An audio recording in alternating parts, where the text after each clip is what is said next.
হলো check check হলো দেখো হলো চেক চেক হলো হলো চেক চেক হলো ক্লিয়ার অডিও তো অডিও ক্লিয়ার তো হলো চেক চেক হলো পারফেক্ট ঠিক আছে ওকে 1 মিনিট দাঁড়া লাইনে থাক হ্যাঁ 1 মিনিট দাঁড়া হ্যাঁ মানে আমি যে কথা বলছি এই আওয়াজটা আর ভিডিও আওয়াজটা একসাথে আসছে না দেখতো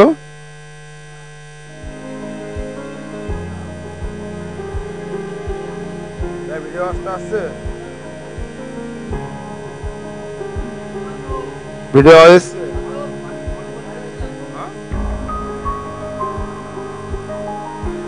হ্যালো চেক চেক হ্যালো মানে মাইকে আওয়াজটা আসছে না তো আচ্ছা ঠিক আছে ওয়েল ডান ঠিক আছে হয়ে যাবে ঠিক আছে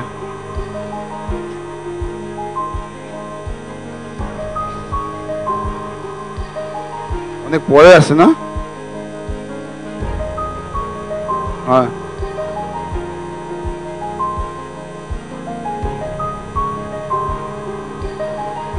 আরে অনেকটা দূর তো এখান থেকে না দেরি তো হবে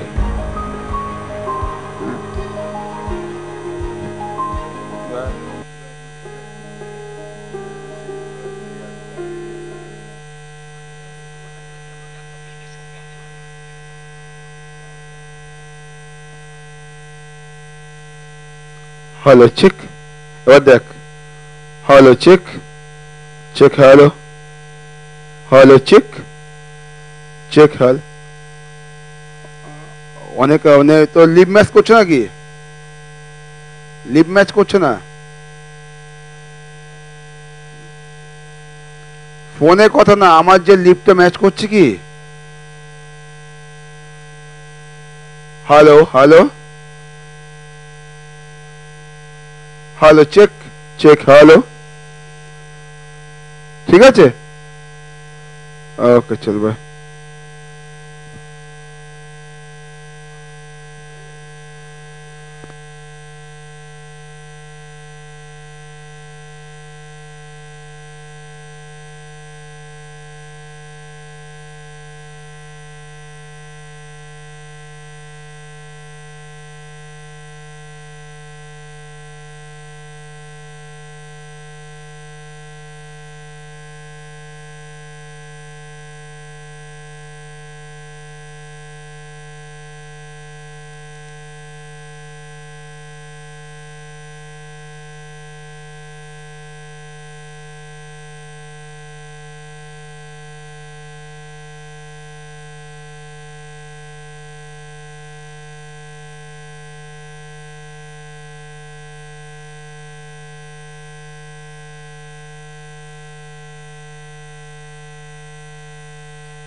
check.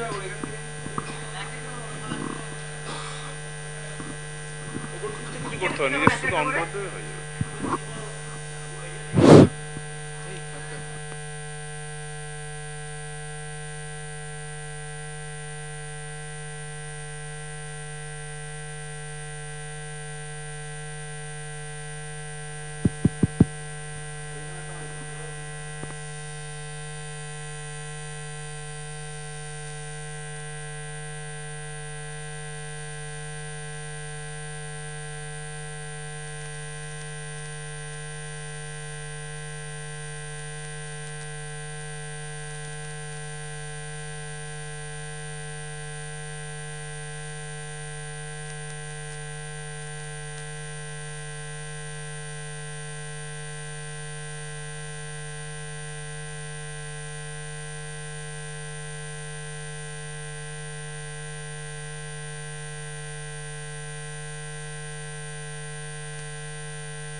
Goldman has been at the forefront of that.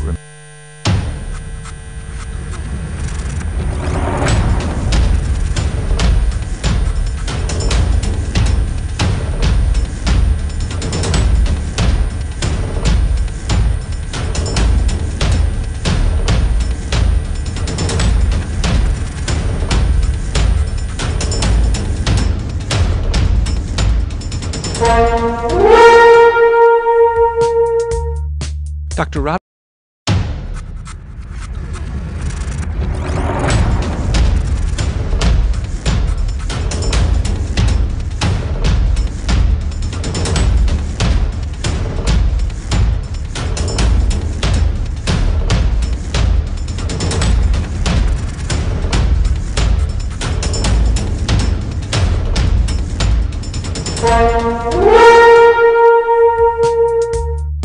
Dr. Robert Goldman is the co-founder and chairman of the A4M, American Academy of Anti-Aging Medicine, with a membership of over 26,000 physicians, scientists, and healthcare professionals from more than 120 countries across the globe.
life during this journey which God has given us. Friends, basically, therefore, this has really touched us in my personal life. And if we share, I'd like to just share my experience, and especially on the topic today, which is science and spirituality. If we really look at, and it's my version, my understanding, I'm not a scientist, so therefore I may be wrong in my assumptions, but basically what I have observed and I felt is everything, if you look at, is about energy. We have the sun, the vibrations come in the cosmic environment. Even science has proved that vibrations create a word, a sound called Om, which we all are familiar of, and from there that energy comes in, and everything is about energy. So if you look at our own self, that the way I see it is that we are just nothing but a bowl of energy. Just like a hard disk in a computer, we are that energy bowl which is there, which never gets destroyed. It just continues. It changes bodies, it changes life forms, and we live it. So whatever you put in that energy, the way we use that energy is all up to us. How do we do that? What do we put in there? Just like in the hard disk, we put in our thoughts, we put in our actions. Similarly here, in our soul, our spirit, our so-called energy bowl, we put in whatever we do.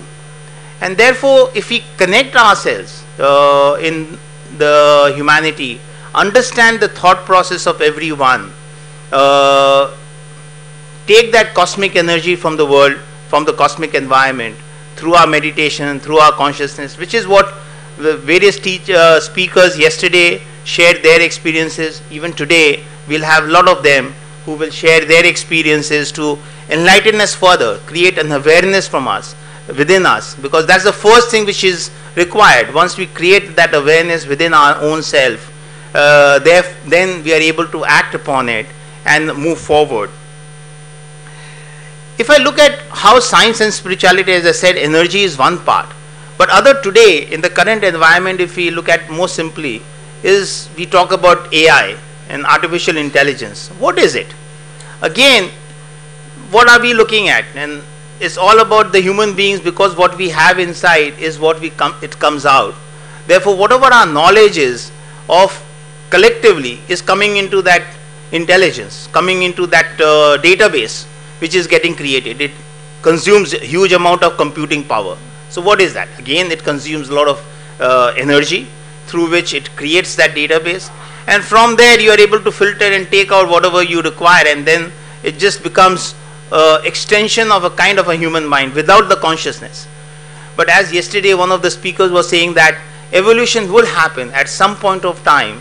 The consciousness will reach to that level, that because our energies are so strong, and if we are able to concentrate on that, it can create that consciousness also at some point of time in the future. And that is what the awareness of these can help us to transform our lives. If we understand how these energies work, why is it required? Why is it required to know science? Why is it required to understand spirituality, understand our own self? It's only to help us to live better, understand our own thought process much better. And that is where I think we need to look at. We have a lot of speakers today who will share their perspectives. We have Swami Supranandji Maharaj from the Ramakrishna Mission with his teachings of Swami Ramakrishna. We will learn his thoughts today on spirituality and science. We have Mr. Shekhar Dutt, former governor of Chhattisgarh, with us, with his experience, varied experience in his life with the army, with the government, as a governor, his experiences of how science and spirituality can help transform nations and transform our own self. We have very interesting His Excellency Juan Antonio March Pujol, I met him just a few months back, and very interestingly during a discussion, he shared a book which he has written, and he will talk a lot more on that, called Momentum. And I've been reading that, and that also talks about how the vision illuminates the path to a unified world and the dawn of one humanity. How we need to think differently to transform the world. That is what he has shared, and that really interested me a lot, because if we talk about our Vasudhaiva Kutumbakam, we talk about our humanity, all that is related to what he has shared his thoughts in the book. And therefore I requested him to share his experiences today in this program, and I'm really thankful to him to have extended this, and at the year end come over to Calcutta and spend the day today with us. Thank you very much, friends. I'm sure we'll have a great day today with so many illuminated speakers, and we hope you all enjoy it. And if you are able to take even a few thoughts from what we learned today, it will make a big difference in our lives. Thank you.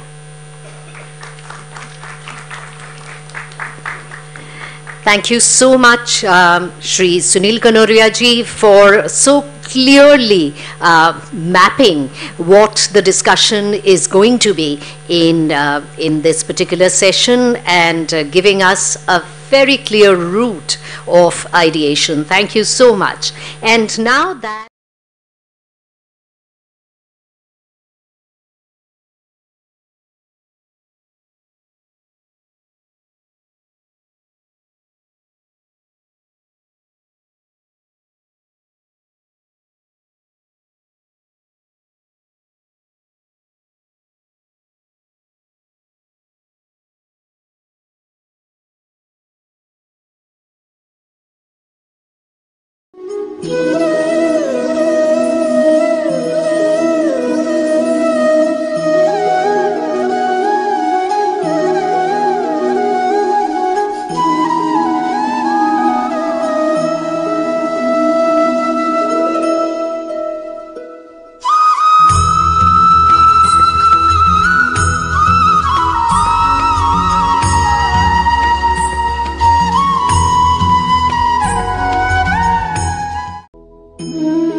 Pranamami Muhu Muhu.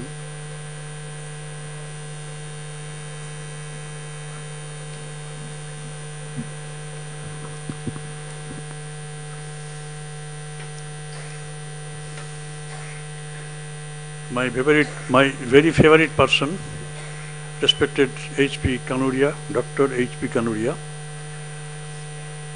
other speakers on the dais, Dr. Kanoria's family present over here, and the distinguished guests, among whom there are speakers also, and I know they are all very much intelligent people, and I will give you some ideas on humanity and spirituality, and you have to explain according to your own level of understanding of the truth behind this universe. You may not wholeheartedly accept what we can say,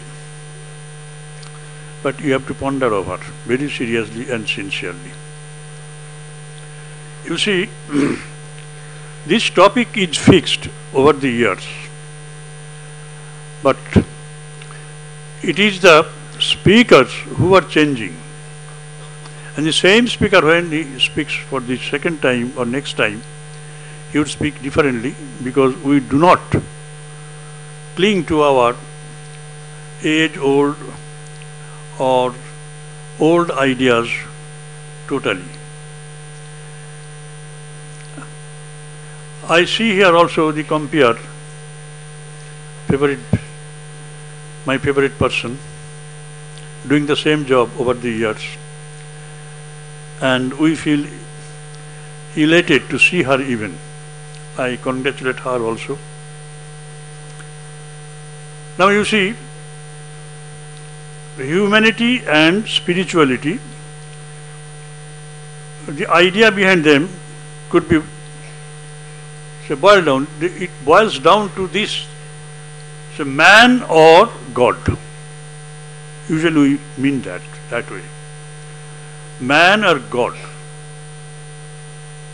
It is not and. Man and God, not that. That is a choice. You have to choose one and reject the other. And that has been actually been doing by the world people.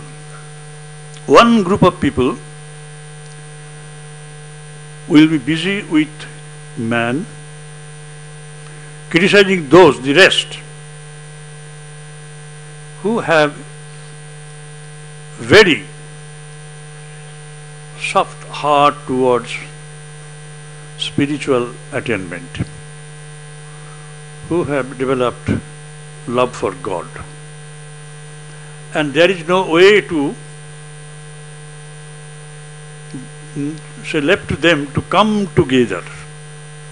So it is eternal problem for us. One group criticizing the other. So those who stick to spirituality or God, their feeling is this, that we are all individuals with some individual traits. We have to preserve these individual traits and characteristics by all means, because we have attained these feats with much care. For example, I leave aside your body, especially the mental acumen, the mental achievements that you have. So in the area of thought, in the area of art, music, this and that. For a man, for those who support, the man alone is to be served, is to be taken care of. For them, so these moral values or aesthetic values or intellectual values, these have no concern for them. Leave aside all this. They are suffering, and our goal is to mitigate their sufferings. By all means, fair or foul, we do not look. If it means that those who have much, they could be assassinated or murdered and be looted, everything that they have, that would sanction their level of understanding and conscience. That what we have seen, God or humanity. So they support capitalism and they want to live in democracy. And they say, no, it is your democracy. In order to maintain your personal features, you create havoc.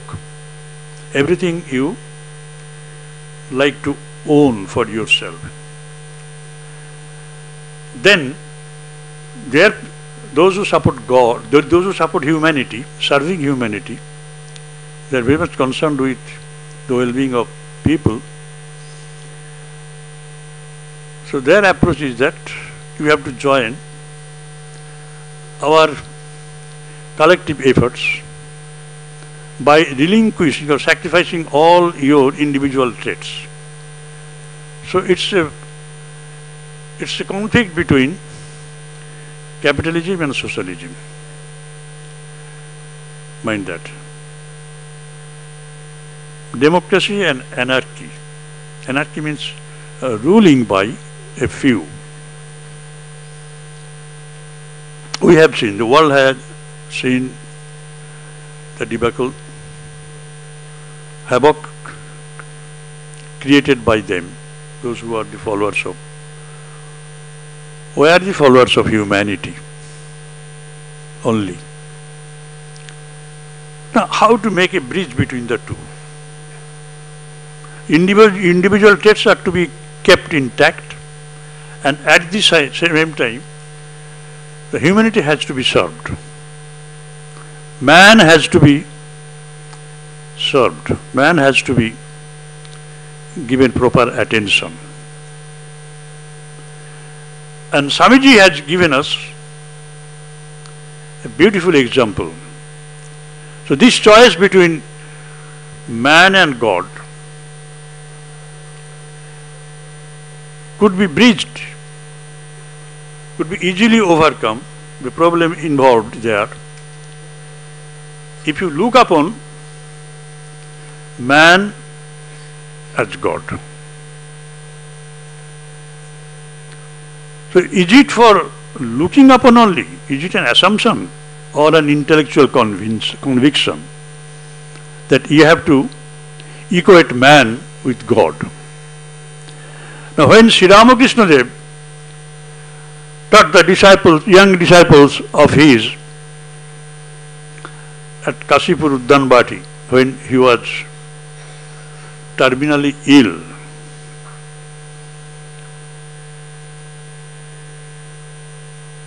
that you have to serve people, looking upon them as the veritable manifestations of the divine. In his beautiful words, Shiva Jnane Jiva Seva, Dayanoy, not showing kindness. It is an inferior approach, kindness, showing kindness. So you have to serve jivas, looking upon them as Shivas. Knowing them to be the Shivas only and nothing else. Is it an assumption, imagination, or an intellectual conviction? No. It is our own experience. Everybody's experience is that. So you analyze your existence on earth at three different levels. Very simple. In the waking state, when you are wide awake, Jagrat Avastha, we are conscious of your body. We are conscious of our bodies only. Very clear. And when we see our body, Swamiji says, and Vivekananda says, when we see our body, we do not see our mind. Because in the waking state, we are not conscious of the existence of mind. We engage our bodies in serving so many duties in the world, in society. That's all. It is a fact. So if you ask a boy, have you seen your mind? He would say, never. Do you feel that there is a mind in you? Well, no. If I ask an old man, he would also reply in the same way. And I know you all too would reply that way. The truth is that you can separate your mind from your body. That's why Swamiji says, when you see your mind, you do not see your body. Usually you do not see your body. How? When you go to sleep, and when the sleep becomes lighter and lighter, you start dreaming.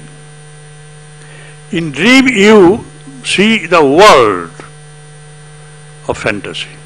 You create a new world in your own mind, coming out of your body which is lying on the bedstead. But you are not conscious of that. Moving about, creating a new world and enjoying it, suffering it. So, would you accept dream is as real as your existence in the waking state? It is up to you to come to a definite answer. I won't say anything. Everybody dreams. And when dreaming hundreds of dreams, we remember only one or two. Mind that intellect was associated with them. When intellect comes into the play while dreaming, we remember all those dreams as though they are very, very true. Sometimes after getting up from our sleep, from our dream, we see we are panting for breathing, breath. Why? We are afraid of some of the dreams. And which one is truer? Which one? The things you see in dream are all false. Mind that your mind is subtler, the finer than your body. All your unfulfilled desires, you are unconscious of yourself. You are fulfilling in dream. Dreams are not unreal. It is your existence in mind which is higher than your existence in your body. So you cannot laugh away. The dreams are all false. Right? But I say usually we do not see mind. Usually when dreaming, do not see our body. Existence of body, we are forgetful about that totally. And is it so? So here say hardly 100 listeners. I would humbly request all of you to say whether any one of you while dreaming has dreamt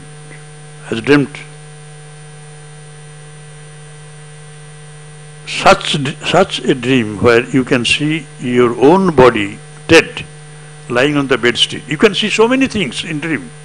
Have you ever seen your own body while dreaming, lying dead, and your relations are wailing, sitting around that body? Not even that, but have you ever seen your own body?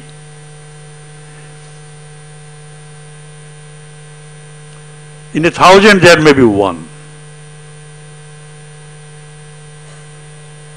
Yes, it could be seen. And that is the best of all dreams. Because in dream you feel that you have a body, you are not the body.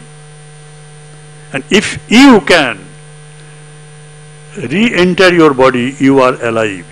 If you cannot, you are dead. That's why when people die, we say, he has given up his body. He has left his body. Say, Shori Rakka koreche. We say that. Say, Deho Rakka koreche. Se chole geche. He has gone, keeping behind his body. And when dreaming, this is a test.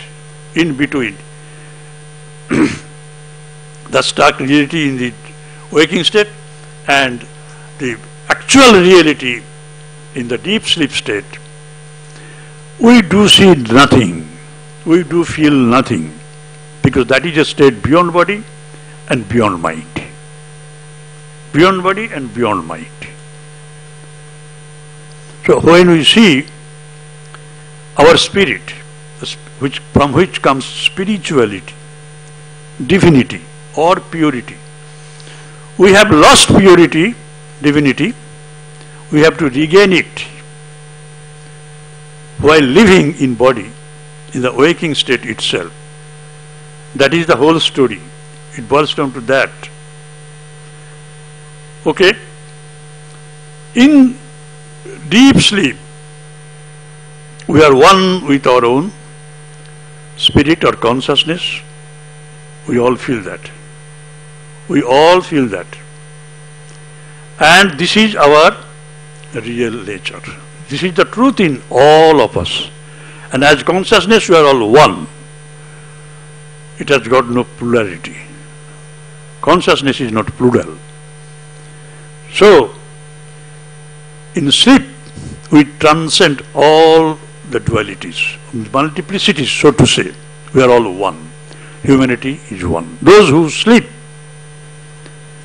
even the snakes and animals, even the plants, trees, in sleep, the realization, level of realization is the same, consciousness. So that is our real nature. And when we can touch our real nature for 5 to 6 hours a day, we are all safe and sound, doing so much of work in the waking state. If you cannot sleep for 5 days in a row, you would go mad. You would go mad. You have to be with your own real nature, real self, consciousness or spirit for 4 to 5 hours in a day. So, when you sleep, you are one with your own divine nature, consciousness. Sunilda was speaking about consciousness. This is the most acceptable explanation. And we are Shivas. In fact, we are Shivas. That we are all Shivas in essence. There is no debate on that. That's why Swamiji says, following Sri Ramakrishna's dictate, you have to serve the jivos as Shiva. Shiva Jnani Jivo Seva. That you are present in him or her, in everybody. You have no right to criticize others. You have no right to exploit others. So Swamiji says that 2 things. You have to serve them and you have to sacrifice your privileges and serve them. It is a long topic. There are so many privileges we enjoy. Even a boy or a girl having no riches, no education, might have strong physical body. With the physical body, with the physical strength, they can serve those who are weak. If you have riches,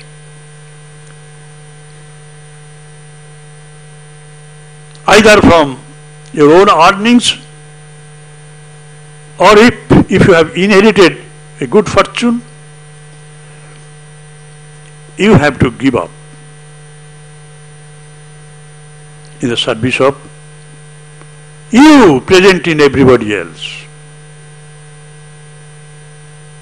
You have to, what should I say? Spiritualize everything. Spiritualize the secular, or socialize the absolute, the truth, the spirit. Yes, both are one and the same. But people may understand it disparagingly and may not like the one.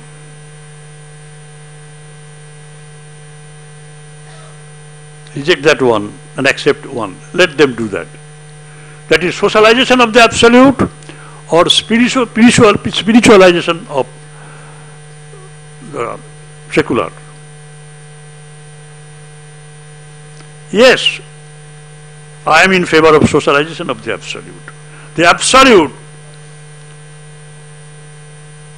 the spirit itself in us, in me, yes, I have to take sufficient care to get to that level. Get to that level. How? Automatically we go in sleep. In sleep we can go there, but by serving others, looking upon others as your own self. They are all Jivatman, they are all Shivas. We are serving the Shivas. So you spend a lot when you feel hungry, but when your neighbor, when your maid servant even is suffering for want of food for the family, she didn't collect money, enough income to maintain her family. You have no way to see her deplorable condition. When you are suffering from some diseases, you spend lavishly on your treatment.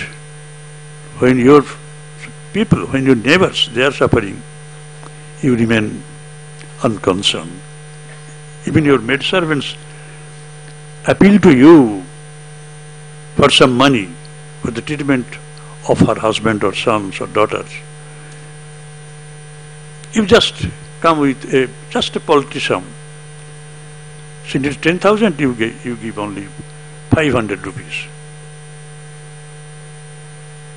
Your own children are not doing very well in exams, but your maidservants' children may be doing better than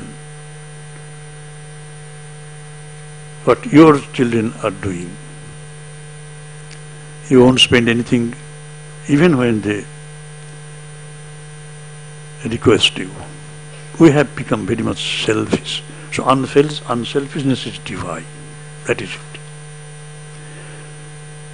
So Swamiji asks us, get ready. You have no right in the name of spiritual hankerings, spiritual life, you become selfish. So that spirit, the absolute, it has to be socialized. The society has a rightful claim on that. Socialization of the absolute. It may amount to say even that you have to spiritualize your everyday life. It's the same thing. So either or, God or man. Nowadays, we have no right to make any difference between God and man. God has come down as human beings. First of all, this much. Some, but you have to extend beyond. You have to cover even animal world. Even the scientists, they have proved the unity in matter. Matter does not stay in its final state of existence. It goes beyond space, akasha. Where does it go? It goes beyond akasha, but it enters your prana. You are experimenting in the laboratory. You cannot just repudiate your existence there. It is your prana. So when prana, it is mind, it becomes mind, it becomes your intellect. So purify your occupation. First point. I will conclude with that. You have to purify your occupation. Lord Buddha also said, Sammak ajib. Ajib means jivika, livelihood. Purify your occupation. Then you are blessed with pure mind. You do not earn anything, appropriate anything illegally. You are earned by the sweat of your brows, and you spend in a very judicious way, looking upon everybody as your own. So this makes your mind pure, and in pure mind, if you think anything, it becomes pure. Your intellect becomes pure. So from work, you have pure mind, mon, shuddha mano. Shuddha karma brings about shuddha mano brings about shuddha buddhi, pure intellect, and not dushta buddhi, not wicked intellect. And shuddha mano and shuddha atma, they are one and the same. This is the connection. All power is in consciousness, in spirit. Spirit is not caused by anything, it is uncaused. It comes upon us, it reveals itself when buddhi is pure. It is not a product of anything else. Sunilda was saying that it is a product. No, not that. Our scripture does not say that. It is not a product. Consciousness is self-revealing. You have to reveal. It reveals itself when buddhi is purified. So that is a total resolve. God or man. So you have to serve. That is Seva Yoga. You unite your higher existence of life through service. Shuddha work, Shuddha man, Shuddha buddhi, Shuddha atma, Shuddha spirit. A very simple thing. We have made it very complicated. With these few observations, that's why I in the beginning told you that you have to understand it. I may speak out that you have to understand it according to your level of understanding. How much value you are going to give your, say, dream state, and how most value you are going to give to your deep sleep state, susupti avastha. Oh, we are just sleeping casually. No, it is not a casual thing. With this observation, I choose to stop. Thank you, thank you, thank you. Thank you so much. We thank Swami Supanananda Maharaj.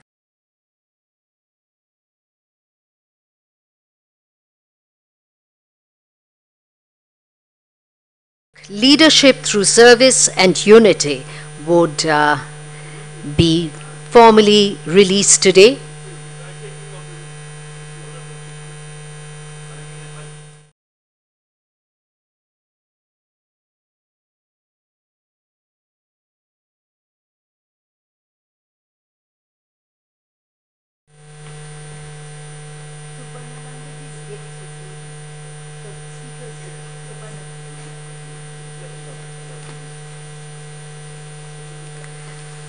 The formal release of the book, Leadership Through Service and Unity, written by Sri Anup Gupta, formally released by the distinguished personalities on the dais.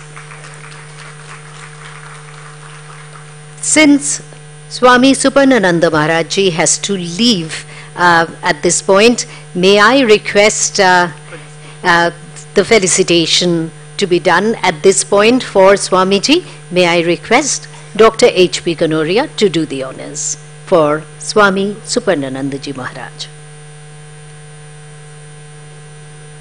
For the rest, we would do it at the end of the session.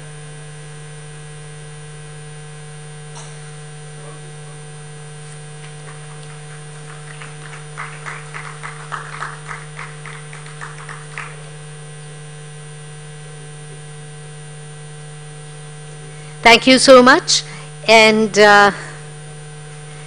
We would now recommence the addresses. May I request Shri Shekhar Dutt for his address. Did I speak anything wrong? Not at all, sir. আপনি কেমন আছেন? ছেলেমেয়েরা কি করছে?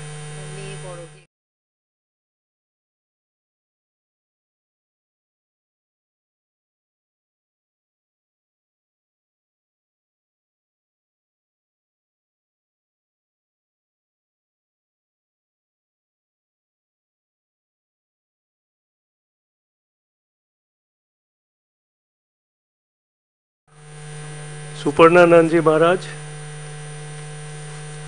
Sri H.P. Kanoria, Sri Sunil Kanoria, Excellency the Ambassador, all dignitaries sitting in front.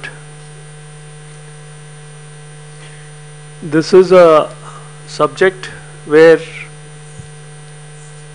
we heard very fine explanations by Swamiji just now, and before that from Sri Sunil Kanoria, and who stressed the link between energy and the purpose why mankind is here. In fact, the entire galaxies, of which a very small portion is the solar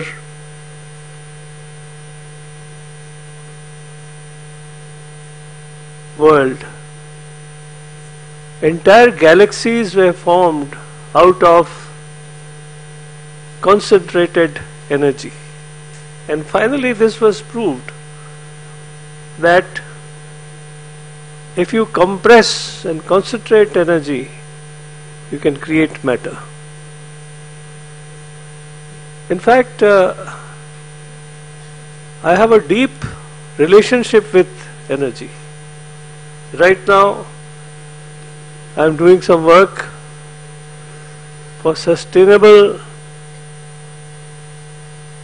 power development organizations, because world, the purpose of us in the world being here, being a part of the world, is that there has to be brought in a change from the status quo. We can't stay forever in the status quo, in limbo, because the moment we say that we have arrived and we have got nothing else to do, we are dead. The purpose of life is to move on, and this gives us the opportunity to change. And when we change, we call ourselves change for the better, because the purpose of life again is to create a world which is better tomorrow than today, and today is better than yesterday. I have been in the armed forces, and I have also seen the armed forces from a very top end when I was Defense Secretary and before that. But right in the beginning, the armed forces were deployed to fight. And what does the officer do? The officer leads the man towards a situation where either the officer might die, or the man might die, or both might die. How does an officer say that you do this and the result is that you will be dead? This whole conversation is not done through words, but it is done through action.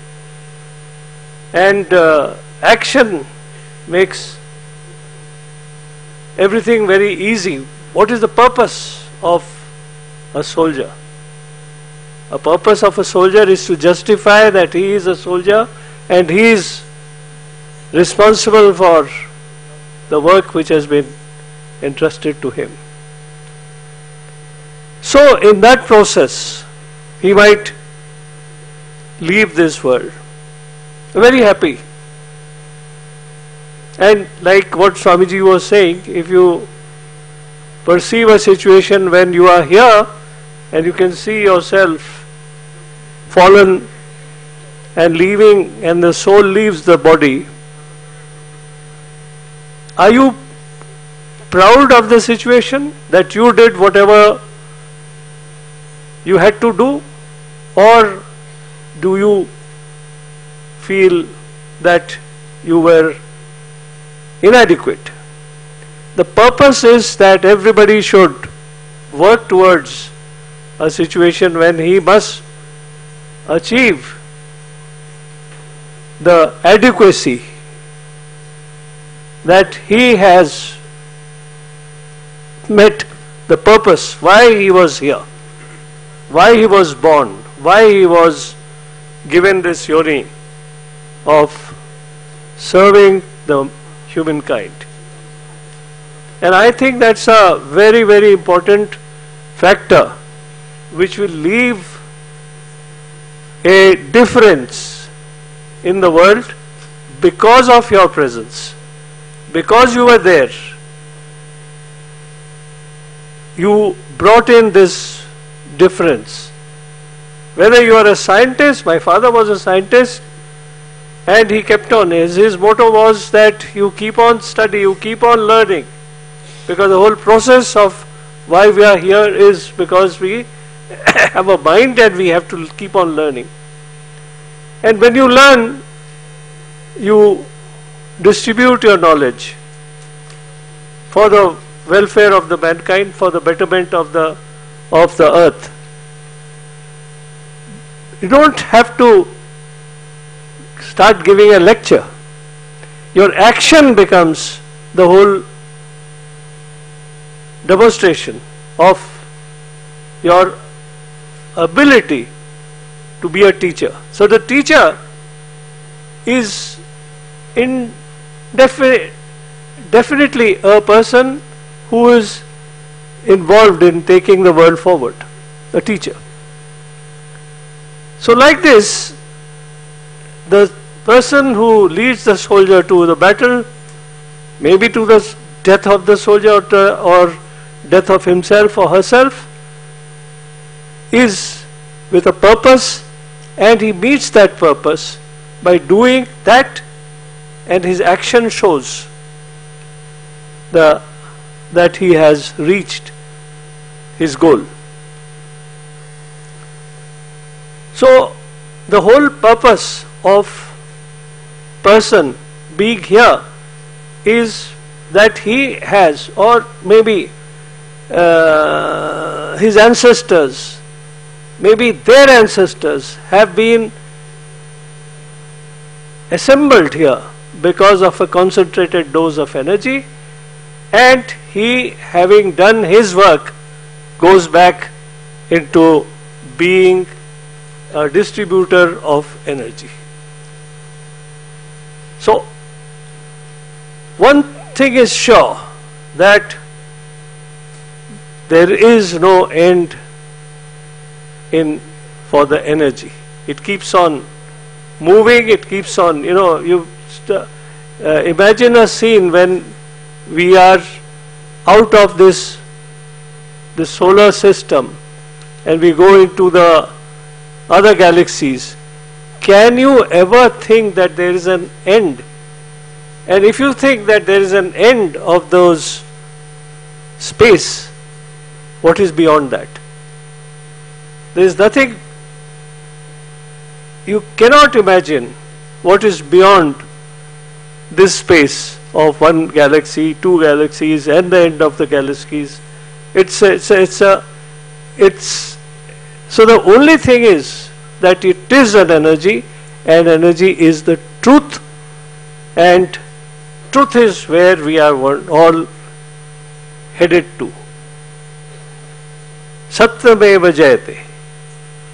We have to reach the truth, and this is the search, the Anusandhan towards the Satya is the purpose of our life. And in that purpose, we cannot leave anything unexplored. We have to keep on exploring, finding, and when you find a part, the truth which you think that is the end, it is not, it's only a part, so you move on. And this action creates a joy. The moment you feel that you have achieved, you have done something, you feel a joy. And this is the feeling, this is the reward that we attain because of our work. You feel joyous having achieved certain things which you think has been a successful end of the endeavor. So I say that the purpose of a society is that the society does everything to find joy, and it also creates joy for others. So the society in all makes the humankind go forward. Our society in this part of the world is called Oriental society. And the Oriental society or the Oriental culture is unique and is world renowned for its holy traditions, which has been evolved and developed by the Oriental people throughout the centuries. Oriental heritage is as splendid and magnificent as the Himalayas. Our ancient heritage is so large and varied and immense that it is almost impossible to contain and list its splendors and achievements. So we belong to a culture, and I say that culture is our identity. Without the culture, there is no identity. So we are individuals, we are human beings. We cannot be a describable being. There has to be a finiteness in us, and this is our identity. A culture is our identity, and the culture is the purpose on which we move around, and we are sure that we leave a mark that we are here, we are there, we have been here. One of the best indicators of development is that have you left any mark, that this is the kind of work that you have done, this is the kind of work which will make you being remembered by people. And the remembrance by the people may not be from the people whom you know. There are countless people whom you don't know, and they all remember. And that is what I think is the purpose why we are here. What are we doing by our work, advertently or inadvertently? Have we changed the mankind or the way that they are living? Have we changed the society or its purpose into a better society for tomorrow? And if we have done, we have the satisfaction, and we move on. We leave this world, we go into another world, we keep on moving on. And that, my friends, is a story which has to be continuously uncovered. But one thing is sure, that we will, and our Atma will keep on moving on, and the energy will keep on getting formed, transformed, and getting used for the betterment of this world. Thank you very much.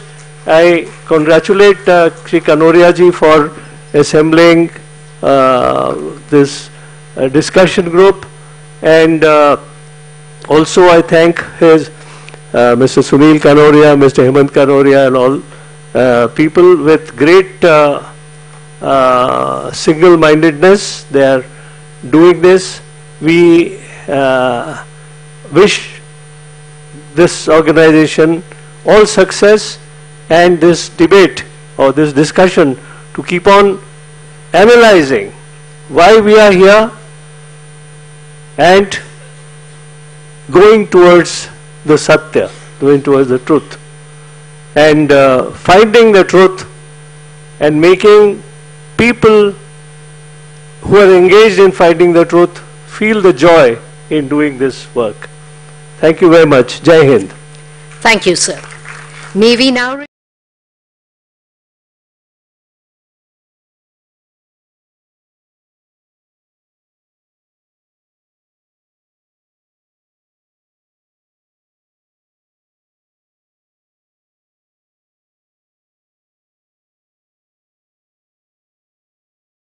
I want to thank you, Mr. Hari Kanoria, for having created this important foundation, and Sunil Kanoria for having invited me to be here for the first time.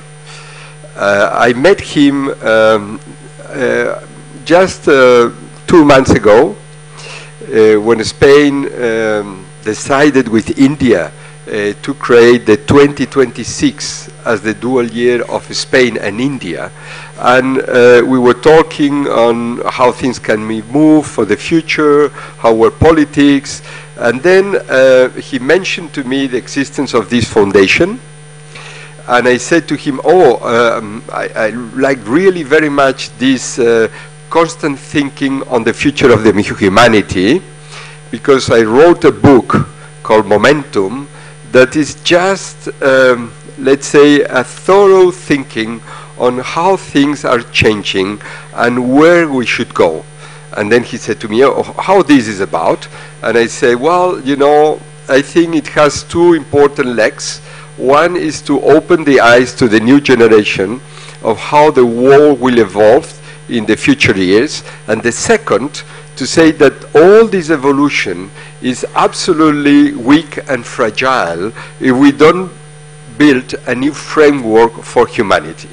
And then he said to me, maybe you can come and you can talk us a little bit more on that. I said, well, this is quite complex. Maybe I can give some ideas, and then maybe it can be some debate. And he said, well, that's perfect, because in this forum, people can put questions, can ask to develop some ideas, so please come and set a few ideas on this, on Momentum, and maybe people can react on that.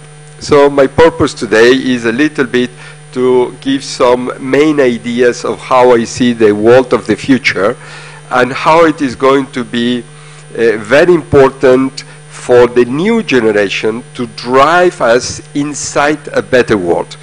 As the title of my book, it says Momentum, but the title says also on the threshold of the new world. So it's not the dawn of the new world, it's not the new world is arriving independently of what we are going to do. The important thing is we have to step inside. We have to make the positive move towards that. And the book was written at the end of the pandemic because I thought that there could be a new era of the humanity in the sense that we would be very united to go towards a new world, and a full transformation of our values we will arrive. Well, this has been for me a very big deception, maybe for a short time. Why a big deception? Because the pandemic showed the whole humanity that all this division between different countries, different interests, different origins was very irrelevant vis-a-vis of the risk in health. So all countries were locked down. It doesn't matter if it was Ghana, it was China, India, Russia, United States, Spain, Ireland, all were in different periods locked down. So I thought, you know, once we survive to that, I think the first priority of humanity will be the investment in health. Why? Because the destiny has shown to you that environment is very important. Maybe catastrophic will be in 50 years, 100 years, you don't know. Wars are terrible, but it takes some time to organize a war and to have a big conflict. But health is so fragile that can disappear in 24 hours. So destiny has shown to humanity that it has to be very much better protected to preserve health. So I thought myself, well, you know, we have great institutes of research, we have great scientists, so the priority will be the investment of health. What has happened? The world has decided to go to a great increase in weapons. We have multiplied the budget of many nations by 2. So Germany has gone from 1% of the general national product in weapons to 2% in only 5 years, has decided, whereas the increase in health has only been 5%, 2%, 3%. So it has been very deceiving. And the new generation has to say to the leaders, we don't want weapons, we want innovation in health. But having said that, the point was, okay, the second point will be the value of innovation. And obviously on this we are really progressing. Why? Because, you know, the whole story of humanity has been how it has been accelerated in the, let's say, in the capacity of being more and more intelligent. We just survived 190,000 years ago to be a species that was not destroyed, being much weaker than very powerful animals, and since then we have been accelerating. Imagine what has been all the discoveries in the last 100 years. In 1900, there were nearly no cars in the planet. Today there are 2.5 billion cars moving at the same time. In 1900, there were only 2 million people in the universities in the world. Today there are more than 350 million people in the universities in the world. So in only 120 years, the change has been impressive. But what I say in this book is that all areas are going to change enormously in the 5-10 next years through the entry of artificial intelligence. Obviously, it's a very important debate of what are the moral limits of the use of artificial intelligence, how it will be regulated, but the main thing to consider is that it is coming and it will transform all areas of our world. It will transform, obviously, communication. You know, we have created mobiles that can connect someone in the forest of Brazil from someone in Iceland, but the big problem is that if they have not a common language, they cannot communicate. The idea was originally to have one language that would allow humans to communicate. But now, thanks to technology, we're going to a superior movement, that you will be able to speak in any language and the person will be to understand you in the local language. So this will preserve you this great variety of language that is really a jewel of humanity. Why? Because the human beings, we have invented many different worlds for many similar situations, but with a kind of intelligence depending on the intensity of the object. For example, the Russians, they have 20 words for the word snow, because there's so much snow that they have a word for the snow is blue, the form is melting, the snow is hard, the snow is full of minerals, whereas we don't have so much snow and we have only one word that is snow. In the moment that we preserve all the local languages, all this big heritage of humanity is preserved. So this will be one great innovation. Obviously, the second great innovation will be mobility. You know, in 1900, we have nearly no cars. In 1855, there were 0 cars. But thanks to this great revolution, it has been a transformation in the mobility of humanity. But obviously, the future is aerial mobility. You will like or not, because obviously it's much nicer to see to the sky and to see it empty than to see millions of objects flying all the time. But this will arrive in nothing, in 10, 15 years. So all this big effort we have created of terrestrial mobility will be quite obsolete. The same that it was absolutely obsolete, all the infrastructure that we had for horses and carriages in 1900, and it all blew up with the arrival of the car. But this will transform all the urbanism and all the settings of the humanity in the world. We are at present occupying only 6% of the human surface. So it means that 94% is totally empty. Why is totally empty? Because it's difficult to place a house in the middle of the desert, to place a house in the middle of a mountain. You have to build a road to arrive, etc. This whole concept will change absolutely in the moment that humanity will have the aerial mobility. So urbanism will change, communication between the people will change, and obviously it will change many other areas like health, like finance, like communication. All this is a new world that changed. People say, well, but this artificial intelligence will destroy many jobs. It will be the end of humanity in labor. I say my vision is not like that. On the contrary, we're in a world that in 1975 we were 4 billion people. In 2024 we are 8 billion people. We have been able to create jobs and employment for nearly the double of the population in only 40 years. It has been very impressive. But why? Because all is connected with the new activities that appear. The human beings, every time that they build a machine, they build thousands of services connected to these machines. So when the people were having a textile manufacturer in Manchester, for example, beginning of 1900, there were 3,000 workers there. But what were these people doing? They were just moving the hands onwards and backwards, manipulating a very simple machine. Well, it's ridiculous to have the capacity of a human being just employed just to use the arms onwards and backwards with a great intellectual capacity. So once we invented the machine, immediately was invented a new capacity of production, it was invented a new capacity of design, a new capacity of reaching outer markets, etc. So we will see that the huge employment will grow, will not diminish. But obviously, it will be very tiring for humanity. Why? Because this constant effort of adapting is really a very tiring, constant effort. But we have to know that this is connected with the change of humanity. Why?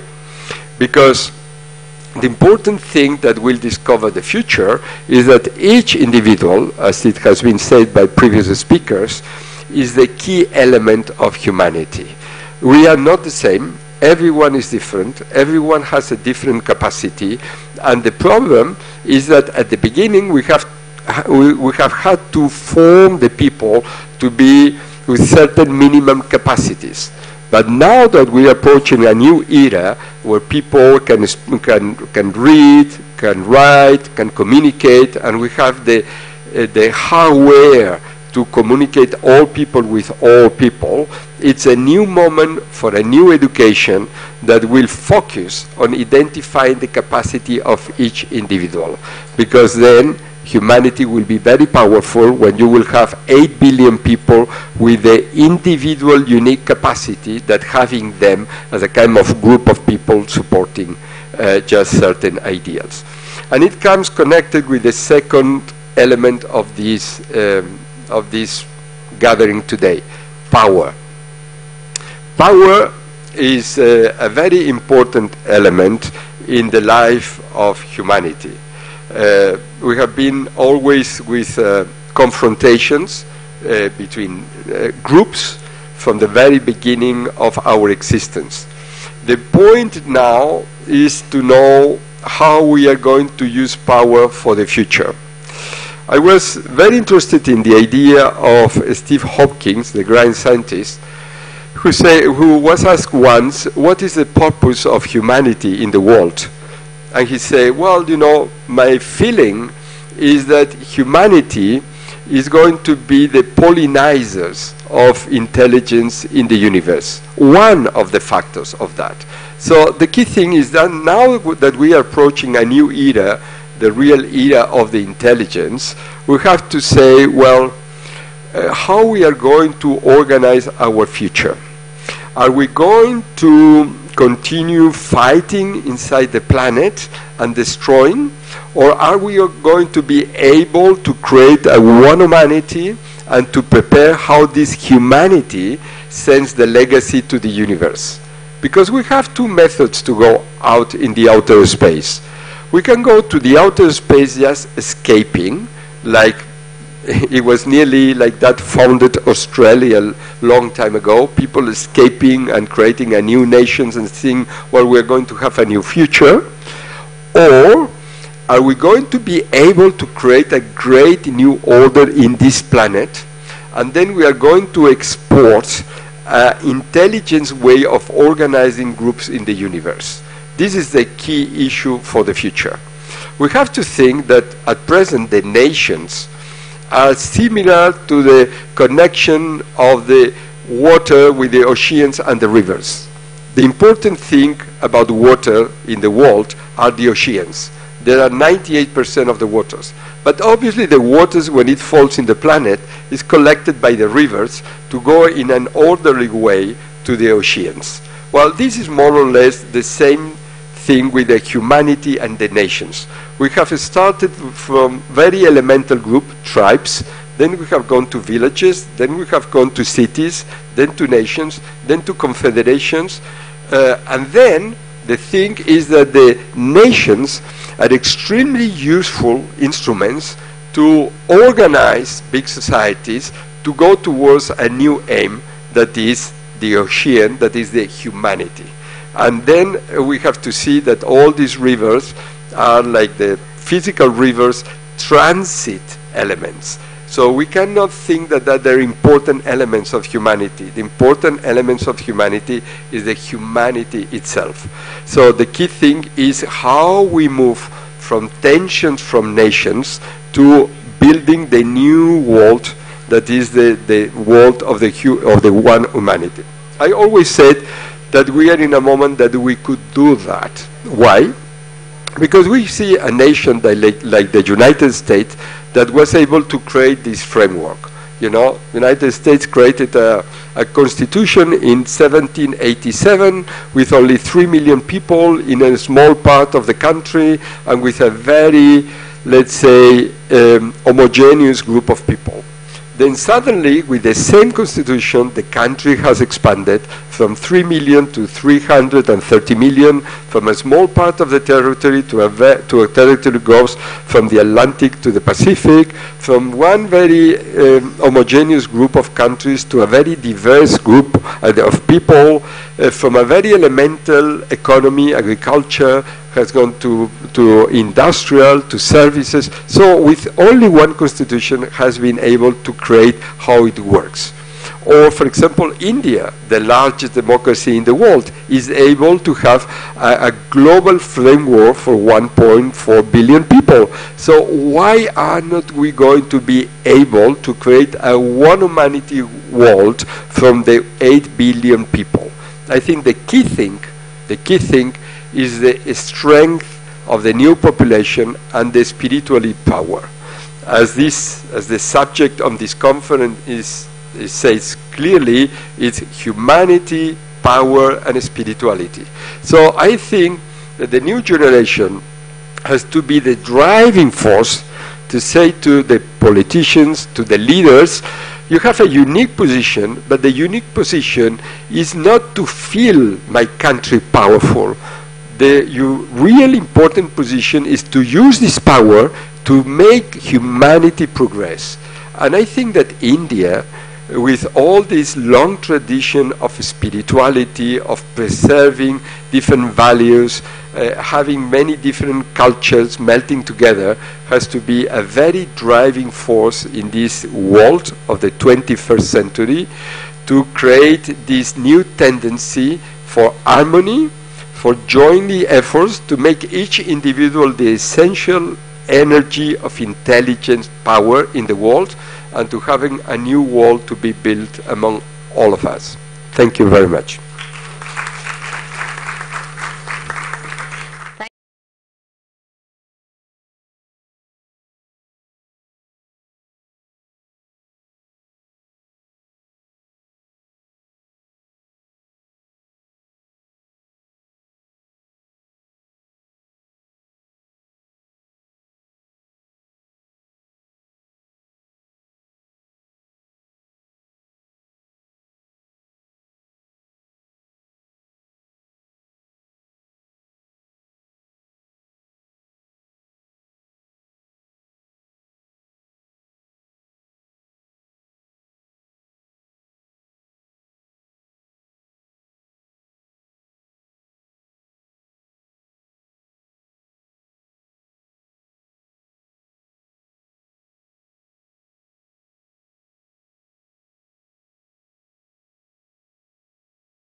I think that the new generation, because this is not something of 2, 5, 4 years, the new generation has to say, we want our money spent in researching health. We don't want to have our money spent in weapons. It has to be a new movement in the new generation saying, we want to have the maximum of this planet. And the maximum of this planet is connected with two dimensions. One is to have peace, obviously, and the second is to have health. So we don't go in the other direction, that someone feeds our ego, saying, oh, we are stronger than our neighbor, and one, destroying the planet, and second, to miss the opportunity to be much powerful in health. So I think that it's all in the hands of the young people, I think. Thank you so much. Is that it? Right. Good morning to all. And my question goes to His Excellency Shakar. As former Defense Secretary, in your experience, how does spirituality play a big role in critical decisions like, conflict between India and another state? What sort of, in that play of decision making, how do you play the spirituality? How do you apply it? Thank you. Thank you very much. Yes, it's working. This question is quite far-reaching because we are assuming conflicts. Actually, when nations live together, there are bound to be areas where there is disagreement, and there is going to be areas in which there will be agreement. And one of the most important part the leadership plays is to continuously see the areas where there is an agreement, where my wish, your wish, their wish coincide, and we move forward. And this kind of a thing is very necessary, especially in today's world, because the resources which the world has to use are getting, are requiring replenishment and also are getting scarce. So we have to use the resources in a very scientific and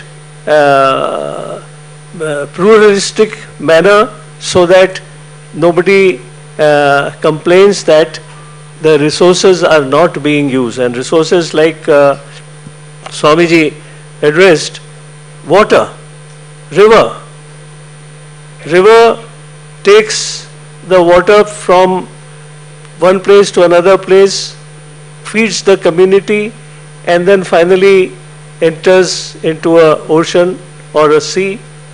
And water is a resource of the world. We have to see similar resources of the world or are properly used. And for all this, when there will be usages which will be done selfishly, I use more than you, there will be areas of conflict, or there will be signs of conflict. So we have to have dialogue. Dialogue is an essential ingredient where we find out the viewpoints of the others, we find out the viewpoint of others who are not concerned, and we move to a common plan of action, and the dialogue keeps the humanity moving forward. Thank you so much. Yes, sir.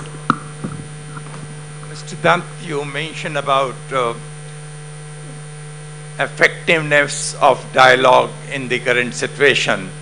How do you motivate the leaders who happen to rule the various countries, including India, instead of resorting to war and physical violence, use the mechanism of dialogue, which is a sense of democracy?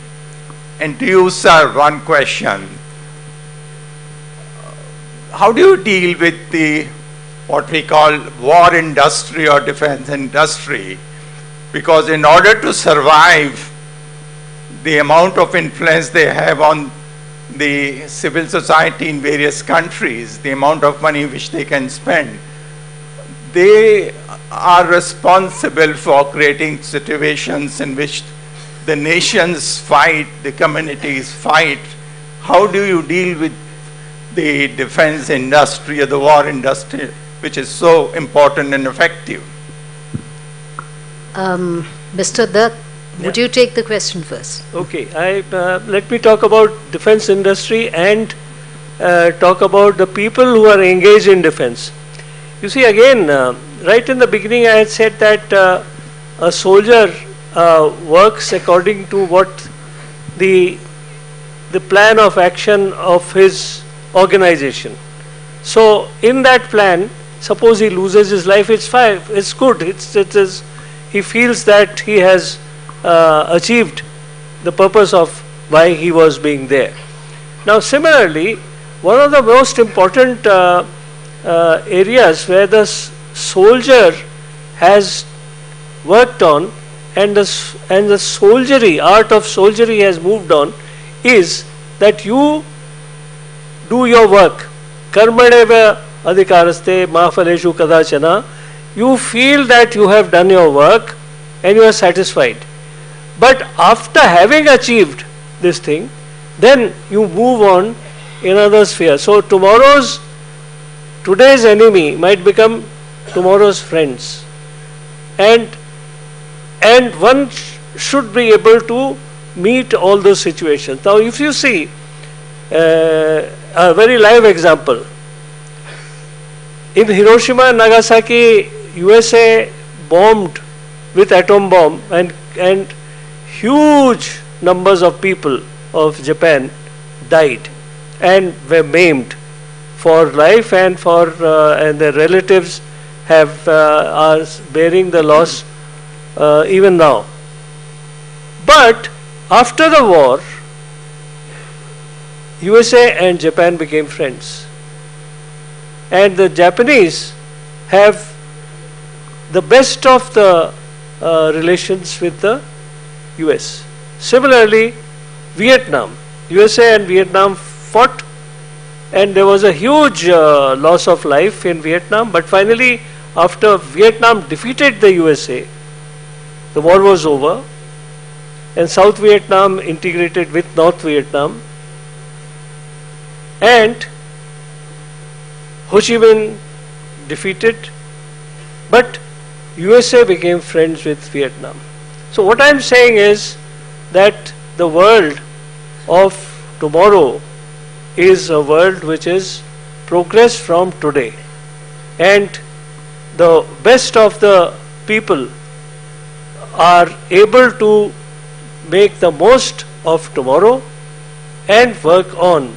The world has to be a world of acceptance, a realism, and not of amorphism and moving into areas where there is no reality. So one thing is quite clear, that tomorrow we know that there is a huge difficulty in resources. So the resources have to be shared, the resources have to be conserved, the resources have to be developed, and the world will move on ahead. And therefore, this climate change and all that, I was there in the COP21 which was held in Paris in 2015. But the work defined by the COP21 has to progress. And we have to actually see that the environment doesn't get dissipated or degenerated into a situation when there is no fresh air. And if that happens, everybody will be in peril. So we have to see that there is fresh air and enough oxygen, enough life, giving bounties, and we have to see that the world is worth living. Thank you very much. Thank you, sir. Would the ambassador like to add something? The mic.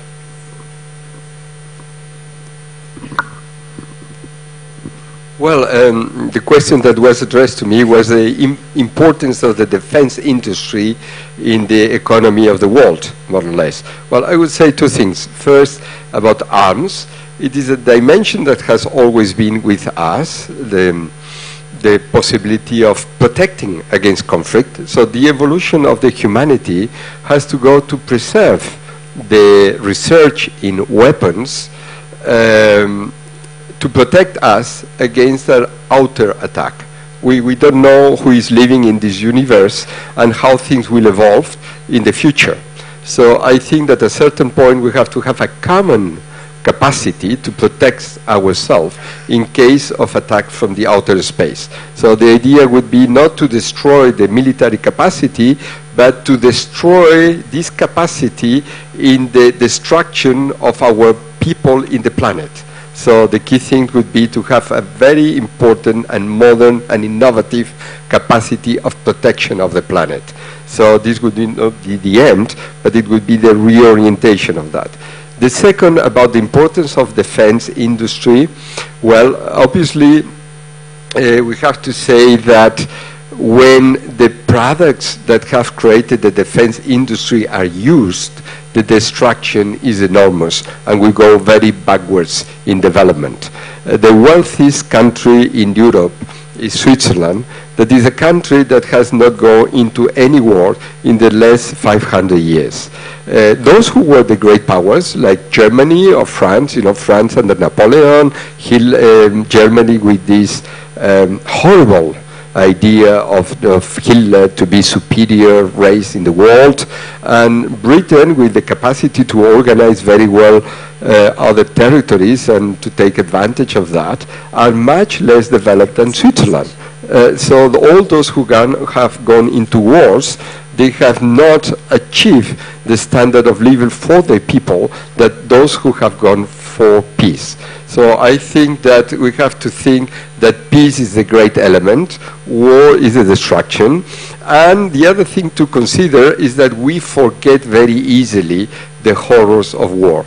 There is a fantastic passage in the great novel of Marcel Proust that is called, in French is À la recherche du temps perdu, in English would be trying to get the lost time, but it's the great work of Marcel Proust, where in a chapter he writes about how the young generation, the French young generation and the young German generation were enthusiastic to go to war because there had been no war in the last 40 years. So they were eager and enthusiastic to go to war. What was the problem? That once they were in war, 1 year later, in the terrible front, in this war that was full of toxic gas, of horrible conditions, all were praying to end the war. So we have not to forget that. We have to understand that the future of humanity is connected to innovation and peace. And we have to escape to all those who try to play a game to feed the ego of the social groups. It doesn't matter if the social groups of in the East, on the West, we have to say, the important thing is the capacity of each individual. My life in this planet will be 40, 60, 100 years, and I want to take advantage of that, and I want to be part of the better world of the future, not to ego of a nation or a group. Thank you. Thank you so much. With that, we'll have to end this session with the closing remarks. May I request Mrs. Shruti Kanoria to please come onto the stage and make the closing remarks.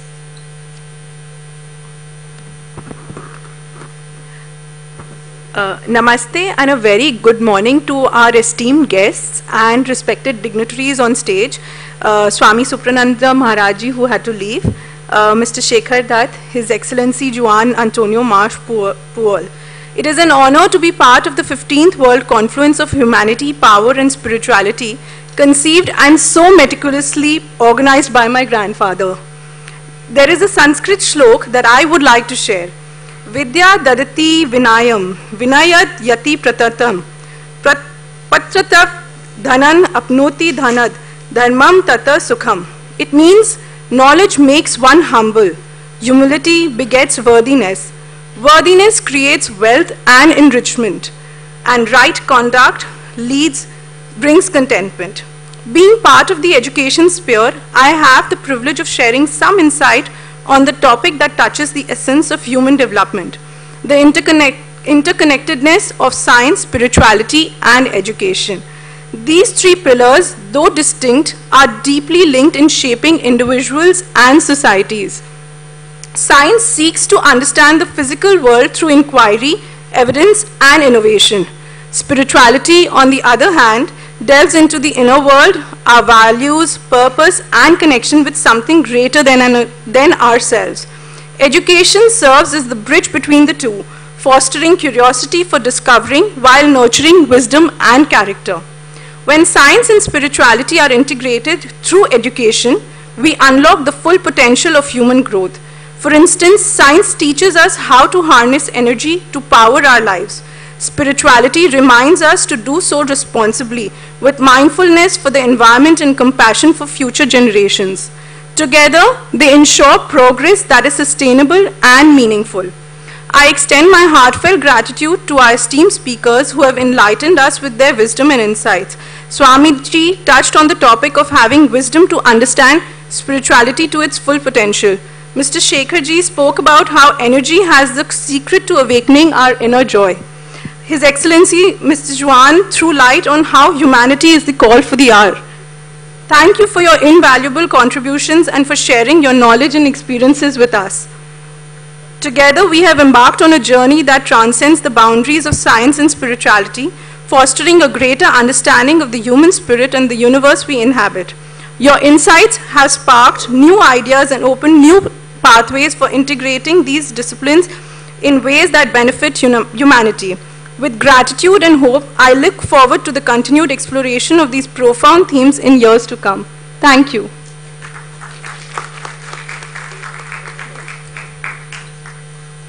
Thank you so much. May we now take this opportunity of felicitating the two panelists who are here with us today. May I request Dr. H.P. Kanoria, Sri Sunil Kanoria, and Shruti to participate in the felicitation.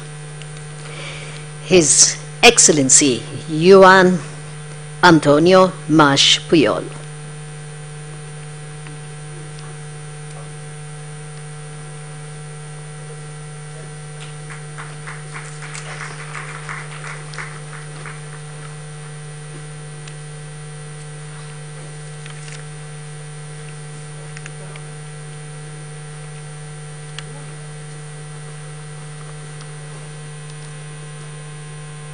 And Sri Shekhar Dutt.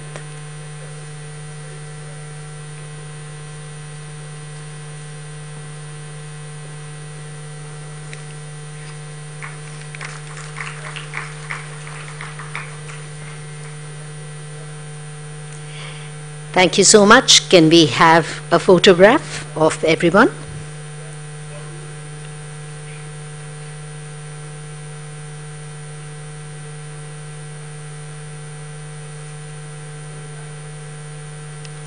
Thank you once again. We thank everyone in the panel, and we would request all of you, gentlemen, to kindly take your seats in the auditorium as we move on towards the next session, which happens to be a panel discussion which will be moderated by someone we met and heard and enjoyed in yesterday's program, which is he is Mr. Shomen Chakraborty, and today he would be participating as a moderator, and the members of the panel are first of all Professor Dr. Ravindra Kumar, who has been awarded one of the highest civilian awards, Padma Shri. Ravindra Kumar is a political scientist, a peace educator, an Indologist, a humanist, a cultural anthropologist, and maybe I'm missing one or two hats, and also a former Vice Chancellor of the CCS University, Meerut. He has a huge number of publications, or particularly on Indian greats in the political sphere, in the spiritual sphere, like Gautama Buddha, like Swami Vivekananda, Mahatma Gandhi, and many others. We have sort of championing for science, Dr. Aludeep Sanyal, who is a PhD. Aludeep is an Indian-American computer scientist and is the co-founder and CEO of Life Plus Incorporated, a company leading the path to the world's first ever non-invasive continuous glucose monitoring wearable solution. Imagine no more pricks. All you have to do is wear a device and your blood sugar is sort of measured throughout the day. Aludeep is a semiconductor industry veteran and has played a leading role in developing next generation server products for Intel Corporation before joining his current position in Life Plus. Right, so apart from Aludeep, we have someone who has been with us on many occasions, on almost all the sessions of our confluence, and today here she is, always participating, always glowing and glittering, and obviously we are talking about Her Royal Highness Queen Mariam Lenore Torres Mastura. Welcome, ma'am. And the Queen is often known as the traveling queen for obvious reasons. She is today joining a confluence in Kolkata, and she may be part of the God Awards in United Nations in New York tomorrow. So that is the kind of her mobility, her dynamism, and today we really look forward to her address. Can we request all of you to kindly join us here on the dais, as also the moderator, Mr. Shomen Chakraborty.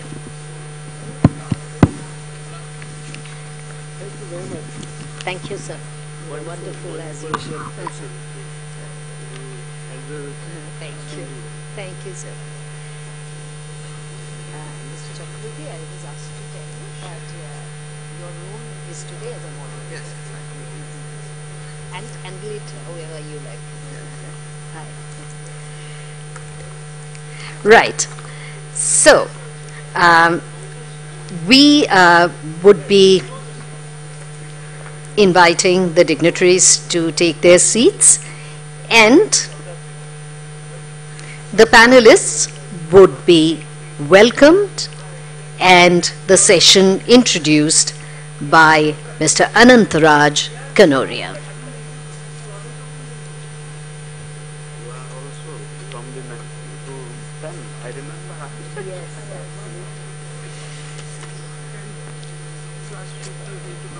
Okay. Okay. Anand is going to give the center. I thought.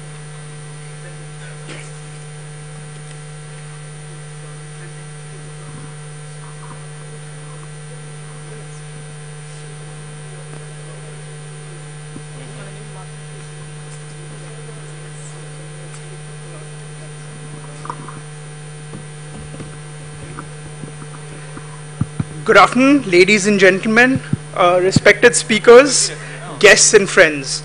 It's a pleasure welcoming you to the afternoon session of the Spirituality Conference.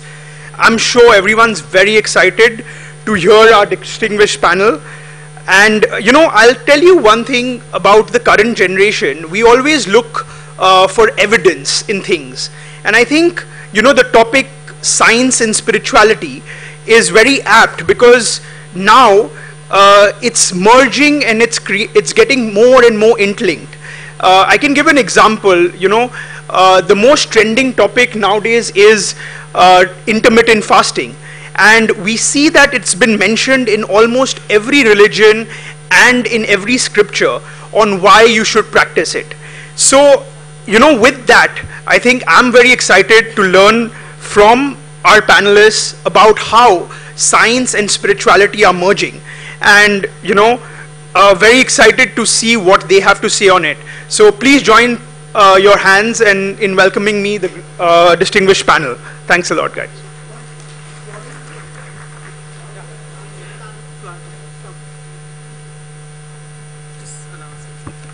Floral tokens to the moderator, Mr. Shomin Chakraborty, Alodip, the Queen, and Shri Ravindra Kumar. Thank you. Over to you, sir.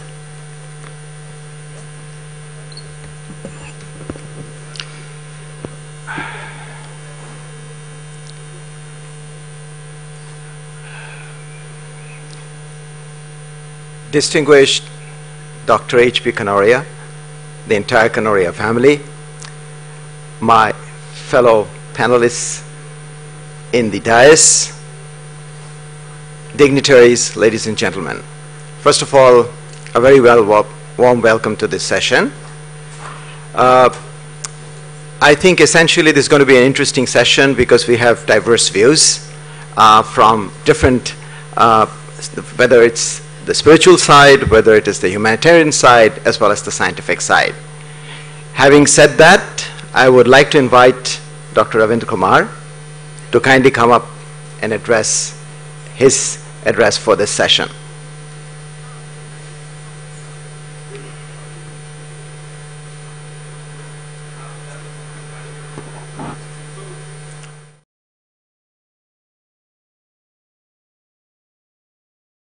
के अध्यक्ष आदरणीय doctor Hariprasad कनौरिया जी, मंच पर उपस्थित राजकुमारी मारिया जी, मेरे मित्र, सभागार में उपस्थित भाइयों और बहनों, मैं बहुत गदगद था। मैंने पहले सेशन में, उद्घाटन सत्र में जो विचार सुने, क्योंकि एक परिवर्तन नियम है, सृष्टि का नियम है, और समय और परिस्थितियों के अनुसार कितना भी दर्शन श्रेष्ठ रहा हो, कितना भी विचार अपने समय में महान रहा हो, उसमें परिमार्जन और समय और परिस्थितियों के अनुसार उसको अपनाना, ये भारत का संदेश है, भारत के दर्शन का सार है, और उसके अनुसार चलकर ही हम राष्ट्र की नहीं लेकिन मानवता की उन्नति का मार्ग प्रशस्त कर सकते हैं। मैं थोड़ा सैद्धांतिक रूप में, लेकिन आज की परिस्थितियों में मैं जो आवश्यक समझता हूं उसके अनुसार इस देश के प्राण वैदिक दर्शन, विज्ञान और अध्यात्म पर बहुत अपने संक्षेप में विचार रखूंगा। हम जानते हैं कि वेद सनातन धर्म के आधारभूत अथवा मूल ग्रंथ हैं और सनातन धर्म के सबसे प्रमुख व्याख्याता भी हैं।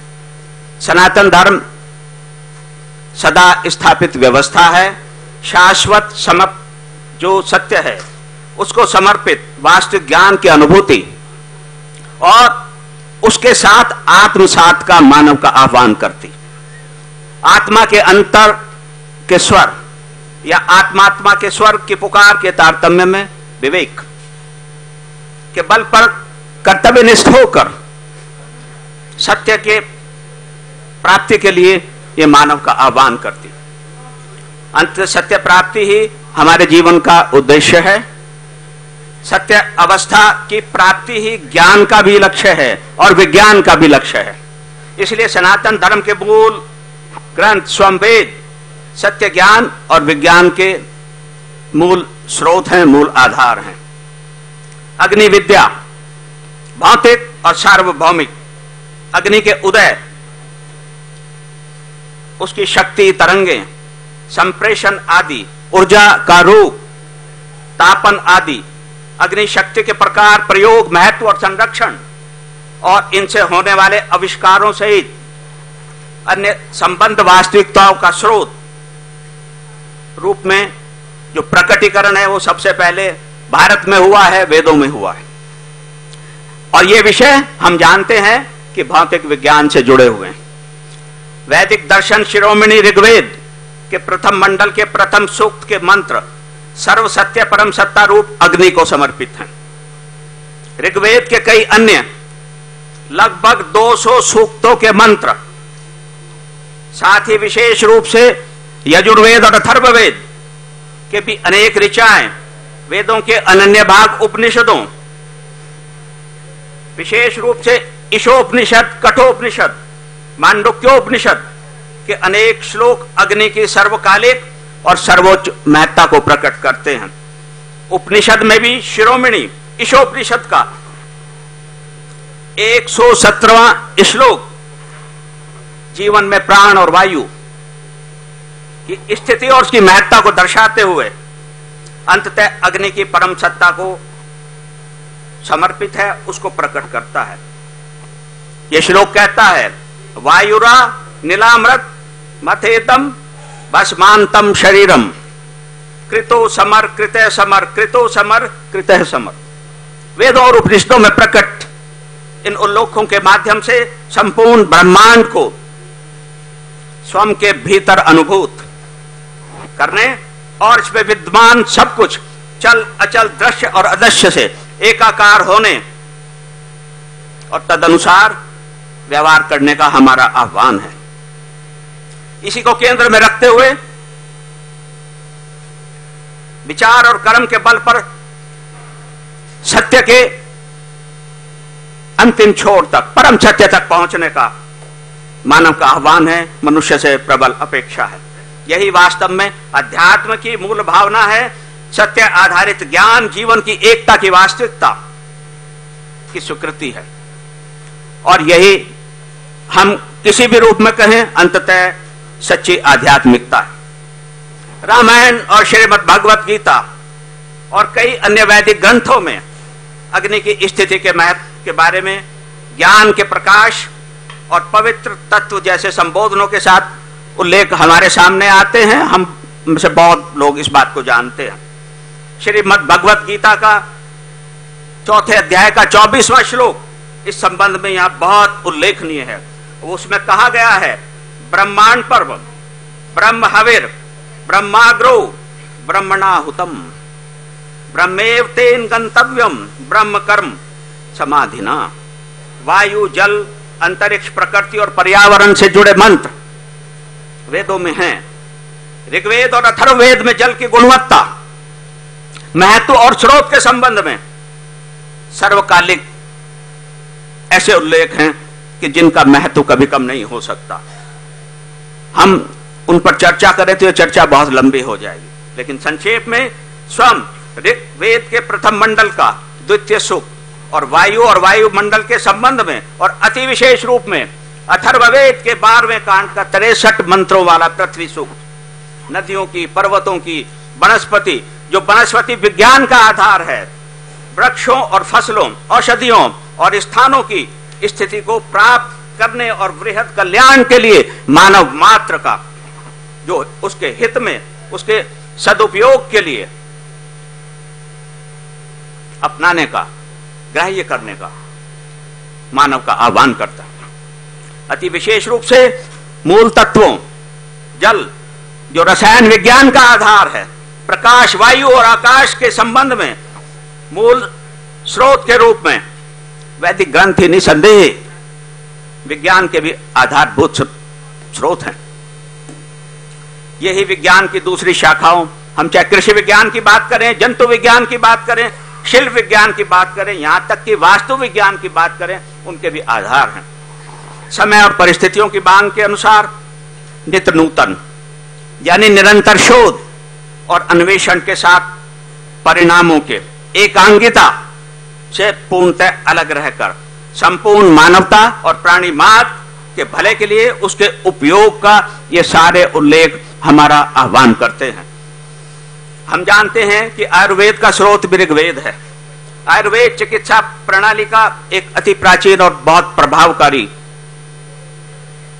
ज्ञान की शाखा है।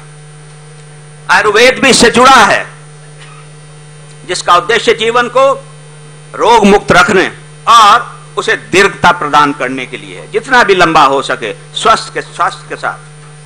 प्राचीन कालिक महान चिकित्सा वैज्ञानिक और शल्य चिकित्सक सुश्रुत, चरक संहिता और योग सूत्र के प्रणेता, रसायन विद्या, धातु विज्ञान और लौह शास्त्र के आचार्य पतंजलि और सोमचरक, प्रेक्षपात्र प्रणाली के खोजकर्ता महर्षि विश्वामित्र, वायुयान आविष्कारक ऋषि कणाद और कश्यप,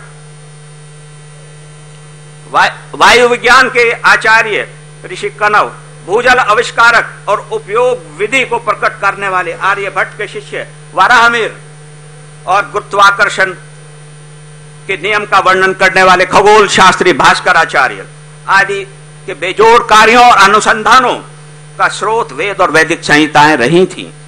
निसंदेह वेद नित्य ज्ञान के स्रोत हैं और परम विज्ञानी रमन का यह कहना कि वेद ही ज्ञान का मूल है बिल्कुल सत्य है।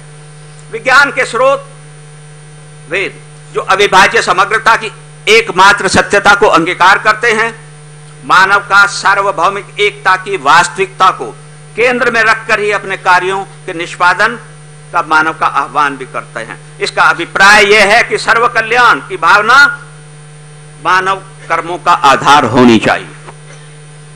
यही जीवन का लक्ष्य है, सत्य प्राप्ति का मार्ग है, यही आध्यात्मिकता की मूल भावना है, भीतर विद्यमान सत्य स्वरूप आत्म तत्व की पुकार है। इस प्रकार परमुक्त वेद आधारित वैदिक दर्शन, विज्ञान और अध्यात्म एक दूसरे से जुड़े हुए हैं और ये मानव का संपूर्ण मानवता को केंद्र में रखकर जीवन की सार्थकता का मार्ग प्रशस्त करते हैं। मैं आभारी हूं डॉक्टर हरिप्रसाद कनौरिया जी का कि अब तो 15वां साल शुरू हो गया, 2010 से इन्होंने बहुत ही अच्छी श्रृंखला प्रारंभ की है। ये क्रम निरंतर बढ़ता रहे। मैंने उपनिषद का जिक्र किया था, ईशोपनिषद का, तो उपनिषद में ये भी आता है कि मनुष्य 100 वर्ष पर्यंत कर्म करता हुआ जीने की इच्छा करे। हम डॉक्टर हरिप्रसाद कनौरिया जी की 100 वर्षों तक बहुत अच्छे स्वास्थ्य, बहुत अच्छी इनकी मेमोरीज और सर्व संपन्नता के साथ कामना करते हैं। इनके नेतृत्व में यह क्रम आगे बढ़ता रहे। हेमंत जी, सुजीत जी, अब तीसरी भाभी जी से हमारी बात हो रही तो तीसरी पीढ़ी भी तैयार है। तो मानवता के हित में आप लोग, मैं समझता हूं कि इस क्रम को आगे बढ़ाएंगे। इन्हीं शब्दों के साथ मैं आपका आभार व्यक्त करता हूं। धन्यवाद। जय हिंद, जय Bharat.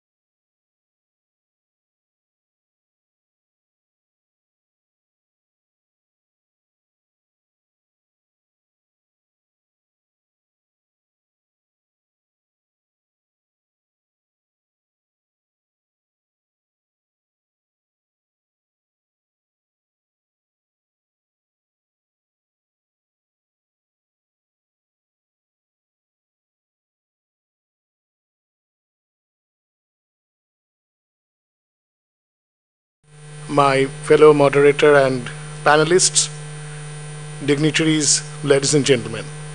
First of all, I wanted to convey my humble thanks and gratitude to Dr. Kanoria and Kanoria Foundation for giving me this opportunity to attend this amazing confluence of humanity, spirituality, tied with science and technology this year, and present my talk in front of you. So, the topic of my presentation today is a new index called Good Human Being Index. And what is it? It is actually a novel approach to quantify the positive contribution of a human being. Let's get into the detail and see why is it important what can be achieved with this. So we start with a shocking discovery on pursuit of human qualities. As Showman briefly alluded yesterday on another panel presentation, that over the past century we have seen a phenomenal progress in fundamental science, applied science and technology. As a result, the quality of life has also improved drastically. So then, why the quality of human beings has gone down steadily over the past century? Today, we witness around us shocking display of dishonesty, distrust, deceit, intolerance, cruelty, hatred, insensitivity. Oh God, this sad saga just goes on and goes on. So that saga leads us to a fundamental question about life. Am I happy? Are the people around us happy? Certainly, I don't think we are. And if not, then why not? And if there is any definitive approach to resolve these questions. Furthermore, if we extend the discontent of the soul to the discontent of the entire race, we get in front of a very difficult question. The deepest concern, one might say. Are we heading toward extinction as a race? Because we clearly see continued proliferation of nuclear weapons, growing geopolitical conflicts, terrorism, racism, extreme polarized wealth distribution around us, gender bias, global warming, and climate change, just to name a few. It's the deepest concern indeed. So, with these deep concerns, now is definitely the time to search for a remedy. We start with a basic realization. At the root of every human suffering is the human being himself. And in this particular case, to come to a solution or to reverse the course, only changing yourself will not work. Changing as a race is the only remedy. And what we need is an accepted measure to effectively track this process of change or transformation. There are two fundamental attributes or characteristic of this measure that we need. One, it has to be absolutely non-human biased, because if there is human bias in this measure, it will not be accepted by everyone. There will be a lot of doubt about this measure. Secondly, it has to be quantitative, because qualitative measures do not reflect the actual state of the measure. So, a non-human biased quantitative measure will quantify the primary human attributes, it will be universally accepted, and it will make everyone accountable. That is the most important point that I tried to make. So now we get into a little deeper end of the solution. So Good Human Being Index is a normalized daily score to track the process of transformation for an individual. Fundamentally, it is a score that quantifies the positive impact of existence of an individual in the context of a population. We remember, as a social animal, we do not exist just by ourselves. We exist always in the context of a population. The contributing factors, there will be a whole bunch of contributing factors to this index. We just wanted to present a few of them here, and by no means this is exhaustive. We actually invite everyone to contribute to this concept moving forward. So some of the contributing factors that came to our mind would be of course, the fundamental character attributes like honesty, compassion, ethics, etc.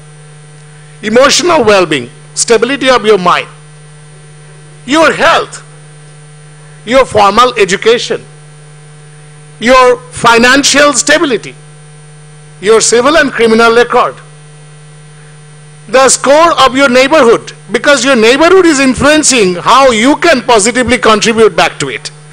That's kind of a feedback loop kind of a relationship.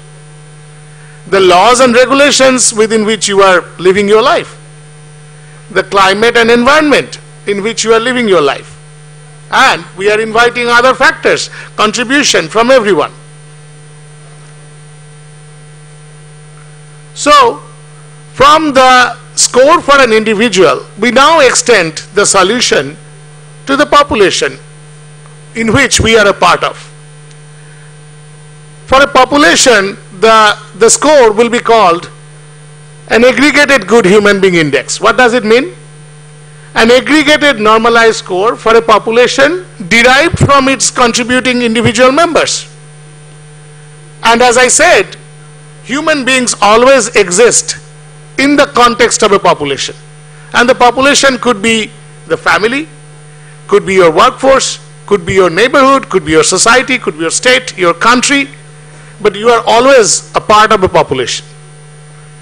And the aggregated good human being index will be represented as the accumulated positive impact of a population through contribution from its individual members. So we started with a daily normalized score to measure, quantitatively measure the positive contribution of an individual to its population, and then we extended it to an aggregated good human being index which is scoring the population itself as an accumulated positive contribution from its individual members. So, with the good human being index and the aggregated good human being index defined, now one asks, what is the purpose of such index? Of course, we understand, as we said, any measure that will effectively track the process of transformation of the human race, individuals and human race, has to be quantitative, has to be non-human biased, but what more? Here, today, I would like to present only two applications. And as I said earlier also, this is a nascent concept. We invite everyone to come forward, contribute to this concept, to further this concept. So, one application at the individual level for the good human being index is, it's a tool for self-assessment, because an individual could analyze their trend on a daily basis, because it's a daily normalized score. If there is a declining trend, one will be able to identify the root causes of the declining trend, take corrective actions, and validate the impact of those corrective actions on the trend itself. That doesn't exist today. That's going to create something new in our life.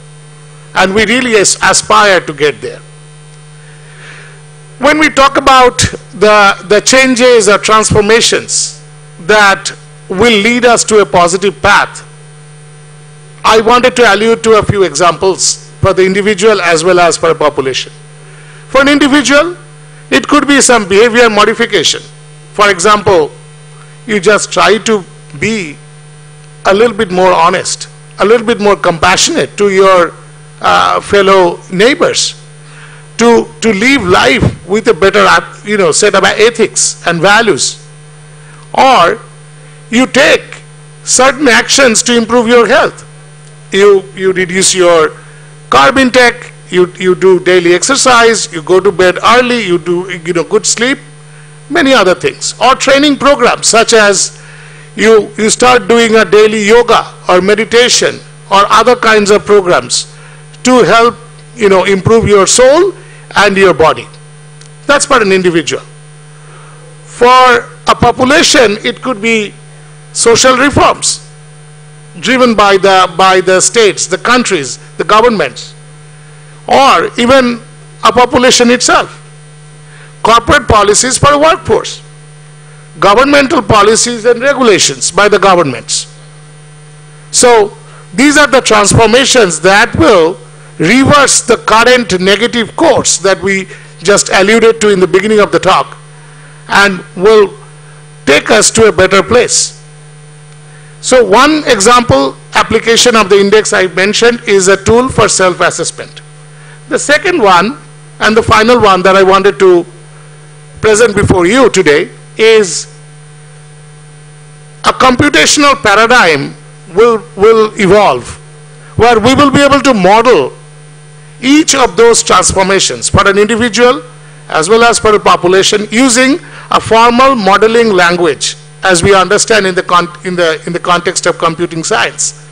And once we model them, we will be able to simulate their future impact at different timestamps in future using sophisticated regression models that will be developed using the latest advent of machine learning and artificial intelligence from the history of the behavior and the deeds of the human beings and the populations. And on top of that, once you have developed a modeling language and a simulation paradigm, one of the beauties of those are that you will be able to simulate the impact of different changes for an individual or for a population as an individual change as well as combined change. So for example, in that cartoon on the top right, we show that a change A and change B get modeled and they get concurrently applied to the context of a population, and then we simulate its impact at different time frames. 1 year down the line, 5 year down the line, 10 year down the line, and what would be the impact of these two changes or transformations concurrently being applied. Or if we apply them sequentially, one after the other, then what would be their impact? What is the best order of such policies? Whether one policy is nullifying the positive impact of another policy, so on and so forth.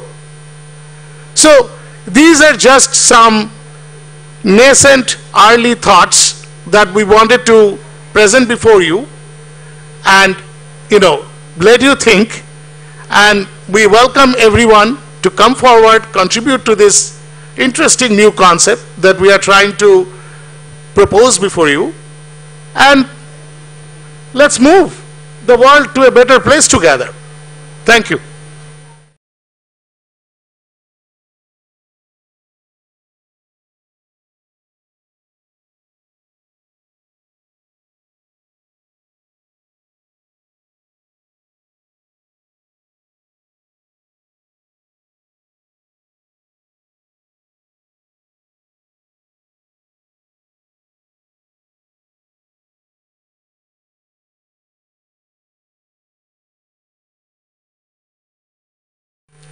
My next speaker is Her Royal Highness Mariam. I would request you to please come and deliver your address. Thank you.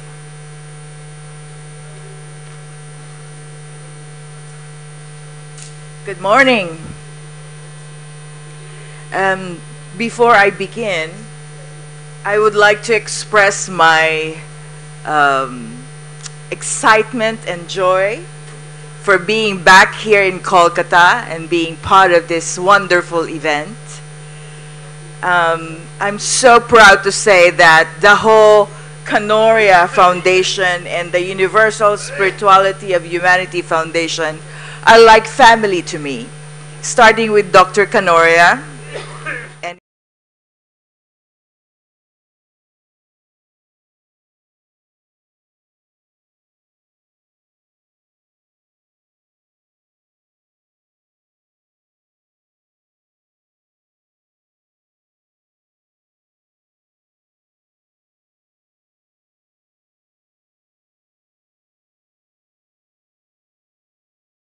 And beautiful sunset in Bali, just to be here with you today, yesterday and today. But I wouldn't miss this for the world. So again, thank you so much. Now,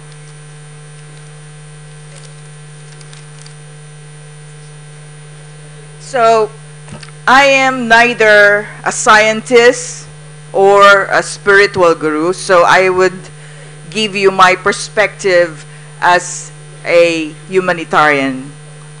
And in my world, the intersection of science and spirituality in philanthropy offers a unique opportunity to address global challenges with both rational insight and compassionate understanding. By integrating scientific methods and spiritual values, philanthropic efforts can become more holistic and effective, addressing not only the material needs of communities, but also nurturing their emotional and spiritual well-being. As the founder of We Care for Humanity, that's my organization that I founded, based in the United States, and I have chapters in more than 20 countries. As my experience, science and spirituality are not only important, but we actually depend on them. We rely on them. We need the logic on how do we help this community? How do we improve the lives of the children? How do we empower women? Of course, empathy is there, compassion is there, but without proper execution, without the logic, these humanitarian efforts and initiatives may not be effective. So we need science and spirituality together. It will not exist as science only or spirituality only. We need both in philanthropy. Science, with its focus on evidence-based solutions, can provide the tools and technologies needed to tackle issues such as poverty, health, and climate change. It allows for the development of innovative approaches and measurable outcomes, ensuring that resources are used efficiently and effectively. Meanwhile, spirituality brings a deeper awareness of interconnectedness, encouraging empathy, altruism, and sense of shared responsibility for the welfare of others and the planet. So one of my projects in Kenya, for example, which is suffering, some of the regions are suffering with drought, no water. So my organization has been building water wells. For example, in Machakos, last year we built 3 water wells run by solar panels. Okay? Without these solar panels, I don't think we can provide help to thousands of families right now and send those children to school instead of them walking 1 kilometer to 5 kilometers daily just to fetch water, right? And now, even the crops are growing. Now they have food on the table because they're able to water their crops. And the animals, can you believe there are thousands of animals without water? How can they survive? What will happen to the livelihood of these families that we are helping? So, with that said, again, new technologies, which is science, is very much needed in today's philanthropy. I don't know before how philanthropy survived without that new technology, but people are helping from the very beginning of time. But now with new technologies, with AI, we can multiply the help that we provide to people. When these two forces come together in philanthropy, they create a powerful synergy. Projects can be designed to not only solve immediate problems, but also to foster long-term resilience and harmony.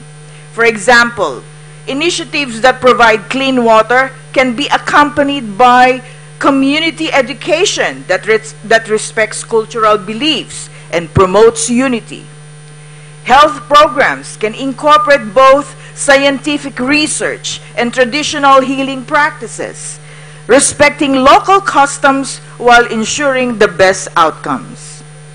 In this way, science and spirituality complement each other, creating a balanced approach to philanthropy that honors both the mind and the heart. This integration can inspire donors and organizations to think beyond conventional boundaries, leading to more sustainable and impactful change. By valuing both empirical knowledge and spiritual wisdom, the philanthropic sector can truly make a difference in creating a more compassionate and equitable world. And by the way, I need more donors for my water projects. I'm planning to build 10 more this year. So donors, you can see me later if you are interested. Thank you very much.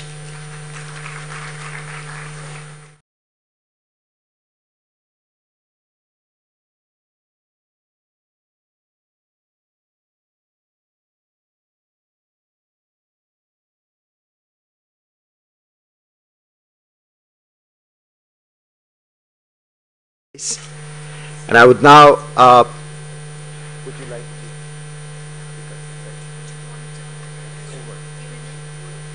yeah. So if there are any questions for the panelists, we'd love to have them. Please, the mic should go there.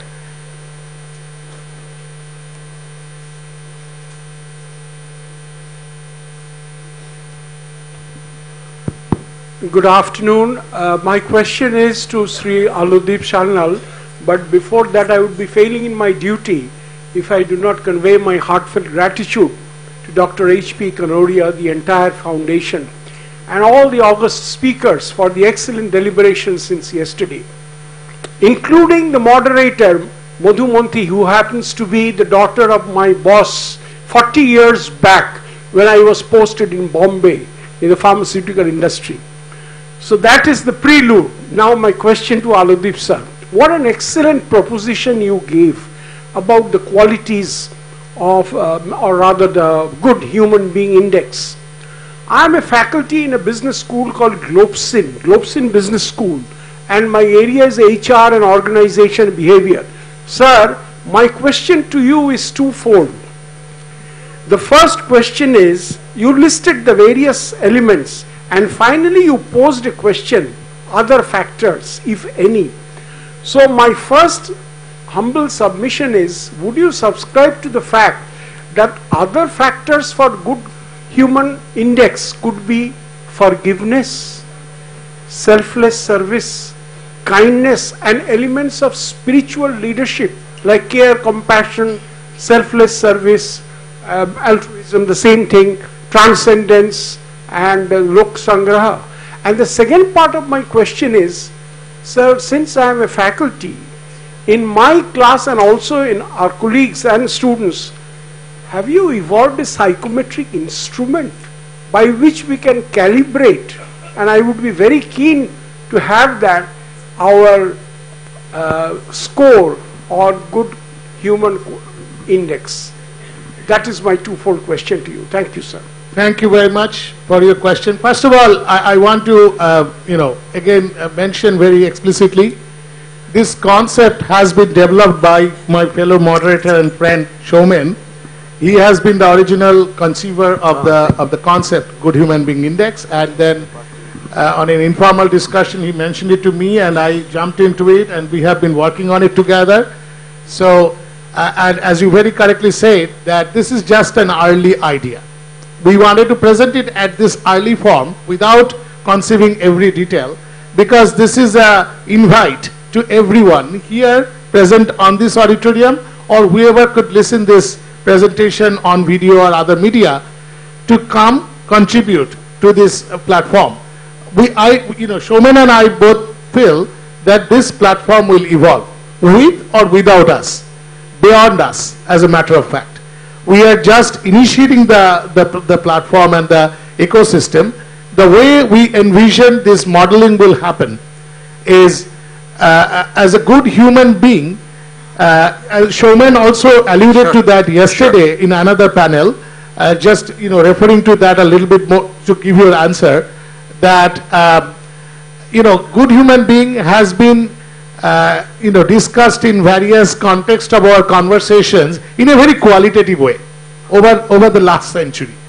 And we primarily, as a good human being, we always think about the character attributes, like the honesty, compassion, empathy, ethics, blah, blah, blah. But we wanted to think beyond that. This index is not only a judgment, or basically an index of your character. This index is actually an index of positive contribution of you as you exist in the context of a population. So of course, your character is a fundamental contributor to your score, but there are plethora of other factors as well. As we mentioned, your health is an important factor. Just to allude to that a little bit more, if you are not healthy, unfortunately, but let's say bedridden for some reason, of course beyond your control, but at that moment, the score will get a decline. Maybe mentally you are still very strong, maybe you are contributing in other ways, but the very fact that physically it is bogging you down will decline your score, unfortunately, right? And that will be one factor. Similarly, if you think about your financial stability, if you are not financially stable yourself, right, then you will not be able to help people around you. And as many speakers before mentioned, that ultimately this world has a big influence of the money and the wealth, the material wealth. Even if we want to discard ourselves or distance ourselves from material wealth, it still plays a very important role to our day-to-day existence. So if you are not a financially stable person yourself, you're not going to be able to contribute to your people around you in your population, the context of that population, very well. Similarly, if you did not get formal education, we have many times in recent history we have seen people take wrong decisions because they don't know how to evaluate certain statements by political, let's say candidates and other contexts, and they choose the wrong person or the wrong policy or the wrong interest, and ultimately hurts themselves. So all these are going to be important input factors. And another thing I wanted to allude to with additional emphasis, I'm sure you all heard me, but let me pronounce that one more time. This index has to be absolutely non-human biased. Because if it's human biased, if you have a contribution toward my score, I'm not going to believe it. It has to be a completely automated, machine-driven. The data will be collected by a computational ecosystem, a platform itself, and the score will be produced. Aladeep, I think we can of course take these questions offline. There is another session. We had covered it, and we can take that offline. So would you now like to, if there are any other questions we can take, or we can go ahead? Yeah. Thank you so much, and may I now request Mrs. Divita Kanoria to please come up and make the closing remarks and participate in the felicitation of the panelists.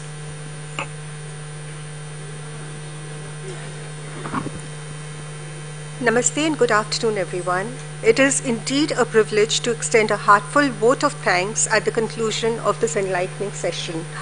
First and foremost, I would like to express my deepest gratitude to our esteemed speakers, Dr. Ravindra Kumar, Dr. Aludeep Sanyal, Her Royal Excellency Mariam Leonard Torres Mistura, and Mr. Shoman Chakraborty, whose thought-provoking insights have illuminated the profound connections between scientific inquiry and spiritual wisdom. Your contributions have inspired us to reflect more deeply on how these two realms can coexist and complement each other in our quest for truth and understanding. Science and spirituality are two distinct and complementary ways of understanding existence. While science explores the external world, spirituality delves into the inner world. Together, they offer a holistic approach of life. science providing knowledge and tools, and spirituality offering wisdom and purpose. Integrating both can lead to a deeper understanding of reality and human existence.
Mr. Shomin Chakraborty, who moderated so wonderfully.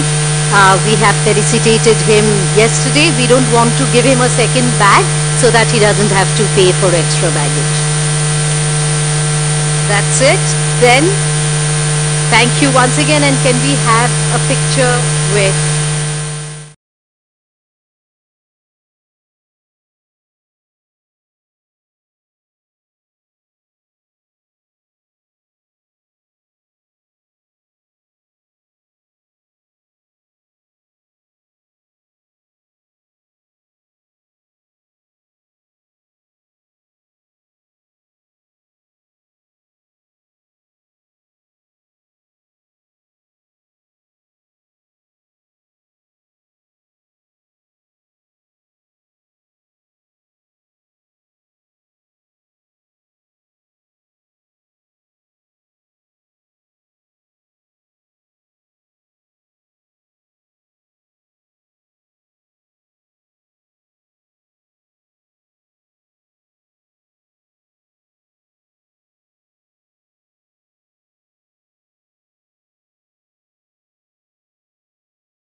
we have an address by Dr.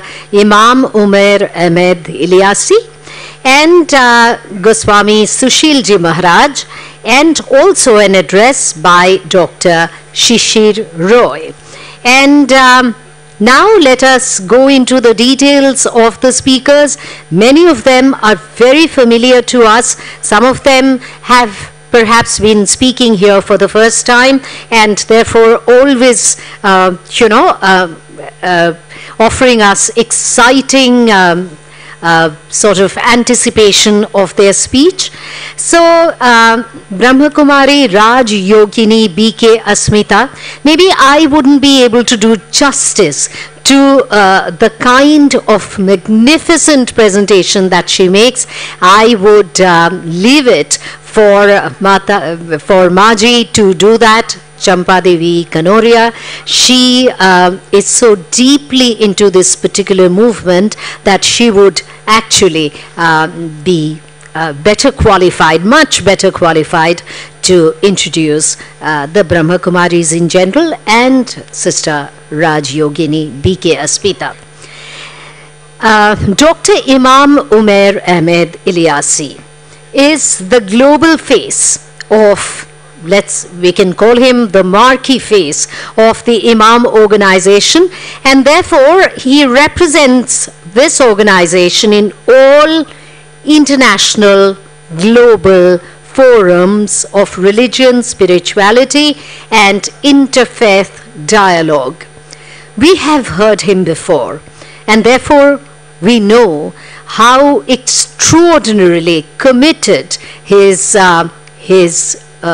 addresses are. It comes from a deep conviction within himself, and no wonder that this time everyone is waiting eagerly to hear him. We have the national convener of Bharatiya Sarva Dharma Sansad, and Sri Goswami Sushilji Maharaj.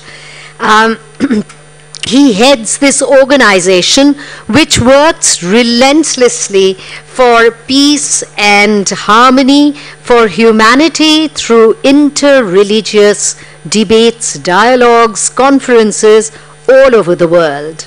So this is also going to be a very, very exciting phase of the confluence where we can be enriched from his immense experience in interfaith communication and dialogue and the great dividends that he has earned from it. And Professor Dr. Shishir Roy, Visiting Professor, National Institute of Advanced Studies and PPISR, Bangalore, Karnataka, India. He has joined this institute, NIS, in 2014, and his research interest includes modern physics and ancient Indian traditions, tailor-made for the theme of this conference, which is science and spirituality. So, with these few words, may I call upon the dais, the participants, and or maybe we can sort of wait for 5 more minutes as more people come in from lunch. Lunch is about to be closed, so people should be coming in now. And once again, for an overview of what is going to happen, the participants, the panelists would be welcomed, and particularly the Brahma Kumari organization would be introduced, and Raj Yogini, Brahma Kumari BK Asmita would actually be introduced in more detail than I am capable of by Maji, by Champa Devi Kanoria, and also there would be felicitation, first of all flower tokens, and then felicitation of the guests. And Margie is not here, so should I call it? And we have Manisha Lohia Kanoria, who has traveled all the way from Chennai. In fact, she was traveling and she found time for us today on the second day of the 15th session of the Confluence. And she is going to come up and she is going to present a shloka.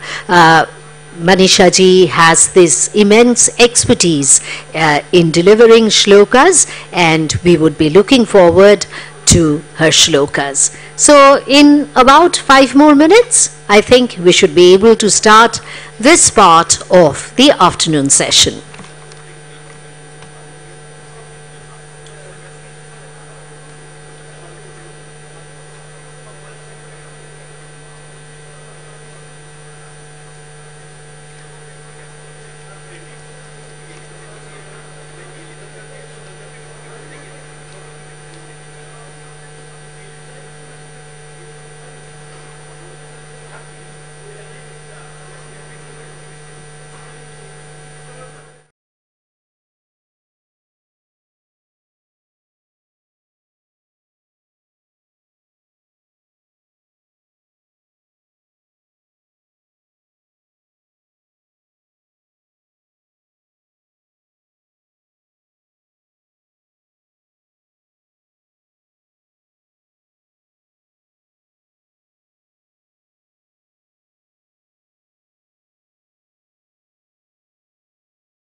B.K. Asmita and Srimati Champa Devi Kanoria would be coming in and introducing Raj Yogini B.K. Asmita as also welcoming our distinguished guests. While the welcoming with the flower token would take place, we would invite Srimati Manisha Lohia Kanoria to come up and present shlokas, recite shlokas. Right. Maybe we can do that later. The presentation of the flower tokens. May we request Dr. H.P. Kanoria to present the flower token. Okay. Shruti.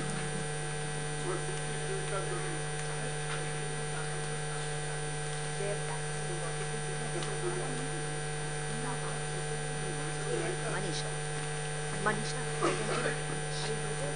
Chanting also and also the flower token. Flower token.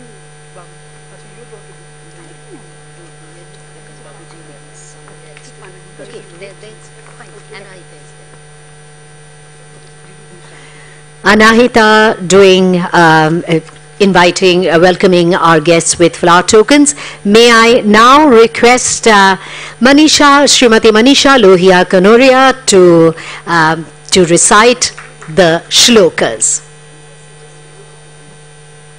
I think I'll just shift it a little bit. Is it okay here? Okay, like this. This fine? Just see. Yes, this is fine. Just come closer to the like this, huh? It won't echo, right? I'll stand.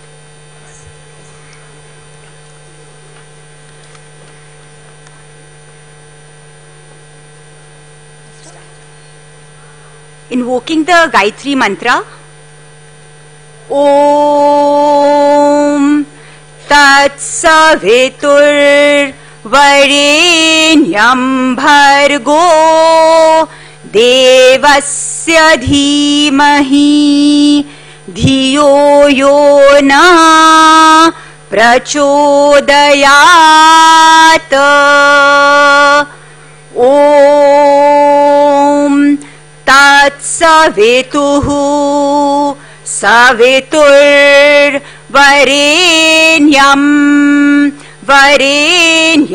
Bhargaha Bhargo देवस्य देवस्य धीमहि धीमहीति धीमहि धियो यः यो नः नः प्रचोदयात् प्रचोदयादिति प्रचोदयात् ॐ तत्सवितुस्सवितुस्तत्तत्सवितुः सवितुर्वरेण्यं वरेण्यगुं सवितुर्सवितुर्वरेण्यं वरेण्यं भर्गो भर्गो वरेण्यं वरेण्यं भर्गः भर्गो देवस्य देवस्य भर्गो भर्गो देवस्य देवस्य धीमहि धीमहि देवस्य देवस्य धीमहि धीमहीति धीमहि धियो यो यो धियो धियो यः यो नो नो यो यो नः नः प्रचोदयात् प्रचोदयान्नो नः प्रचोदयात् प्रचोदयादिति प्रचोदयात् ॐ ॐ तत्सवितुस्सवितुस्तत्तत्सवितुर्वरेण्यं वरेण्यगुं सवितुस्तत्तत्सवितुर्वरेण्यं सवितुर्वरेण्यं वरेण्यगुं सवितुर्सवितुर्वरेण्यं भर्गो भर्गो वरेण्यगुं सवितुर्सवितुर्वरेण्यं भर्गः वरेण्यं भर्गो भर्गो वरेण्यं वरेण्यं भर्गो देवस्य देवस्य भर्गो वरेण्यं वरेण्यं भर्गो देवस्य भर्गो देवस्य देवस्य भर्गो भर्गो देवस्य धीमहि धीमहि देवस्य भर्गो भर्गो देवस्य धीमहि धीमहीति धीमहि धियो यो यो धियो धियो यो नो नो यो धियो धियो यो नः यो नो नो यो यो नः प्रचोदयात् प्रचोदयान्नो यो यो नः प्रचोदयात् नः प्रचोदयात् प्रचोदयान्नो नः प्रचोदयात् प्रचोदयादिति प्रचोदयात् ॐ शान्ति शान्ति शान्तिः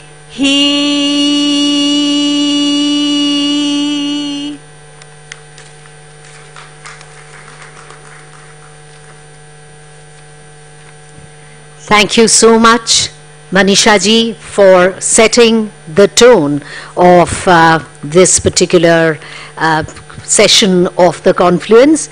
May I now request Maji, Srimati Champa Devi Kanoria, to welcome our distinguished guests.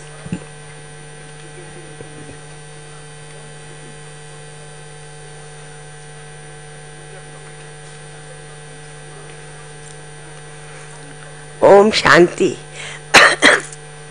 आदरणीय ब्रह्मा कुमारी राजयोगिनी अस्मिता जी बहन हमारे बीच पधारी हैं, हम उनका स्वागत करते हैं, स्वागत करते हैं, स्वागत करते हैं।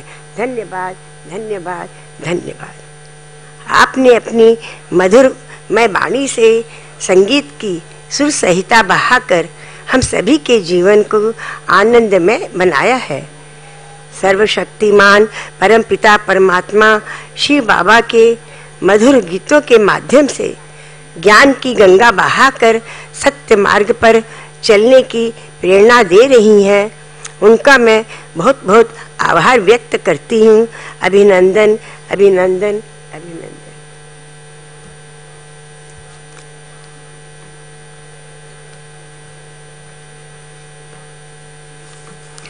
Thank you so much. And now we would go straight into the address, the much awaited address of Raj Yogini B.K. Asmita.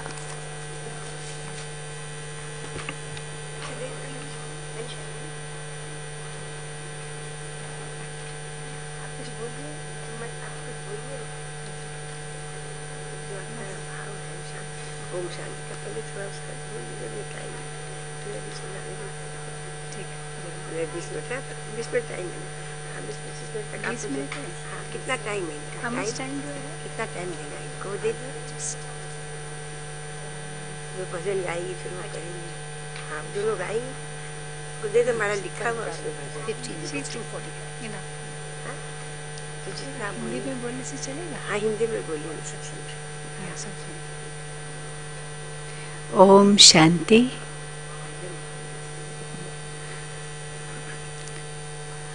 बहुत ही सुमधुर गायत्री मंत्र के साथ हमने ये सेशन आरंभ किया है।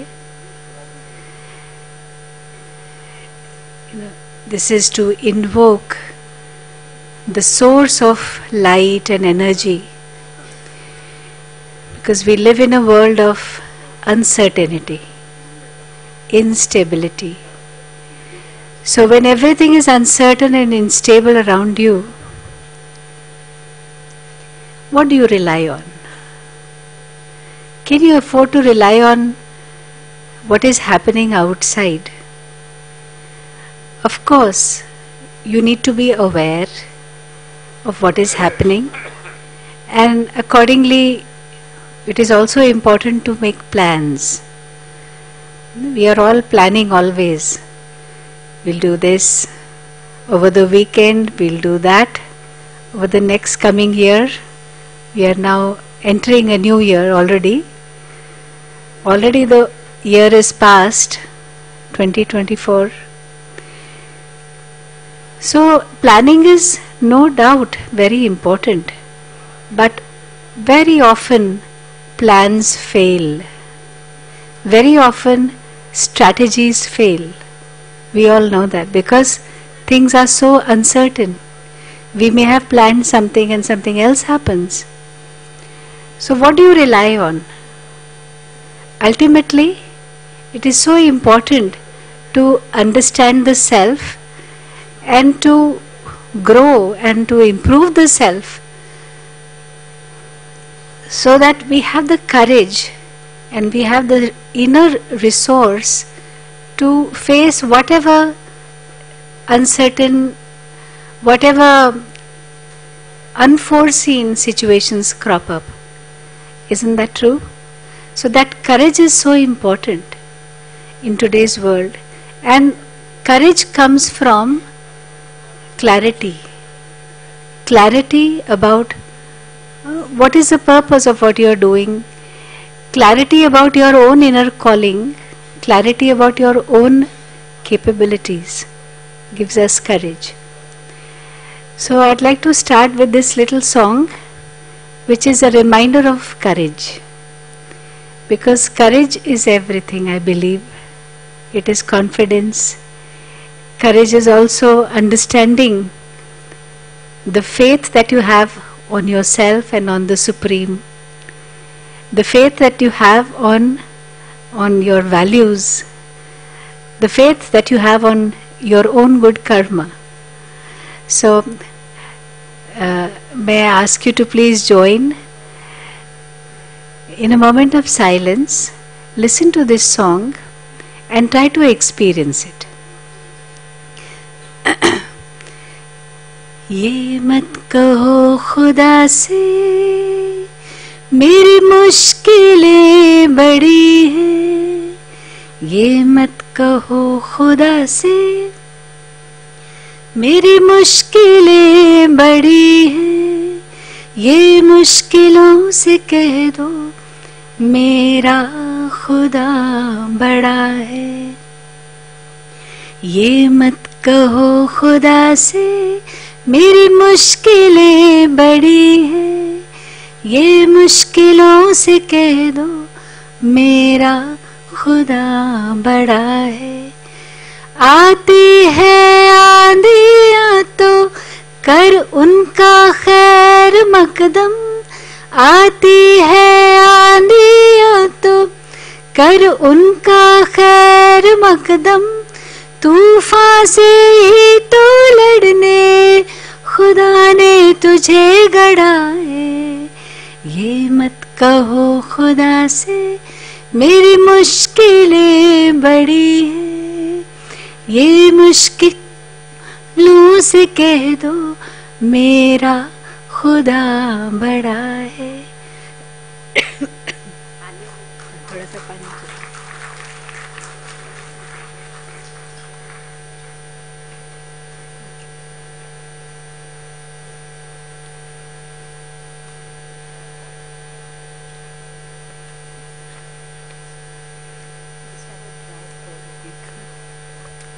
Thank you. So, to rely on that courage that we have inside. Excuse me. I think I haven't had water for some time. So, how to bring out that courage, that confidence? Because you see, there's a lot about, inspirations, there's a lot about motivation. People try to rely on that, but what is it?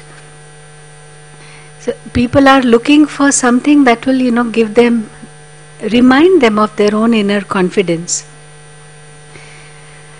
When we think about motivation, it's a little bit like what I'm reminded of is, in school, in our younger days when we used to play games, we had our friends and family members sitting on the sides to, say, okay, go, you can do it, and cheering us.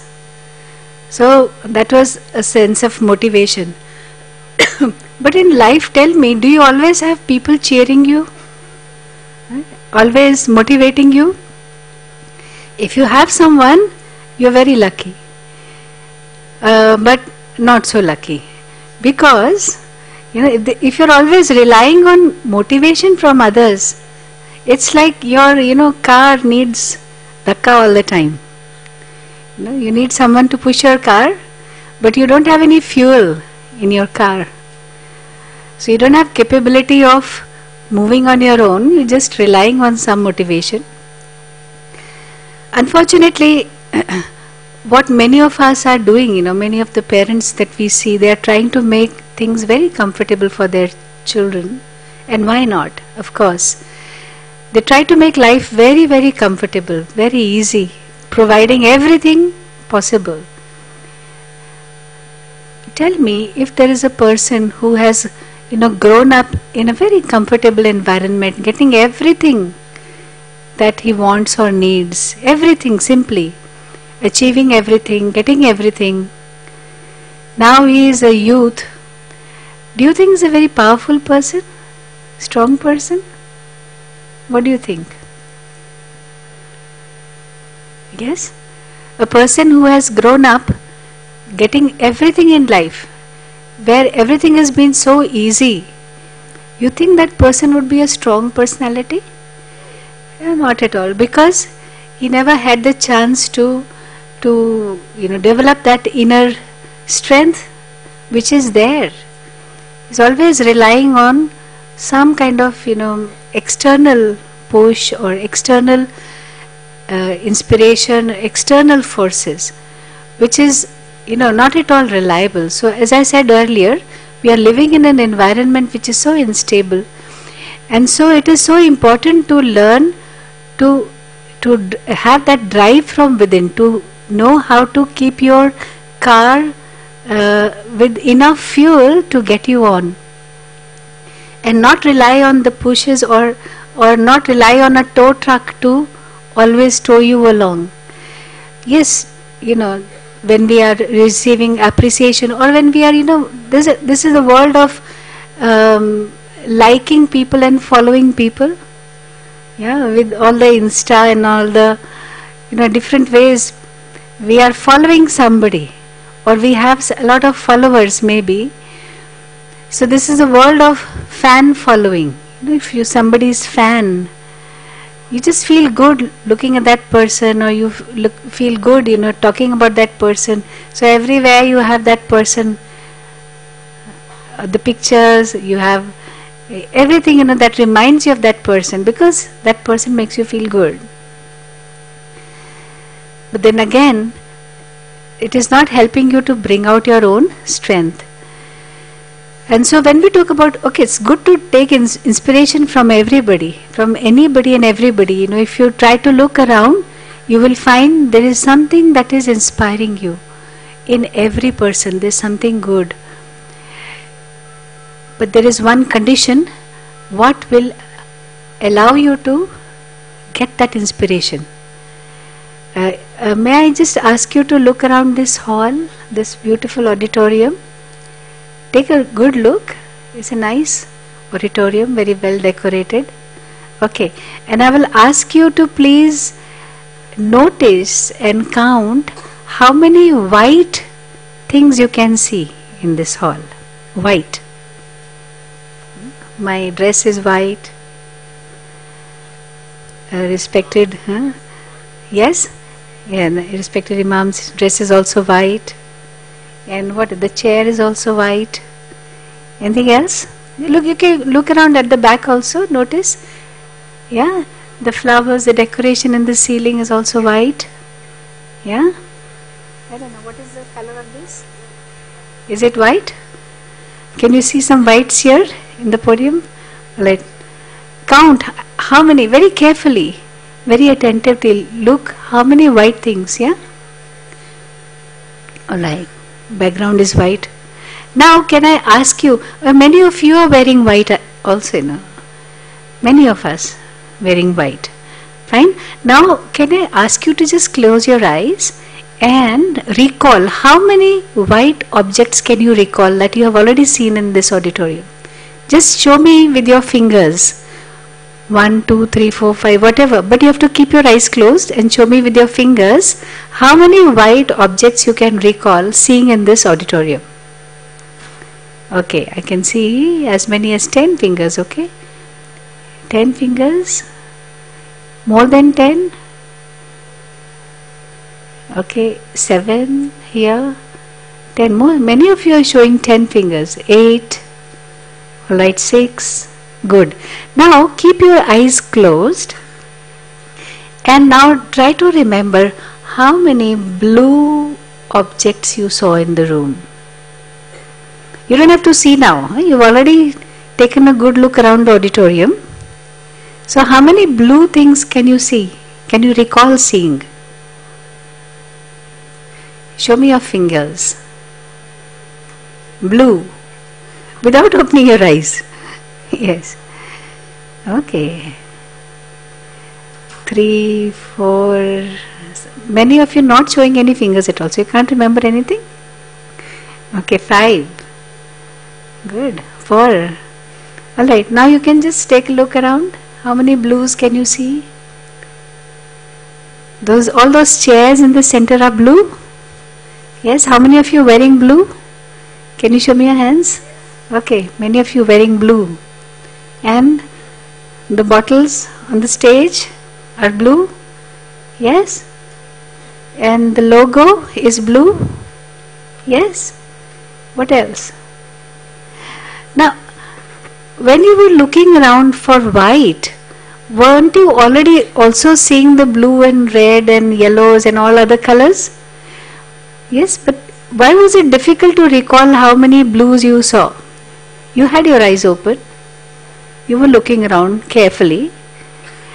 Why are you not able to recall as easily as you are able to recall the whites? Correct. Exactly. So, because you were paying attention on whites, only the number of whites went in and were recorded here. Right? So, it is all a question of where and where you are paying attention. If you are paying attention to all that is good in others, if you are paying attention, then that good will be recorded. Have you met people who are very good at catching mistakes? Yes? Have you met anybody like that? Very good. They will notice everything that is going wrong. They will notice everything, all the defects. Very smart people, but not very happy people. Always finding faults in everything. They are smart, but not happy. So that is not the kind of, because our attention, where we are focused, where we are, what we are paying attention to, is what is actually entering here. So if I am always attentive towards defects and faults, what is entering is not going to be something very pleasant.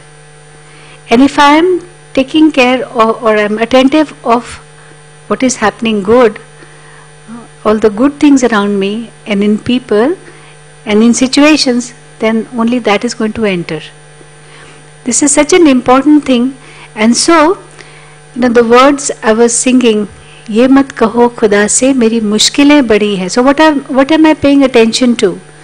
All the difficulties in my life, all the things that are going wrong, और ये मुश्किलों से कह दो मेरा खुदा बड़ा है. Or am I paying attention to the source of my strength? And what is the source of my strength?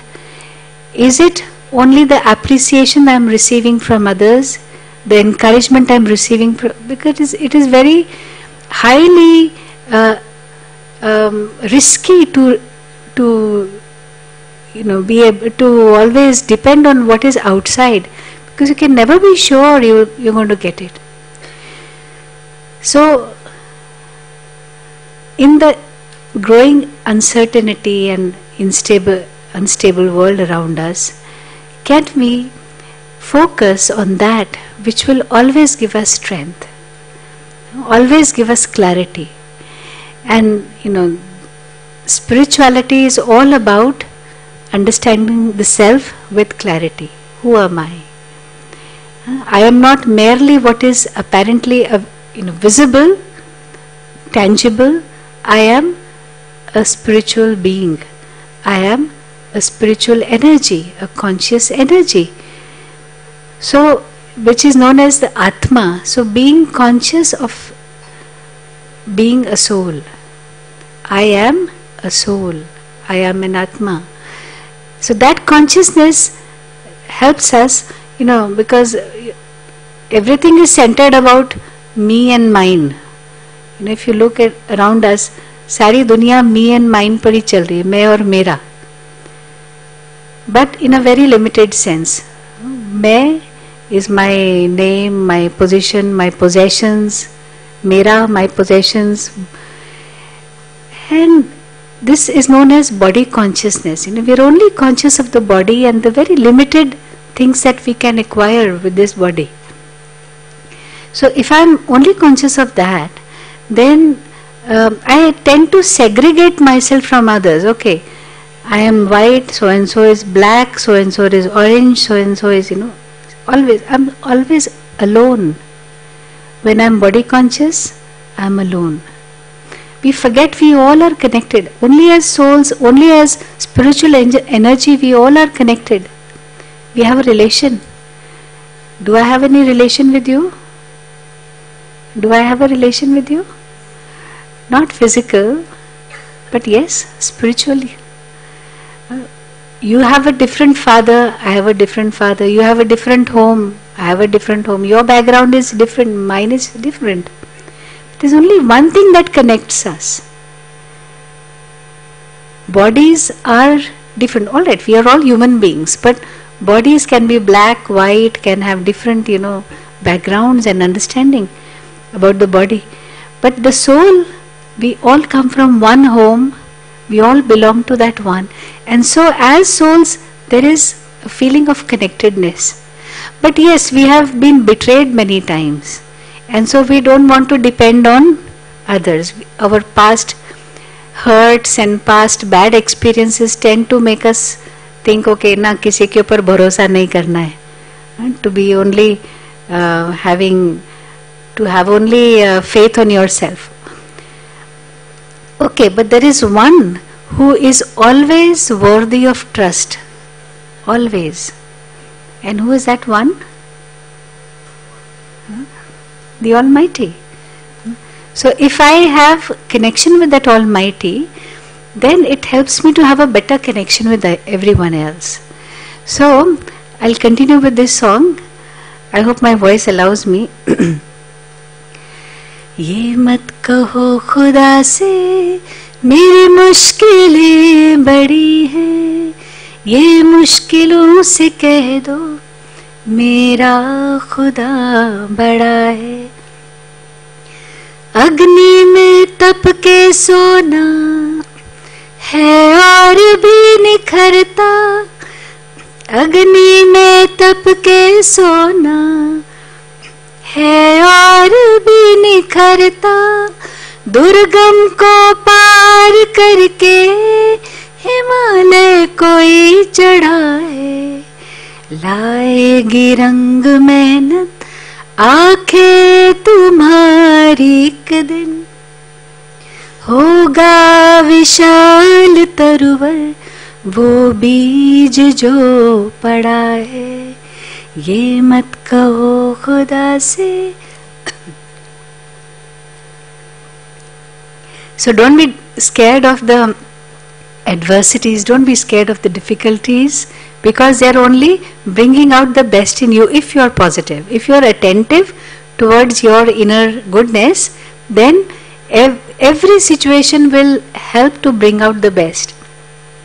I was listening to the sharings of one businessman recently. I would like to share with you. He said, he's a very successful businessman. So he was telling that earlier he said we were running after the customers all the time. Always running after customers. Please buy my product, please buy my product. And the customers have their own moods, their own liking, so sometimes they listen, sometimes they don't listen. Not something we could rely on. Their taste keeps changing, so we had to, really run after them. So that was very frustrating. Then he said, we started working on our product, how to improve the product, how to improve the branding, how to improve the self. And now he says the customers are running after us. We want your product. See? So the self is something, if I work on, if I take care of the self and improve myself, bring out my strengths, bring out my positivity, then I don't have to run after achievements. I don't have to run after success. It comes, it follows very easily. And do you all have a constant life partner? Do you have a good partner? Life partner? Okay, I'm not talking about how many of you are married or not married. You know what I'm talking about? I'm talking about a partner who has guaranteed to stay with you all through life and beyond. Do you have? Anyone who will always guide you, always protect you, always be with you. You have? Yes. Now, it's very important that we have that partner, but also it's also important to remember that you have that partner. Just having is not enough.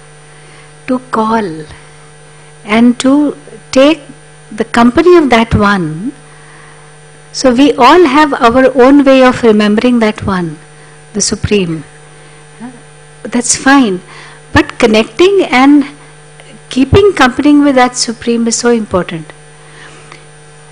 To experience the benefits of having that one with us. I've heard that in this Mahabharata serial they were showing, somebody asked God, they asked like they have portrayed Shri Krishna as the Pandavas' friend. So they asked Shri Krishna, why didn't you guide the Pandavas? When they were making a mistake, when they were, playing, they were gambling, why didn't you guide them? You should have guided them. You were their friend. You should have told them, you're going wrong. Don't commit this mistake. Why didn't you do it? So the answer he gave was, oh, it's simple. I was just standing and waiting, but nobody called me. Nobody called me. Same thing he said when Draupadi asked him. Draupadi said, Shri Krishna, you were very late. You came, but you came at the last moment. At the 11th hour, that time you came. You should have come earlier. So again the same. She said, बहुत देर कर दी. देर ने मैंने नहीं की, देर तुमने की. You were, with folded hands requesting everybody, Dronacharya and all Bhishma, Pitama and everyone. But you never even remembered me once. Only at the end when you remembered, I came immediately. So now, why I am telling you this? In life, when something goes wrong, that time we start blaming Upparwala. You never helped me. Every day I am doing this for you. Every day, and you never came when I needed you. Why didn't you come? Okay, we all know that karma has its own important role. So what you do, you get. But even then, he should have helped me. He should have. So, do we actually take his help? Help in the sense, do we not just ask for help, but make that companionship, that relationship with the Supreme, so that we can, draw on his energy. I'll give you just two examples, and before I finish the song. Just a couple of days back, I had to go somewhere, and I didn't have any means of conveyance of going. So there was this young boy, he's maybe, just turned 18. He said, Didi, I can drop you. Where do you have to go? I will drop you. So I said, can you drive? He said, yes, I'm very good at it. Come, why don't you try and see? So he was driving. He loved to drive, so he knew how to drive, but he just recently got his license. So I found that he was driving so well, so safe and really good driving, very smooth going. So I said, the very young boy, I said, how are you? I mean, you driving so well? So he said, who taught me to drive well? I was driving, but who taught me to drive well? I said, who? So he said, like this. I said, how? So he said, whenever I start driving, when I sit on the driver's seat, I never sit alone. I call him. He's my friend. I call him and come on, be seated beside me. We are going to go to this place. And ever since I started doing this practice of, invoking, and just a thought, okay, my dear friend, in our centers we refer to that Upparwala as Baba. Baba, not talking about any human being, no Sadhu Baba, but Baba means the father. Like in Bengali we say Baba, father. So refer to, he said, I call him, and that Baba, that supreme energy, the supreme parent of all souls, he comes and sits beside me. That light is there, and I am thinking that I should be driving in a way that, I can't make the car go on a bumpy ride. I can't make him, suffer if I'm not driving well. So I follow all the traffic rules. I never violate any traffic rules, and I make sure my vehicle is going smooth. See, because he's sitting beside me, and he says, and then that helps me to, go through a lot of problems very easily. That helps me to, find traffic-free roads. Even in when there's a lot of jam, even then I can get through when I have him. And when he's not there, then there are problems. So this is a thought actually that just makes us more attentive. And that is why, the science behind the spirituality is to have your attention on that which is right. Being attentive about thinking the right things. That's all that spirituality is about. Where to keep your attention, and that is why it is known as dhyan. Dhyan is where is your attention. There's another person, who is in charge of our kitchen in Mount Abu. We have a huge kitchen with thousands of people there.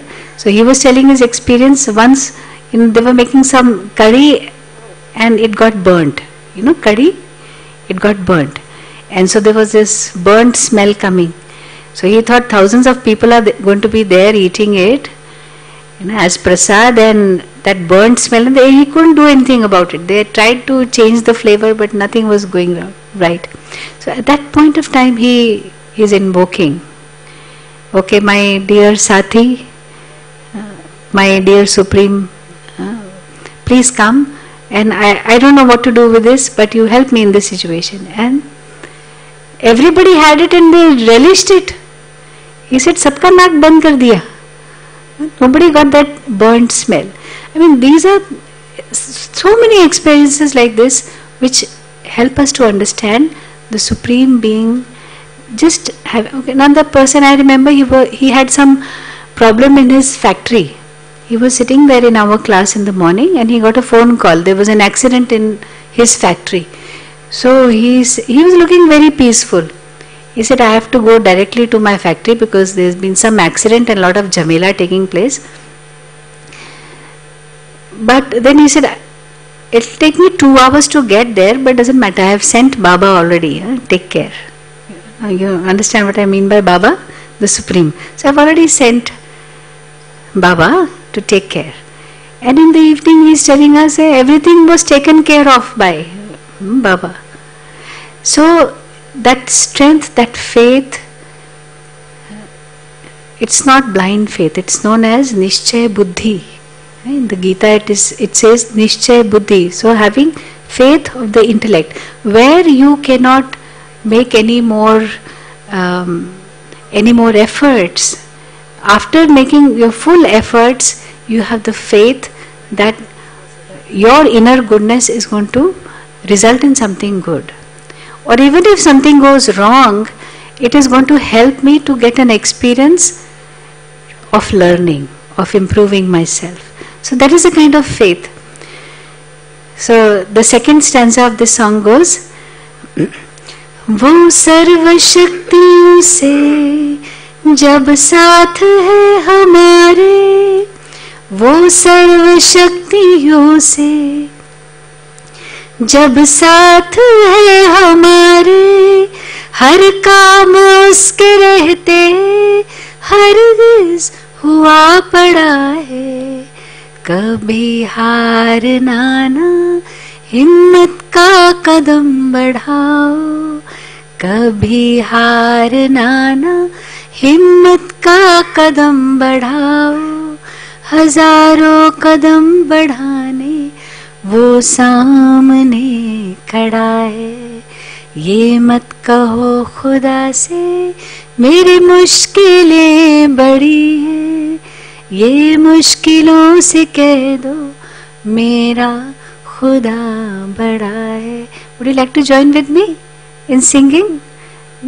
ये मत कहो खुदा से मेरी मुश्किलें बड़ी हैं, ये मुश्किलों से कह दो मेरा खुदा बड़ा है, मेरा खुदा बड़ा है, मेरा खुदा बड़ा है.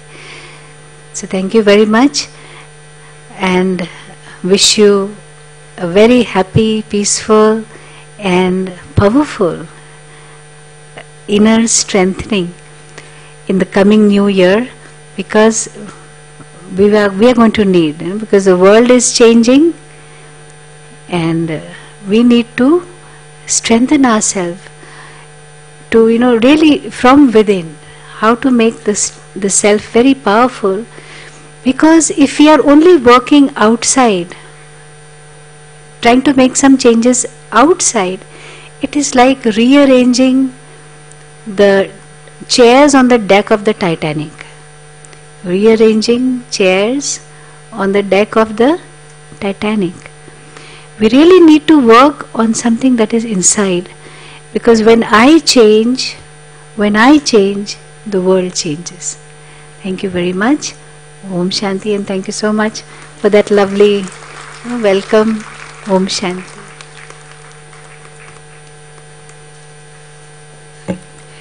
Thank you and pranam. We would take this particular panel forward. May I now call upon Faizan Munir. He is the director of an NGO which is known as Global Humanity for Human. There are many projects that this NGO is engaged in. One very important one is Reach Them, Teach Them. In this project, educational awareness is fostered amidst children who live in clusters. He also heads many other projects like this, like Reach Them, Feed Them, Plant Them, Save Them, etc. Faizan Munir.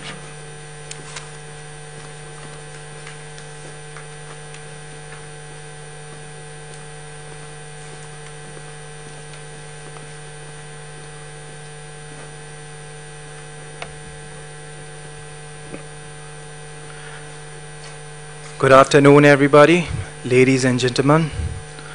Assalamu alaikum. Nahmaduhu wa nusalli ala rasulihil kareem amma ba'd. My name is Faizan Munir. I'm a director of an NGO known as Global Humanity for Humans.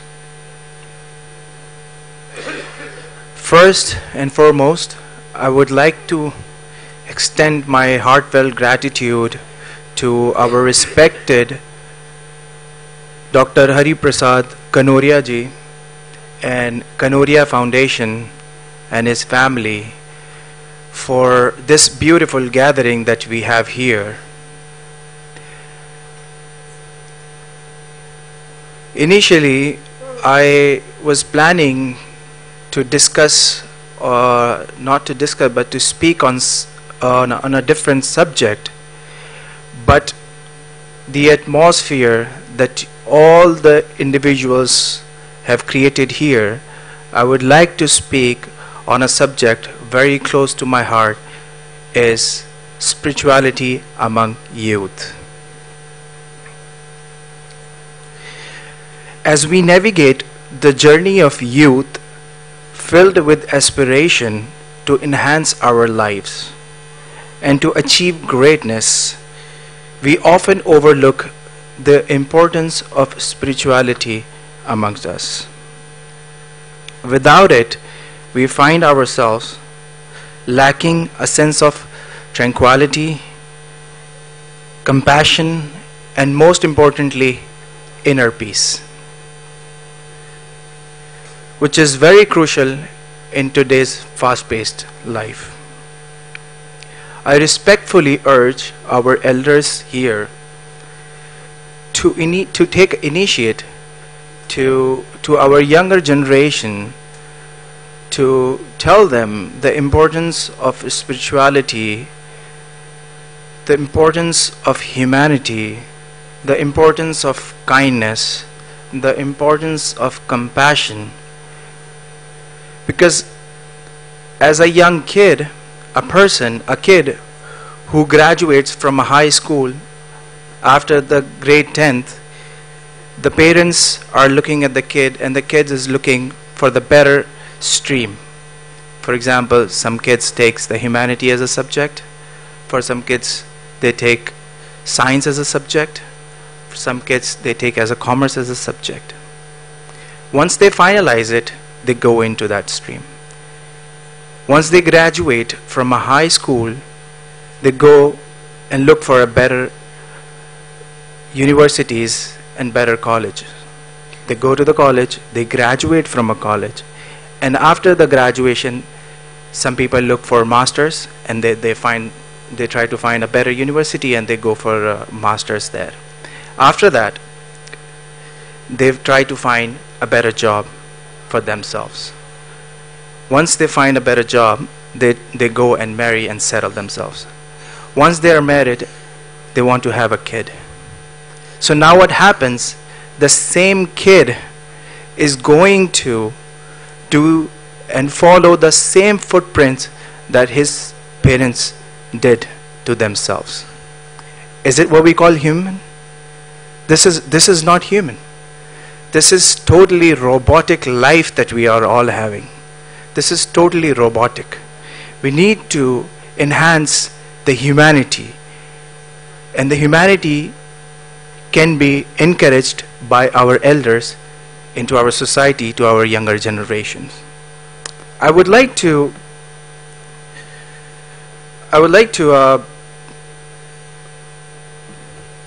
extend my gratitude to my respected father, Dr. Imam Umair Dil-Yasi, who is the Chief Imam of India. He helped me, shaped my character and perspective in order to respect all the religion, no matter their caste, no matter their socio-economic status, no matter what their religion belongs to. He always taught me one thing: the humanity is your religion. You should respect everybody in every manner you could. The importance of spirituality, I would like to give an example how the soul without the spirituality and with the spirituality looks like. Just give me one moment.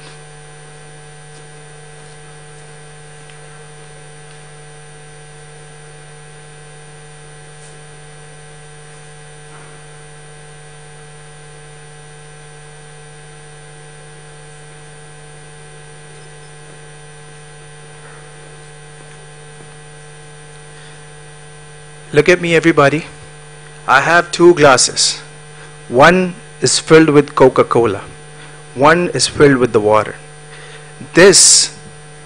Consider this as a soul. There is no transparency. It's toxic. It's unhealthy. It's not reliable. On the other side, if you look at it, it's clear.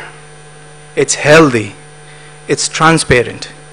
Now take these two glasses as a representation of two souls. One is pure, healthy, and the other one is toxic. Ponder this analogy and think wisely. Thank you. Thank you. Appreciate it.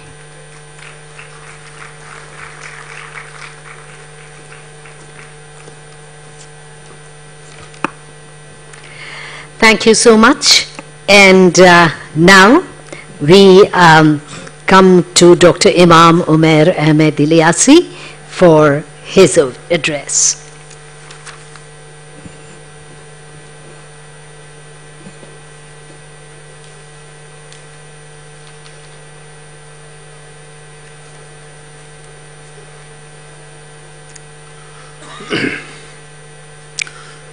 Bismillahirrahmanirrahim. Nahmadu wa nasalli ala rasulihil kareem, amma ba'd.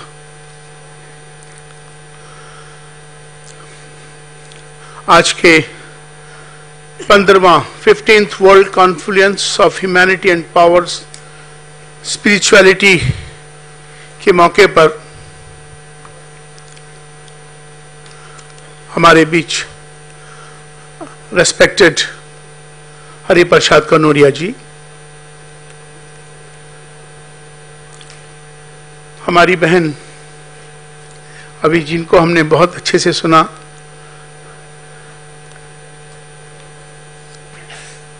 हमारी Mrs Kanoria, आदरणीय आचार्य गोस्वामी सुशील जी महाराज, और मेरे बेटे फैजान मुनीर, और आप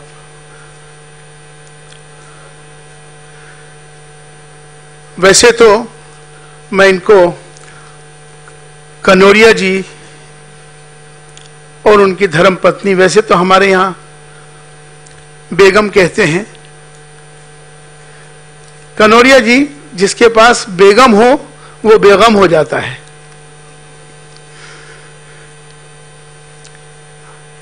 इस programme को करने के लिए जिस तरह से हर साल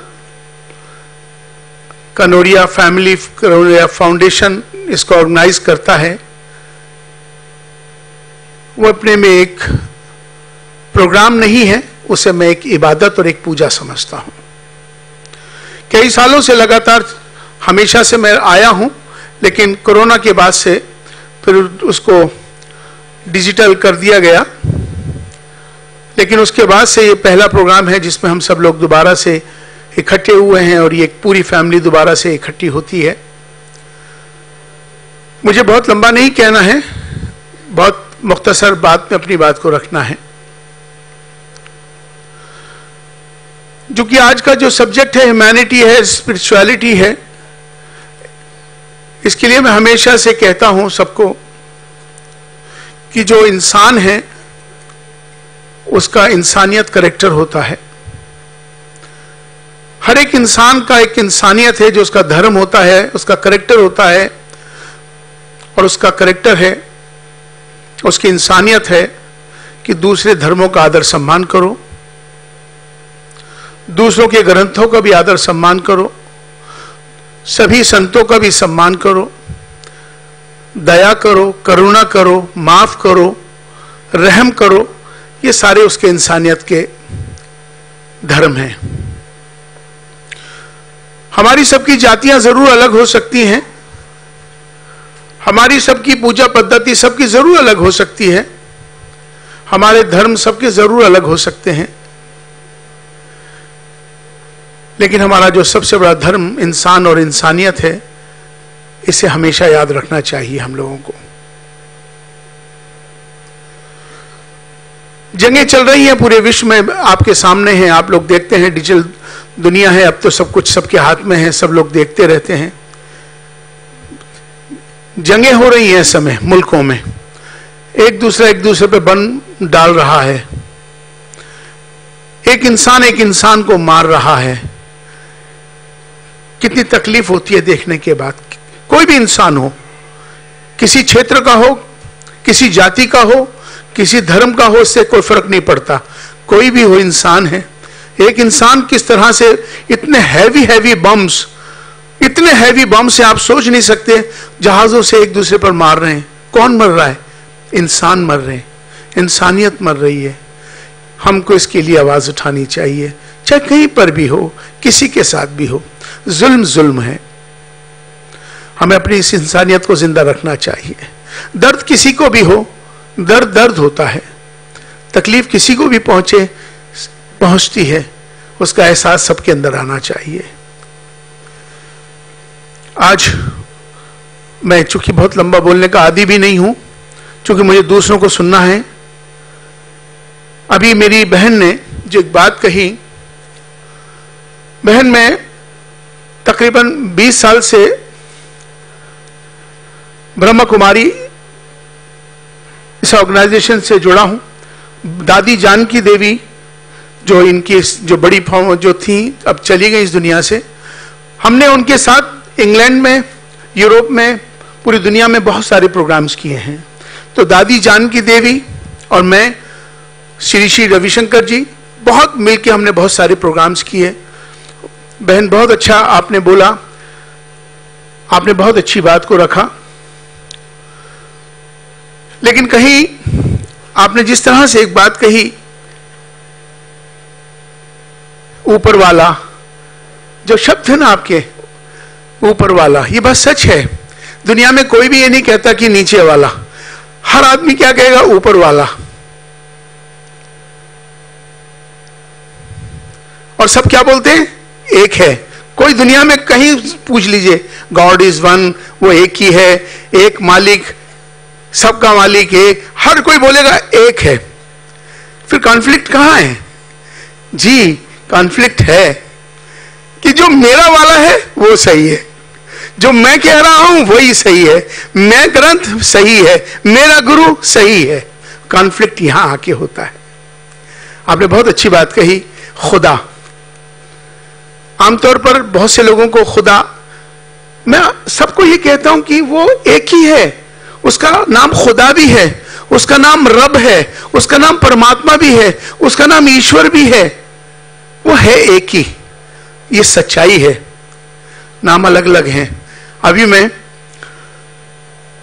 कोल्हापुर की तरफ जा रहा था, तो मेरा प्रवास था कोल्हापुर, तो वहां पर कोल्हापुर में एक प्राचीन मंदिर है, बहुत मठ है, बहुत बड़ा पुराना। तो स्वामी जी को पता चला इमाम साहब प्रवास पर हैं कोल्हापुर के, उन्होंने अपने लोगों को बोला कि इमाम साहब को कहिए ना कि एक बार हमारे मठ में आ जाएं। तो हमने कहा ठीक है, हमने उनकी दावत कबूल की और हम उनके मठ में चले गए। आप यकीन माने कि इतना प्राचीन मठ है कोल्हापुर के अंदर, और उन्होंने 60 गांव एडॉप्ट किए हुए स्वामी जी ने, और वो इतने, किसी को पता नहीं है, इतने सिंपल आदमी है वो, किसी कोई जानकारी नहीं है। 60 गांव एडॉप्ट किए हुए हैं स्वामी जी ने, और इंसानियत का इतना बड़ा काम कर रहे हैं, आप सोच नहीं सकते। उनके अंदर कोई भेदभाव, किसी धर्म को लेकर, किसी जाति को लेकर कोई भेदभाव नहीं। 60 गांवों को एडॉप्ट कर कर वो एक अच्छे इंसानियत का पाठ पढ़ा रहे हैं स्वामी जी। तो उनका स्वामी जी का एक बहुत बड़ा गुरुकुल है, उसमें हजारों बच्चे आचार्य वहां से बन के निकल रहे हैं। तो स्वामी जी ने कहा, एक बड़ा कार्यक्रम उन्होंने सांस्कृतिक मेरे वेलकम के लिए किया, और उसके बाद एक बड़ा प्रोग्राम रखा। तो बच्चे बैठे थे सारे, तो उन्होंने अपने अपनी परफॉर्मेंस बच्चों ने दिखाई। उसके बाद स्वामी जी बोले कि इमाम साहब, ये बच्चों से अगर आप कोई प्रश्न करना चाहें तो आप कोई प्रश्न कर लीजिए। तो मैंने कहा ठीक है स्वामी जी। तो मैंने बच्चों से एक सवाल किया जो मुझे हमेशा याद रहता है। मैंने, बच्चों ये बताओ कि ईश्वर में और भगवान में क्या अंतर है? ईश्वर में और भगवान में क्या अंतर है? तो सब बच्चों ने, ज्यादातर बच्चों ने कहा इमाम साहब सब एक ही है ना, भगवान भी वही है, ईश्वर भी वही है। ज्यादातर लोगों ने मुझे ये जवाब दिया। लेकिन उसमें से बहुत देर के बाद एक बच्चा खड़ा होता है, बड़े कॉन्फिडेंस के साथ उसने हाथ उठाया। पहले वो वॉच करता रहा कि सब लोग क्या बोलेंगे, फिर उसके बाद उसने हाथ उठा के कहा इमाम साहब इसका जवाब मैं दूंगा आपको। तो मैंने कहा ठीक है बेटा, खड़े होइए। मैंने, क्या नाम है आपका? कहने राम प्रसाद। मैंने कहा बताओ बेटा। कहने लगे इमाम साहब ये कोई आपने प्रश्न किया है, ये तो बहुत सरल है। मैंने, अच्छा बताओ आप बेटा। कहने लगे इमाम साहब बहुत बड़ा फर्क है भगवान में और ईश्वर में। मैंने, क्या फर्क है? कहने लगा इमाम साहब ईश्वर अजन्मी है, वो किसी से जन्म नहीं लेता, उसका कोई रूप कोई आकार नहीं है, वो हमेशा के लिए है, वो अजन्मी है। मैंने कहा बिल्कुल बात ठीक है। कहते हैं जो किसी से जन्म लेगा, जन्म लेकर आएगा, वो भगवान हो सकता है लेकिन ईश्वर नहीं हो सकता। सेम थिंग बिल्कुल इसी तरह से हमारे यहां भी कुरान के अंदर बिस्मिल्लाहिर्रहमानिर्रहीम कुल हुवल्लाहु अहद अल्लाहुस समद लम यलिद वलम यूलद वलम यकुल लहू कुफुवन अहद, उसी ईश्वर के लिए वो बात वहां पर यही बिल्कुल जो उन्होंने कहा यही हमारे यहाँ है। हमारे यहाँ भी उस निराकार की इबादत करते हैं, पूजा करते हैं, जो कोई जिसका कोई रूप कोई आकार नहीं है। इसी तरह से उनका जो कलमा है सनातन का, एकम ब्रह्मम द्वितीय नास्ति, हमारे यहाँ भी वही है, सेम ला इलाहा इल्लल्लाह, और उस ईश्वर के अलावा कोई नहीं है। देखिए आपने खुदा बोला तब भी वही बात जा रही है, आप ईश्वर बोलती, आप परमात्मा बोलती, सचमुच यही है। और हमें सबको एक दूसरे का इसी तरह से ख्याल रखना चाहिए, सब जो को मिलजुल के रहना चाहिए। अब मैं चूंकि बहुत लंबी बात कर गया, मुझे इतना बोलना नहीं था, लेकिन फिर भी कनौरिया जी आपका जो स्लोगन है ना, वो स्लोगन ऐसा स्लोगन है जो सबको एक करता है। आप चूंकि वैसे आपका खुद का भी एक करेक्टर वही है, all in one one in all, इसी में सब कुछ है। हमें यही सबक, यही इस पर अमल करना चाहिए। मुझे लगता है कि कोई भेदभाव, किसी तरह का आपस में कोई टकराव बिल्कुल नहीं होगा। अब मैं अपनी बात को यहीं पे चूंकि अब खत्म कर रहा हूं, वैसे तो मैंने 2-3 चीजें लिख ली थी, लेकिन ये समय ऐसा नहीं है। समय चूंकि हम स्वामी जी को सुनेंगे और लोगों को सुनेंगे, कभी आपके सामने आएंगे, फिर लंबी बात आपके सामने जरूर रखेंगे। लेकिन मैं अपनी नसीहत की बात को खत्म करने से पहले मैं कनौरिया जी को मुबारकबाद और उनका शुक्रिया। जिस तरह से ये कल से लेकर आज तक ये जो प्रोग्राम चला, बहुत अच्छे ढंग से एक एक चीज का आपने ख्याल रखा है। आपकी हॉस्पिटैलिटी के लिए और इस प्रोग्राम के लिए आपको और आपके पूरे परिवार को मैं मुबारकबाद दूंगा। और इस मुबारकबाद के साथ साथ मैं असल में जो इसके प्रोग्राम के पीछे जो असल शख्स था, मैं उसको भी चाहूंगा कि मैं उसके लिए भी दुआ करूं और उसके लिए भी उनको भी मुबारकबाद पेश करूं। वो है इस प्रोग्राम के पीछे राहुल वर्मा। इस पूरे प्रोग्राम को राहुल वर्मा ने, मैं देख रहा था राहुल वर्मा को, और काफी समय से देखता हूं कि एक एक मेहमानों को किस तरह से उन्होंने बुलाना है, किस एक एक मेहमान का, एक एक अपने अतिथि का कैसे ख्याल करना है। तो हमें सबको मिलकर एक बार ताली बजानी चाहिए राहुल वर्मा जी के लिए और सभी के लिए। दूसरी बात, अपनी नसीहत दे के बात को खत्म कर रहा हूं। इंसानियत क्या चीज है, उसे अपने जीवन में उतारेंगे तभी वो आएगा। कहने से और बोलने से नहीं आता, अपने आचरण में उतारेंगे तभी उसका एहसास और उसका आपको पता चलेगा कि इंसानियत क्या है। मेरी नसीहत इस समय बस एक ही है कि मैं अभी होटल पे ठहरा था, देख रहा था, अभी आ रहा था, जा रहा था कि एम्बुलेंस बहुत तेजी से जा रही है, आ रही है, आपने भी सुनी होंगी। आप यकीन माने कि जब भी आप एम्बुलेंस देखा करें, कोई भी एम्बुलेंस हो, वो रो रही है, उसका जो साउंड है ना, वो रो रहा है, तकलीफ में है। कोई शख्स उसमें जा रहा है जो तकलीफ में है। मुझे नहीं मालूम औरत है, मर्द है, काला है, गोरा है, कौन से धर्म का, हमें नहीं मालूम। हमें इतना मालूम होना चाहिए, कोई भी इसमें, कोई भी जा रहा है, खुदा का बंदा है, कोई भी इंसान उसमें जा रहा है, तो सबसे पहले जैसे ही एम्बुलेंस आप देखा करें, तो सबसे पहले आप यकीन माने इस अमल को करके देखना, आपके जीवन में आपको कितनी, आपकी आत्मा को कितनी खुशी मिलेगी, इसका एहसास आपको होगा। जैसे ही आप एम्बुलेंस को देखें, फौरन सबसे पहले उसे रास्ता दे दें, और रास्ता देने के बाद 1 मिनट जिसमें भी, जिस भगवान में, जिस ईश्वर में आपकी आस्था होना, उससे हाथ उठा के, हे ईश्वर, हे परमात्मा, जो भी शख्स इस एम्बुलेंस में बीमार जा रहा है, उसको शिफा दे दे, सेहत दे दे, उस पर रहम फरमा दे। इसकी अगर आप दुआ मांगेंगे ना, मेरा यकीन और दावा है कि ये हमारी दुआ निस्वार्थ है और वो सीधी अर्श पे जाती है जब हम निस्वार्थ किसी के लिए मांगते हैं, और वो दुआ उसको लगेगी, ये गारंटी है। इस बात का मेरा दावा है कि वो जैसे ही हमने दुआ मांगी उसके लिए, चूंकि निस्वार्थ है, वो दुआ उसको लगेगी, और दुआ लगते ही वो ठीक होगा, उसके बदले हम सबको नेकियां मिलेंगी। आप अंदाजा करके सोचिए, कभी आपका एहसास करके देखिए। मैं भी जा सकता हूं, आप भी जा सकते हैं, कोई भी जा सकता है। अगर उस एम्बुलेंस में कोई जा रहा हो और कोई हमारे लिए दुआएं मांग रहा हो जिसे हम जानते भी नहीं है, तो इससे बड़ी इंसानियत, इससे बड़ा अमल कोई नहीं हो सकता। बहुत बहुत शुक्रिया।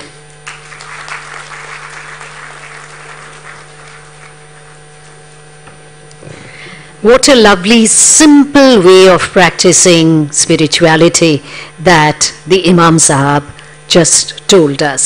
Surely we would practice as you have prescribed. So right now we move on to Goswami Sushilji Maharaj, and may we request you, sir?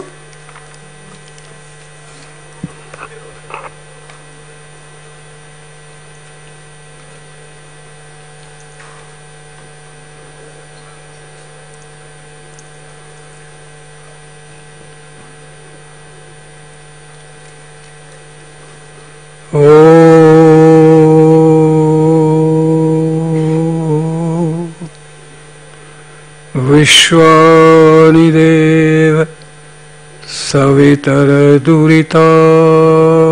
परासुव यद्भद्रं तन्न आसुव। Respect guys, आज की अध्यक्षता कर रहे इस कॉन्फ्रेंस की हमारे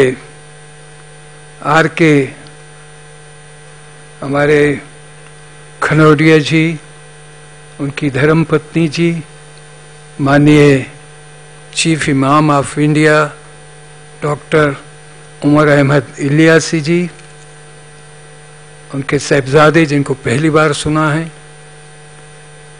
सबसे पहले I want to thanks your organisation who invites me here to speak in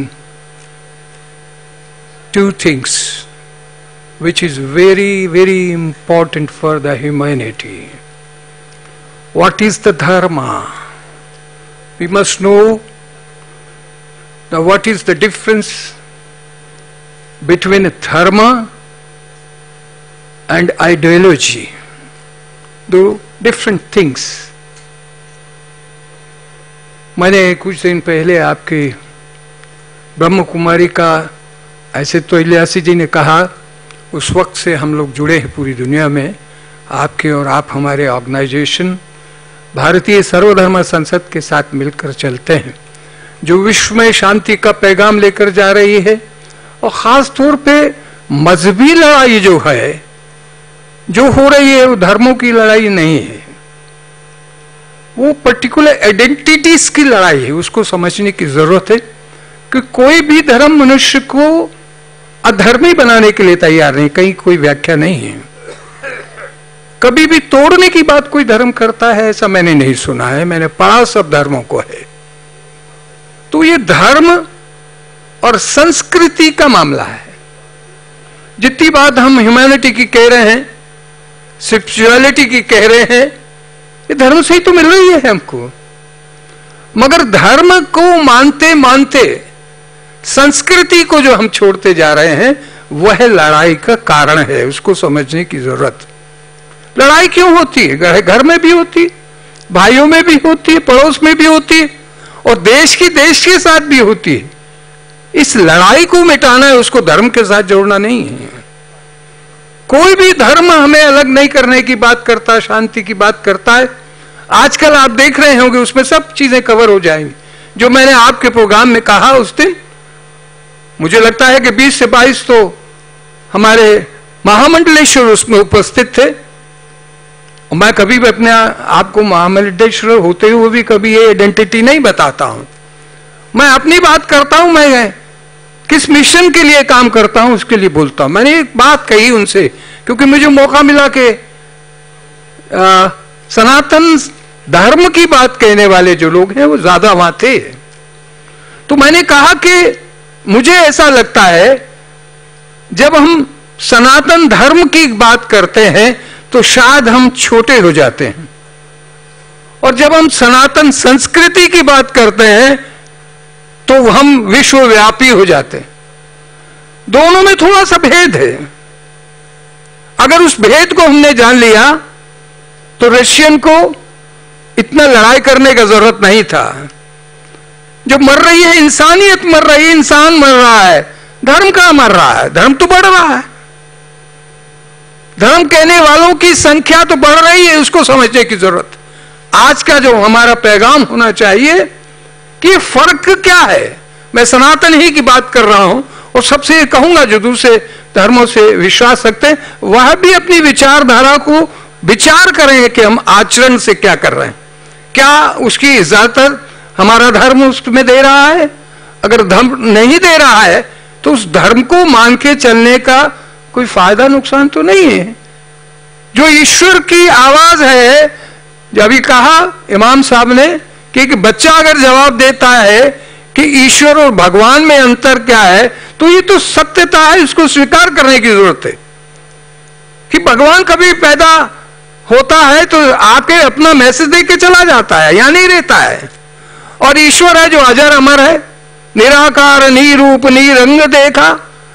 कोई बता सकता है कि किसी भी धर्म में कि ईश्वर का आकार क्या है? मुझसे आप में से कोई उठ के पूछे गुरुजी क्या यहां हवा है, तो मैं कहूंगा कि हाँ जरूर है। तो आप कहेंगे दिखाइए। स्वामी जी कहिए नहीं, दिखाइए हवा कहां है।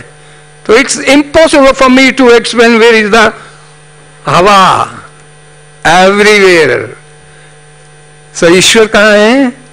हर कण कण में व्याप्त है, उसको अपने नजरिए से देखने की जरूरत है, जिसके लिए कनौजिया जी ने बरसों से प्रयास किया, जिसके लिए हम सबको बुलाया और उनको ये बताया कि हर मुल्क में, हर धर्म में किस तरह से इंसानियत को देखा जाता है, ह्यूमैनिटी को देखा जाता है, और किस तरह से मनुष्य जीवन जी सकता है।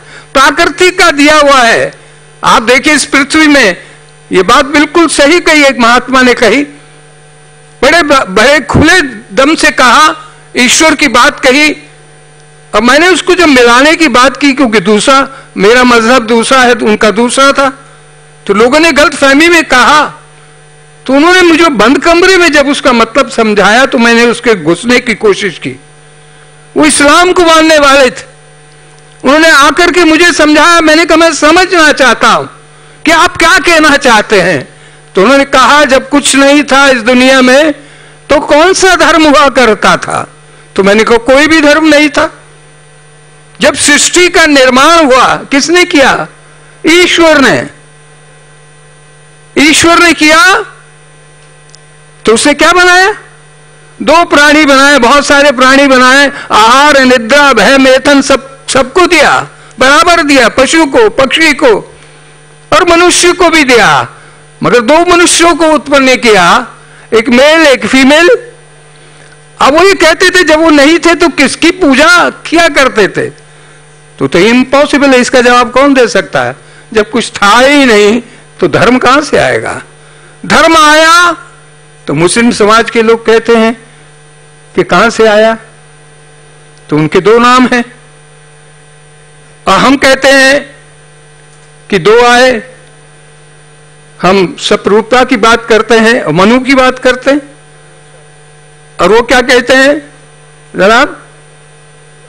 आदम और ईव, हवा।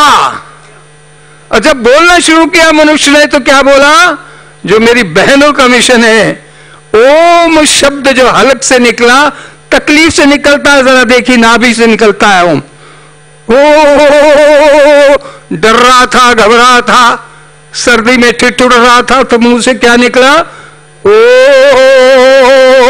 ओम। ओम शब्द का उच्चारण हुआ जो विश्व में हर धर्म में मान्य है। कोई धर्म ऐसा नहीं है जो ओम को नहीं मानता है। और जब उसके साथ शांति लग गया तो मेरी बहनों का मिशन पूरा विश्व में समा गया, क्योंकि विश्व का मनुष्य प्राणी एक ही बात जानता है, और वो जानता है ईश्वर जो अजर अमर है, और दूसरा है इंसानियत और सब एकता का, मनुष्यता का। तो ये भेद जो समाप्त हो रहा है, मैंने संतों के सामने कहा, कभी कभी ऐसा होता है कि मुझे अंडर एस्टिमेट करते हैं, वो कहते मैं तो बड़ा बेवकूफ आदमी, भले ही महामंडलेश्वर हो गया हूं, मगर मैं दृढ़ता से अपनी बात पर रहता हूं। मैं अपने धर्म को बहुत गहराई से समझता हूं और फक्र से कहता हूं कि मैं सनातन धर्मी इसलिए हूं कि मैं सनातन संस्कृति को मानता हूं। सनातन संस्कृति जब शब्द कहते हैं तो पूरा यूनिवर्स, इसकी बात मैंने कही है, जब से ये जन्म हुआ मनुष्य का तब से उसका आचरण हुआ, जो उसका नाम आया, उसका धर्म आया, और वो था सनातन संस्कृति, जो मिटती नहीं, मिटेगी नहीं, क्योंकि वो एक सोच है, और वो सोच ऐसी है कि सारे विश्व को सनातनी बना देती है। वहां मजहब की बात नहीं आती है, वो उस ईश्वर की देन है। अगर हम उसको समझ रहे हैं तो वो युद्ध संभव नहीं है। मनुष्य मनुष्य को कभी नहीं मार सकता है, ये मेरा मानना है। जो जिस भी अपने धर्म को मानता है, चाहे उसकी संख्या थोड़ी हो सकती है, मगर सनातन संस्कृति की तो बात कहता है तो विश्व में अमर और अजर हो जाता है। तो मैं ये कहता हूं, ये समझने की जरूरत है। आज जो सनातन संस्कृति संस्कृति संस्कृति कह रहे हैं, वो सनातन धर्म धर्म धर्म धर्म कह रहे हैं। मैं कहता हूं धर्म तो सनातन संस्कृति आदि अनादि काल से पृथ्वी में स्थापित है। ये प्रयास जो आपका है कनौजिया जी, ये विश्व में जाना चाहिए, जा रहा है। देखिए हम जा रहे हैं अब एक डेलीगेशन लेकर। आज महात्मा जी मिले तो हमने कहा कि 2 महामंडलेश्वर जा रहे हैं, एक को छोड़ दिया जाए, बंगाली महात्मा को जरूर लेके जाए, क्योंकि बांग्लादेश की समस्या पर जा रहे हैं वहां शांति की कामना करने के लिए जा रहे हैं, तो बांग्ला भाषा में अगर वो बोलेंगे जो हम नहीं बोल पाएंगे तो एक अच्छा मैसेज जाएगा। सरकार की हरी झंडी मिलती है, देखा जा रहा है, कोशिश हो रही है कि जाने का मौका मिले। ऐसा ही जहां जहां भी इस तरह की भ्रम उत्पन्न होते, मनुष्य मनुष्य को मारने की बात करता है, वो हमारा भारतीय सर्वधर्म संसद इकट्ठा होकर वहां जाता है, पहुंचता है और फायर ब्रिगेड का काम करता है, जलती हुई आग को बुझाने का काम करता है। और आज के महात्मा संत लोग जो नाम संस्कृति को समझ रहे हैं, सिर्फ एक ही बात कर रहे हैं, धर्मा धर्मा धर्मा धर्मा धर्म कहते हैं सीमाओं में बांधो मत मनुष्य को। मनुष्य स्वतंत्र उत्पन्न हुआ था, मनुष्य स्वतंत्र है। विश्व में अमन शांति के लिए सनातन संस्कृति जरूरी है।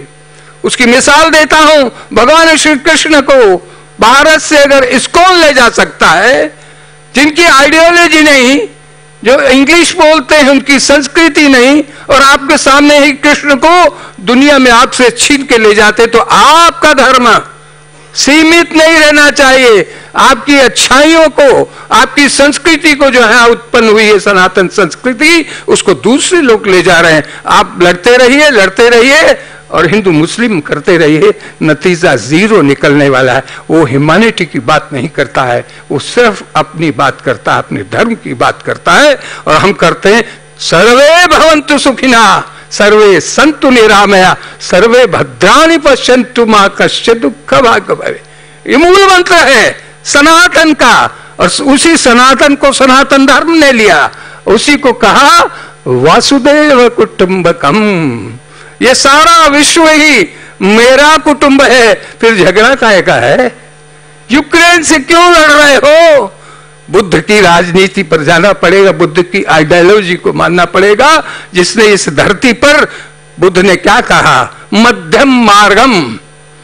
आज उसी की जरूरत पड़ रही है, नफरत की नहीं, प्यार की जरूरत है, गले से लगाने की जरूरत। जो हमने मिशन शुरू किया है, अगर मौलाना साहब तो बरसों से जब हम मिलते तो इस तरह से मिलते हैं कि चार लोग जब होटल में देखते हैं तो अचरज करते हैं, हमें कुछ कहने की आवश्यकता ही नहीं। अगर हम धर्मगुरु, अगर इंटरफेथ को मानने वाले लोग जब मिले, हाथ न मिलाकर दिल से दिल मिलाए और गले से लगा रहे, ये लड़ाइयां समाप्त हो जाएंगी। यही सनातन संस्कृति है, इसी को हम पूछते हैं, इसी को विश्व ले जा रहा है, हमारे यहाँ से ले जा रहा है। हम छोटे छोटी बात करके अपने धर्मों को छोटा करते जाते हैं। और जो भारत की संस्कृति थी वो थी, यहाँ आर्य शटहून फारसी और यहाँ अरबी आए, घुले मिले पर मिट न सके अपनी संस्कृतियों के साए। आए यहाँ फिरंगी देखो सौदागर का भेष लिए, जहांगीर ने तोमसरों को व्यापारी अधिकार दिए। What is our history, our past, what is our ideology? कि सब लोग आए, कितने थोड़े से रह गए हैं जो बहुत पहले आए। पारसी समाज आया आपके देश में, संपन्न हो गया, और देखते देखते उसकी राष्ट्र सेवा देखिए, टाटा बनकर आपको सब कुछ देता रहा। उसका धर्म सनातन धर्म नहीं है, उसका धर्म सनातन संस्कृति है। वो अजर अमर होकर इस धरती से गया है। आओ वैसा ही वातावरण पैदा करें। 7 मिनोरिटी इस देश में रहती, जो रिकग्नाइज हमारी मिनोरिटीज कहती हैं, जो भारत की सरकारें चलाती हैं, उन मिनोरिटीज में बैठिए, सबको इकट्ठा करने की कोशिश कीजिए। वह जो आज हम लोग कर रहे हैं कि अगर हम दूर रहेंगे तो हम एक दूसरे के धर्म को जान नहीं पाएंगे। अगर बैठकर एक साथ तीज और त्योहार मनाएंगे, मिलकर बैठेंगे, खाएंगे, अपनी वाद और विवाद की बातें भी दोनों करेंगे, तो आप जानिए तो भारत इसीलिए तो विश्व गुरु कहलाता था तो है भी, नष्ट ना हो जाए, हमेशा रहे। इसलिए अपने धर्म के साथ अपने दूसरे धर्म को मानने वाले बंधुओं को भी गले से लगाइए। हमारे यहाँ सबसे बड़ा इंटरफेथ होता है, वो मेरा देश है, जो हम अभी फरवरी में करने जा रहे हैं। मैं गया देखने के लिए 3-4 मुल्कों में कि इंटरफेथ कॉन्फ्रेंस कैसे होती, सरकारी तौर पे अपना पैसा देके डेलीगेट बनकर मैं कभी नहीं गया। अगर भारत से किसी को बुलाया जाता है जब मुझे बुलाया जाता मैं जाता हूं। मोरक्को में देखा, मुस्लिम देश में देखा, देख के हैरान हो गया। जहां हम नफरत करते हैं वहां तो प्यार ही प्यार भरा है। भाई जाते नहीं हो, देखते नहीं हो, इसलिए इस तरह की बातें करते हो। और वो लोग भी जो बात करते हैं वो अपने धर्म के साथ हिंदू धर्म में जुड़ते नहीं है। अगर हिंदू धर्म में जुड़ेंगे, सनातन धर्म में जुड़ेंगे तो उनकी भी भ्रांतियां दूर होंगी। ये भ्रांतियों को दूर करने के लिए हम इस तरह की कॉन्फ्रेंस करते हैं जो वर्ल्ड में करते हैं कि विवेकानंद जी को आदर्श मान के हम चाह रहे हैं। 130 वर्ष पहले विवेकानंद ने अपनी गर्जना की, भारत को बुलाया नहीं जाता था, भारत के किसी धर्म की कोई कदर नहीं हुआ करती थी। कितनी मुश्किल के साथ वो एक संत, एक युवा संत भारत से उठता है, विश्व संसद में जाकर, इंटरनेशनल जाकर अपनी बात कहता है और सबसे पहले जो संबोधन करता है वो लेडीज एंड जेंटलमैन ना कह के वो भाई और बहनों का उच्चारण करता है। सब भारतीयों की संस्कृति को एकदम से वहां उत्पन्न कर देता है। वो धर्म की बात नहीं करता है, वो भारत की संस्कृति की बात करता है और सारे विश्व को अपने साथ लेता। तो आओ मिलकर आज इस कॉन्फ्रेंस में ये फैसला करें। तो कुछ फैसले कर रहे हैं, जो आपने सब्जेक्ट रखे हैं वो यही है कि भाईचारा कैसे बढ़े, उसके लिए मिलना होगा। बांग्लादेश में खाली हिंदू मर रहे हैं ऐसी बात नहीं है। अरे भाई 4 कौमें और मुसलमानों में है जो इस्लाम को मानती है, वह भी वहां मर रहा है, क्रिश्चियन भी वहां मर रहा है, हर व्यापारी वहां मर रहा है, खाली हिंदू नहीं मर रहा। इसलिए तो हमने कहा कि जब हमारे महामंडलेश्वर कलकत्ता से जाएंगे तो बांग्ला में अपनी भाषा में बताएंगे। It is to stop the all the minorities को खत्म करना चाहते हैं कुछ लोग। इस्लाम नहीं, इस्लाम को मानने वाले नहीं, इस्लाम को मानने वालों में से कुछ सत्ता की लालच के लिए इस्लाम को बदनाम कर रहे हैं। इस्लाम बुरा नहीं, हम ये ना कहें, वो हिंदू तो बरसों से रहते हैं। जब ये देश बांग्लादेश बना कितनी संख्या हिंदुओं की थी, मुझे आज भी याद है। मुक्ति वाहनी बनकर हमारे भारत के नौजवान जो सोल्जर्स थे, उन्होंने बांग्लादेश में जब ये हो रहा था, कत्लेआम हो रहा था, मुस्लिम वर्सेस मुस्लिम था, पाकिस्तान वर्सेस पाकिस्तान था। आज पाकिस्तान अच्छा हो जाता है। हमने ये नहीं किया कि उसको, उनके बांग्लादेश को अपने देश में मिला देते। ये भारत की संस्कृति नहीं है, ये सनातन संस्कृति नहीं है। हमने किसी के ऊपर अत्याचार नहीं किया है। हम अमर होते हैं, क्यों होते हैं? हम अपनी बात कहते हैं कि सब हमारे, हमने अपने आप समाया है। हमने सब धर्मों के जिनको निकाल दिया गया उनको भी जगह दी है। आदरणीय दलाई लामा जी का दिया हुआ ये हमें मिशन है। भारतीय सर्वधर्म संसद 2006 से उनके जन्मदिन पर उनकी आइडियोलॉजी, उनकी बात पर हमने इसको शुरू किया। इमाम साहब फाउंडर मेंबर हैं। इस ऑर्गेनाइजेशन को, आपकी ऑर्गेनाइजेशन को हमें कनौडिया जी जरूरत है कि विश्व शांति के लिए जो हम सम्मेलन बुला रहे हैं, लोग शिकागो को भूल जाए, मगर विवेकानंद की आइडियोलॉजी को दुनिया भूलने के लिए तैयार अभी नहीं है। अगर भूला है तो भारत भूला है। अगर भारत फिर शुरू करेगा तो आइडियोलॉजी ऑफ हिंदुइज्म जिसको बोलते हैं, जिसको सनातन संस्कृति कहते हैं, भारत नहीं पूरे विश्व के लिए जरूरत है। मुझे आशा है कि आपके इस सम्मेलन से दिल्ली तक नहीं जाएगा, पूरी दुनिया में जाएगा। मेरा ऐसा प्रयास होगा। I am responsible person in interfaith programme. So thank you very much to all of my friends. Listen to me once again. Kanodia ji, बहुत शुभकामनाएं हैं। ईश्वर आपको शक्ति दे, एक विश्वास दे। आपके पूरे परिवार के लिए मेरी शुभकामनाएं। कल मैंने देखा जो तालीम आपने अपने बच्चों को दी है, जो आपने उनको सिखाया है। अभी राहुल जी की बात हुई, मेरी भी राहुल जी से बात हुई थी और मैंने हॉस्पिटैलिटी देखी है आपकी। It's wonderful. मैं अप्रिशिएट कर रहा हूँ। दुनिया के देशों में भी जाता हूँ, एक सिंपल, एक योगी, एक संत जिसके ना आगे ना पीछे कुछ, वो एक आदमी दुनिया में जाता है तो भारत की संस्कृति लेके जाता है, सनातन संस्कृति को लेके जाता है। समझाने का प्रयास किया, आपने मुझे मंच दिया, मैं आपका आभार प्रकट करता हूँ। जय हिंद, जय देश। और एक बात जरूर कहूँगा, मादरे वतन आप में से कोई भी नहीं बोलेगा, कोई नहीं बोला। मैंने कहा कि मादरे वतन नहीं जानते आप। जब मुस्लिम समाज में बोलता हूं तो मेरे साथ वो बोलते हैं मादरे वतन, तो कहते हैं जिंदाबाद। एक छोटी सी बात है और मैं वहां भी ये कहता हूं भारत माता की मैं अभी बोलूंगा तो आप सब बोल जय, मगर वहां जब मैं बोलता हूं तो मेरा मुस्लिम दोस्त, मेरा भाई भारत माता की जय नहीं बोलता, मगर मादरे वतन जिंदाबाद जरूर बोलता है। ये समझाइए इस देश के रहने वाले लोगों को कि भारत माता की जय और मादरे वतन जिंदाबाद एक ही शब्द के दो उच्चारण अलग है। जब ये समझा देंगे, समाज में मिलेंगे बैठेंगे, तो ये भारत माता जिंदाबाद सब दुनिया बोलेगी भारत जिंदाबाद। यही मेरी आइडियोलॉजी है। मैं आपका धन्यवाद करता हूं। जय Hind.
Of science, but I don't know much about methodology in traditional wisdom or spirituality, or even related to consciousness. So I was thinking, what should I tell? And many of my students who are in different parts of the working in different IITs and universities, whenever we speak to them regarding spirituality, traditional wisdom, consciousness, they ask me two questions. One from scientist perspective, another from technological perspective. From scientist perspective, they ask, sir, we can spend some time, but can you tell us whether spending this valuable time, can you get insights by going into investigations into this traditional ancient Indian wisdom? And technologists, they had a very pertinent questions. They said that many of our traditional scholars, including here, they claim that in Vedic wisdom, all the technologies we are using, even more than that, that is there. Maybe. But they are asking, can you tell us any kind of technology which was there but not now? Then we can try to do that. We did not get any positive answer. So we are in constant dilemma. What should we do? And then we found one particular field of research where you need the scientific methodology to understand that process, and that is essentially contemplative practices. What is meant by contemplative practices? Contemplative practices, it means, it's a very wide terminology. It says japo, chanting, or breathing practices, or even meditation. meditation is part of contemplative practices. And all over the world, scientists, they are trying to understand what happens when a person is concentrating or making come japo or chanting. What happens to their neuronal architecture? Because you know, in our brain there are billions of nerve cells called neurons, and they found some interesting evidences, and they took different practitioners from various traditions like Brahma Kumari, like Vipassana, Sahaja Yoga or heartfulness, and they are studying what is happening in the brain during meditations. Well, I mean, I had a PowerPoint, but I don't have time to show it. If I show it, in 2016, there is a statistics that how many papers are published per year on this kind of practices or kind of meditations. It is around 400 papers per year in 2016, but this is 2024. Thousands and thousands of papers are coming out, but there are shortcomings, and I think that kind of shortcomings we can get it clear from our traditional wisdom. Let me try to reveal the whole story. The international protocol of all meditation research, you know, if somebody is there who is associated with that, he must know it. The international protocol is that they take two groups of people, one called untrained meditator and another trained meditator or deep meditator. Now the question comes, how to define deep meditator? International protocol is that who has completed at least 10,000 hours of meditation practice in his or her lifetime. But look at Adi Shankaracharya. At the very early age he got enlightened. So you don't really need 10,000 hours of meditation practice. Moreover, you are considering untrained meditator. But what is his baseline? Where he stands? Already he might be evolved. So another question, another limitation, say baseline. So two major limitations. One is baseline, another is depth of meditations. So in this aspect, we have a group in Bangalore, not only in Bangalore, we made the group all over the country because it's a very big research, and we are trying to find a solution studying the stages of samadhi. What is called stages of samadhi, and how do you get the information from our traditional wisdom? We mainly concentrate on the three texts.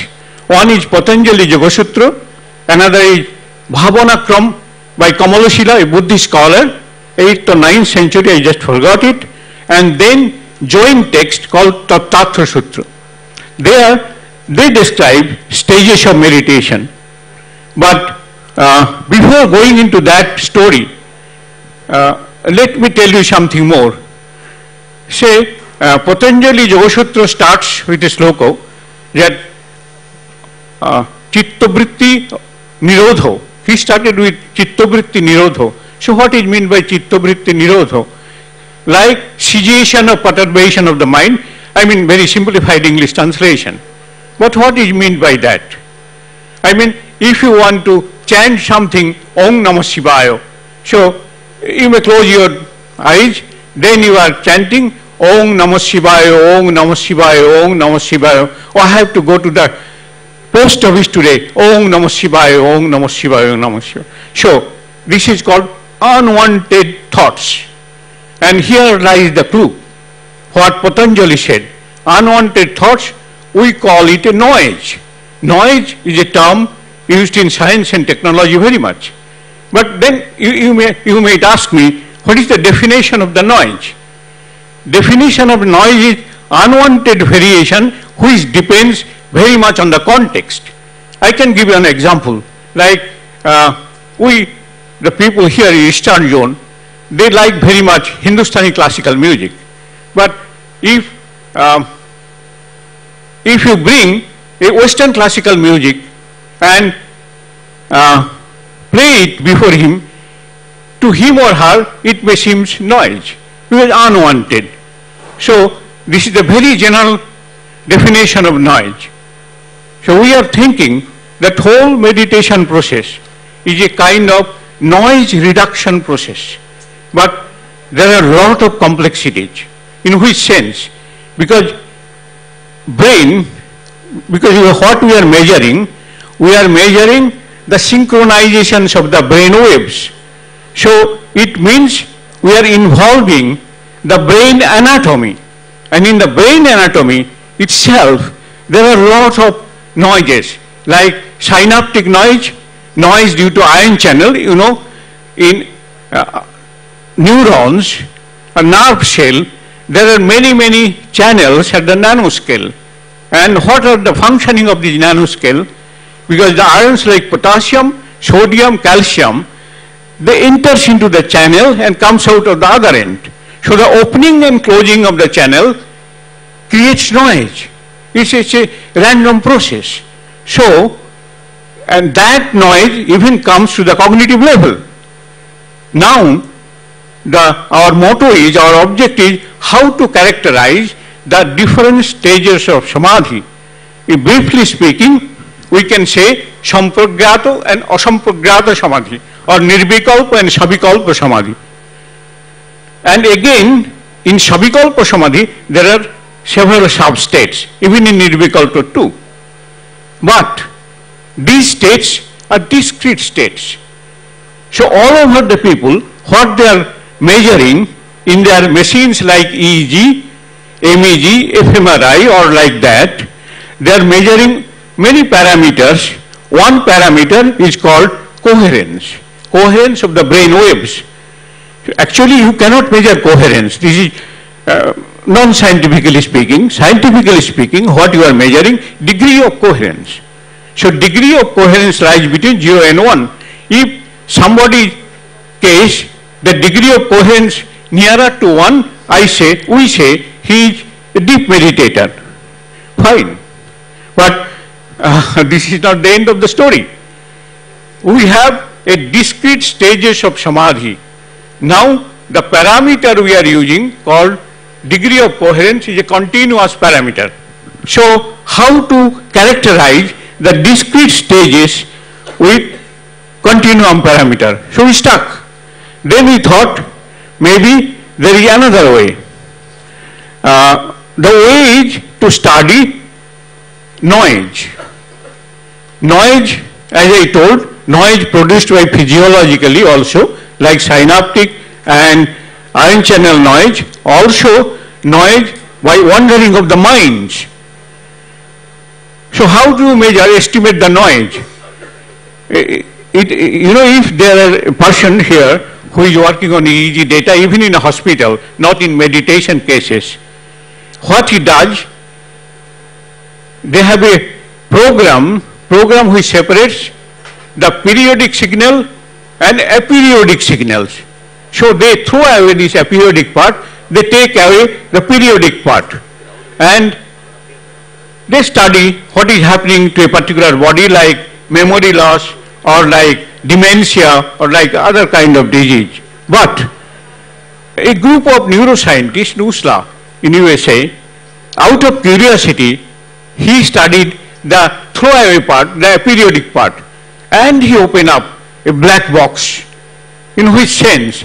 Because as soon as he studied the aperiodic part, he found that there is a mathematical term called 1 by f, means this is related to frequency, and this gradient of this 1 by f changes with memory loss, dementia, not studied in case of meditation.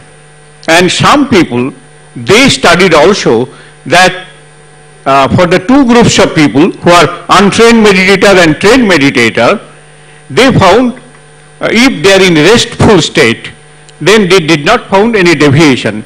But our proposition is that if we take the data from institution like Brahma Kumari, some people they told they have worked on Brahma Kumari's data, or like Vipassana in Buddhist techniques on heartfulness, then we can try to find out from the raw data this aperiodic part and the structure of the noise.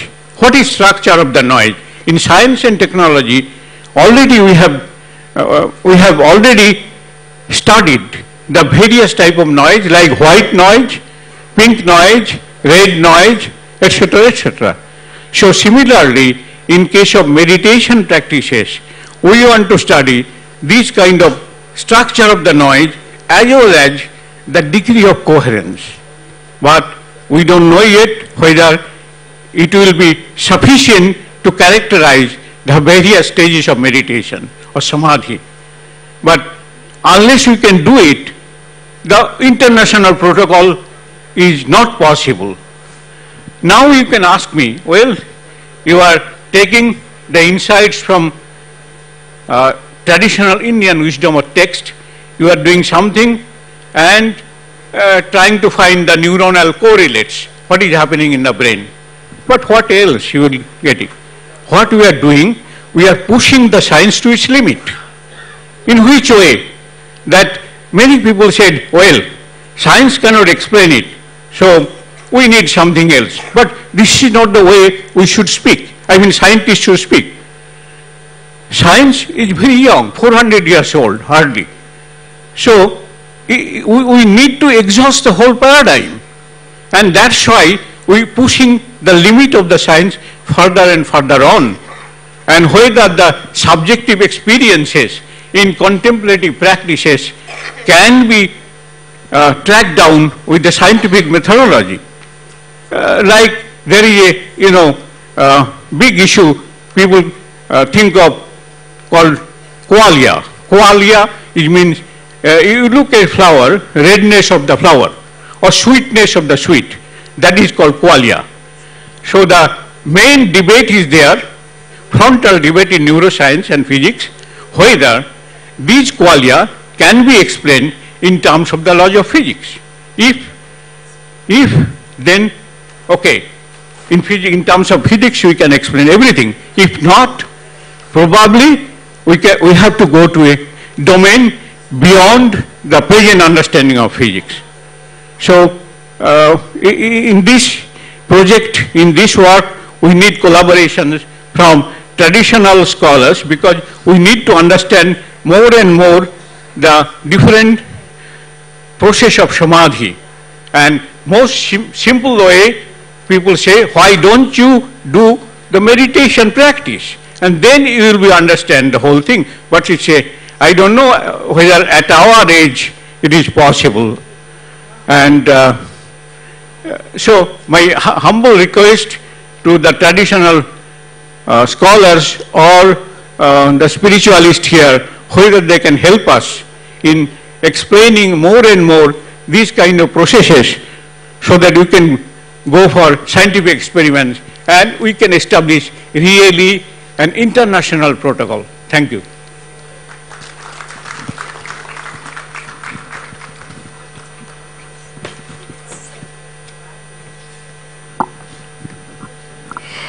Thank you so much, and may I now call upon Avanishri Sonkia to make the closing remarks and do the vote of thanks.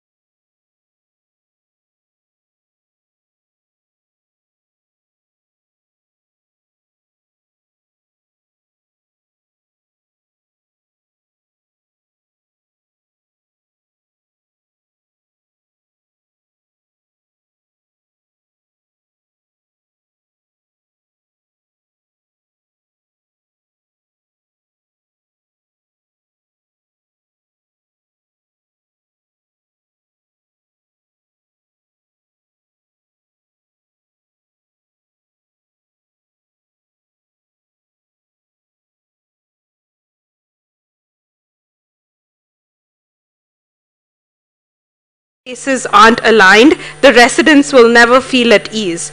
All of you must have heard of Vastu Shastra or Feng Shui. It's the perfect example of synergy between science and spirituality. It clearly defines how the 5 elements of nature within our body and the physical space need to align to create a harmonious habitation. If these energies are not aligned, you'll clearly see signs in the physical and mental state of the person residing in the space. Hence, through my everyday work, I have learned to be more aware of the signs nature gives me and how I can align myself with those energies and create a perfect balance within. May we all continue to explore the synergy in our work and everyday lives. Thank you for being part of this journey. Thank you.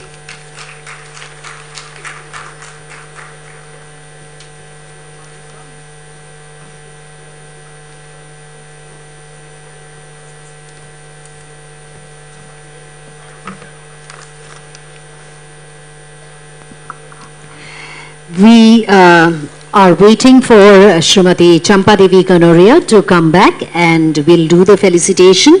Meanwhile, I would just like to say that coming up next is a session which is perhaps truly the finale of this confluence, because this would feature the address by Justice who was the Chief Justice of India, Justice K.G. Balakrishnan, and also many speakers who are, some of whom have spoken before in this confluence and have absolutely enticed us with their perspective, their viewpoint on spirituality, such as the Venerable Rigzin Dorji Rinpoche.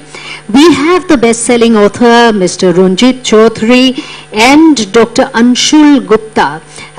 Dr. Gupta actually says that she has been so inspired in her research by attending the confluence year after year, and she has gathered many, a significant amount of her research material from there.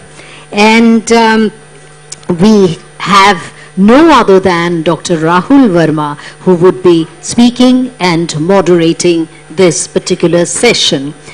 So this is, as I mentioned, is going to be the climactic presentation and a fitting way of, we have Srimati Champadevi Kanoria. So may I now request you, ma'am, to felicitate Sister B.K. Asmita, Raj Yogini, Sister B.K. Asmita.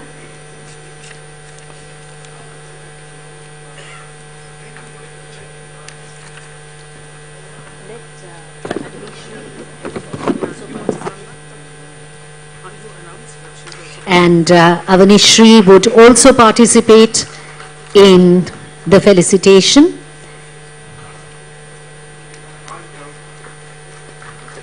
Avanishri, give the back.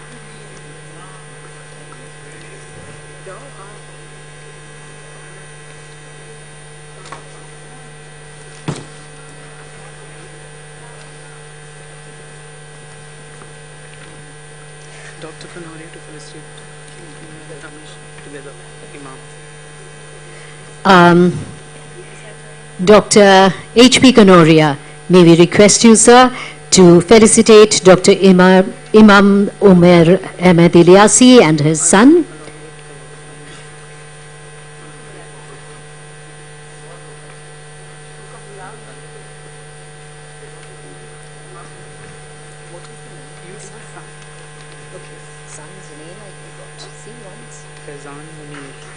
And Avanishri to felicitate Faizan Munir.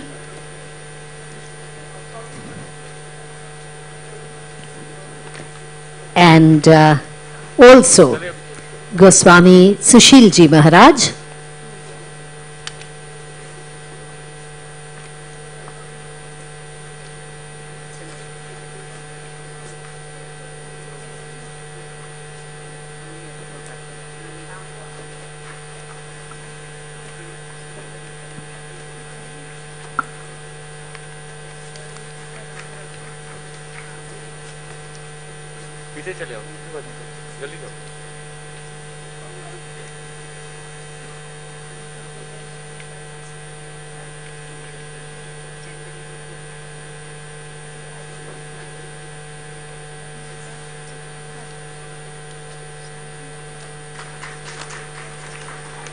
felicitation.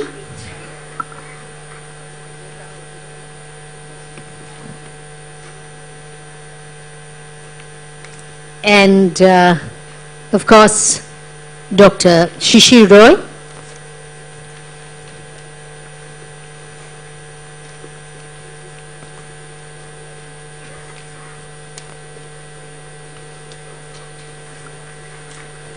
And we would like to have a photograph together, all of you, if you can come forward.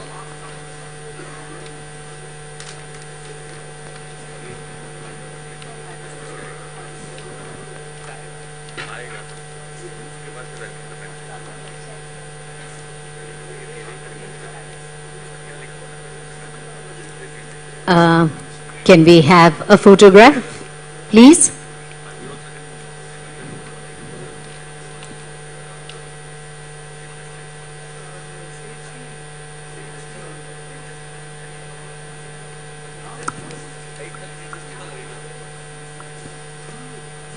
Thank you so much. Thank you very much. With that, we come to the end of this session. And now for the finale.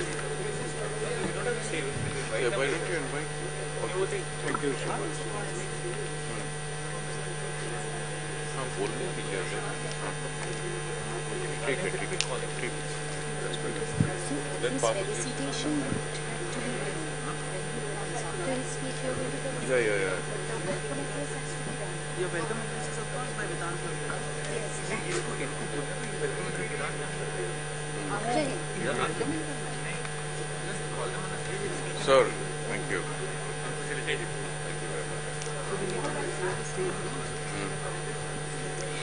We thank everyone on the stage, and can we request all of you to kindly take your seats so that we can start the next session with the Chief Justice. Thank you so much. Let me hold that. इधर आओ. बहुत वो बच्ची आने की थी. Right. So, at the beginning of this session, let's have a dedicated address, a time dedicated for the address of Justice K.G. Balakrishnan, former Chief Justice of the Supreme Court of India. And Justice K.G. Balakrishnan, we are so proud and we are so privileged to have you, sir, with us today. Indeed, he after retiring as the Chief Justice of the Supreme Court of India, he was later the chairperson of the National Human Rights Commission of India. And holding such august offices, he is perhaps in the best possible position to speak about spirituality from the experience, from his work experience and from the experience of his life. So we welcome Justice K.G. Balakrishnan, and a loud round of applause for the former Chief Justice of India. And may we now request you, sir, for your address.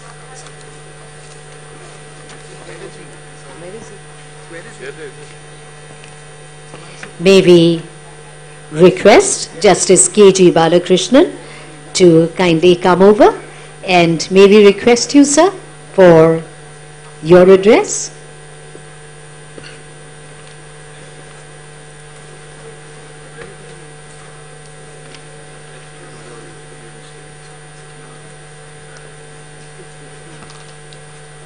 Dr. H.P. Kanoria is also invited on the stage to listen to Justice K.G. Balakrishnan's address.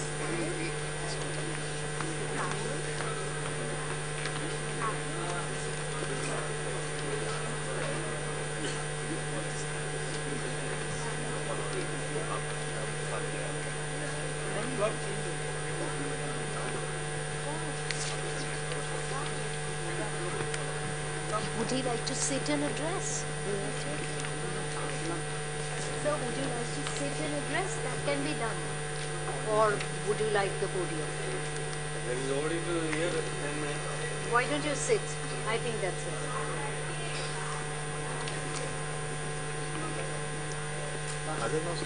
You said we wanted Sir, one-on-one. you said only एक जन बैठने के लिए. We can call everybody. हम तो लगा ही दिए सबका. बुला लो. Okay, right. That's what he told me. What?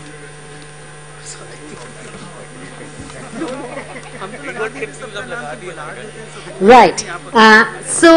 Since Justice K.G. Balakrishnan is on the stage and Dr. H.P. Kanoria and Dr. Rahul Verma, can we request all the others to kindly join the Justice? He would be speaking first, of course. But may I request Venerable Rigzing Dorji Rinpoche to please come to the stage. Mr. Ranjit Chaudhary, Dr. Anshul Gupta to please come and join Justice K.G. Balakrishnan on the dais.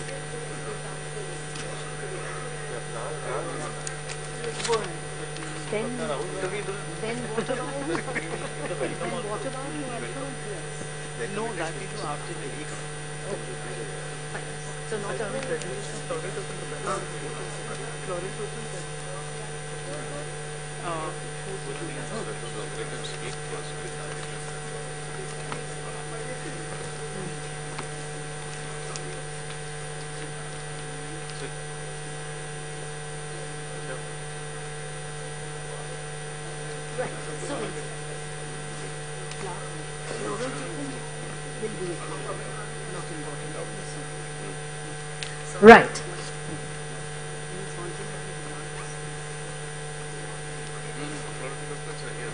Okay.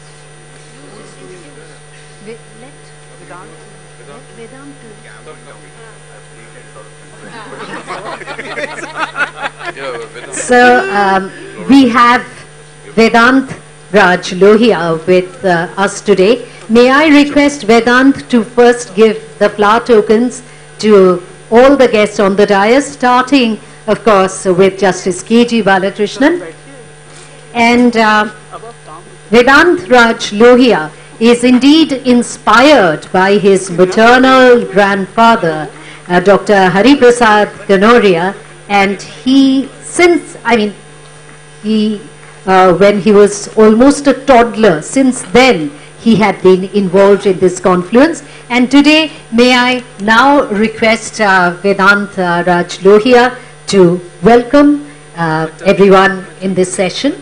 And as I mentioned, that with his being completely inspired by his maternal grandfather, Dr. Hari Prasad Kanoria, Vedant is truly into this confluence and knows the ins and outs of it.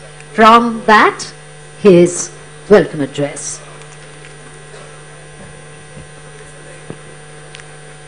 Thank you so much, everybody. Good evening. As we move towards the final session of the 15th World Conference of Humanity, Power and Spirituality, I'm reminded by a few lines of Swami Vivekananda, and I would just like to start with that. So, on humanity, Swami Vivekananda said, "You have to grow from inside out. None can teach you, and none can make you spiritual. There is no other teacher but your own soul." On power, Swami Vivekananda said, "Arise, awake, and stop not until the goal is reached." And on spirituality, he said, "Each soul is potentially divine. The goal is to manifest this divinity within by controlling nature, external and the internal."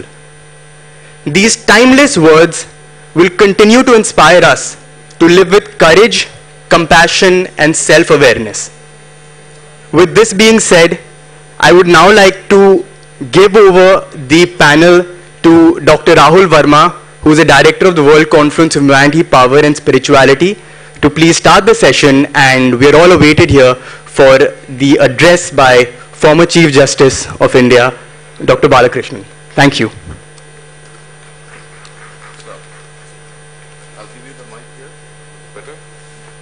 Can I have the mic here, please? No, it's all right. You can be comfortable.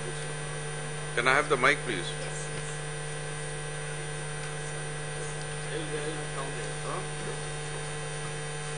Yeah. Sir is coming there. Oh, you can sit and speak, sir. You can see the audience.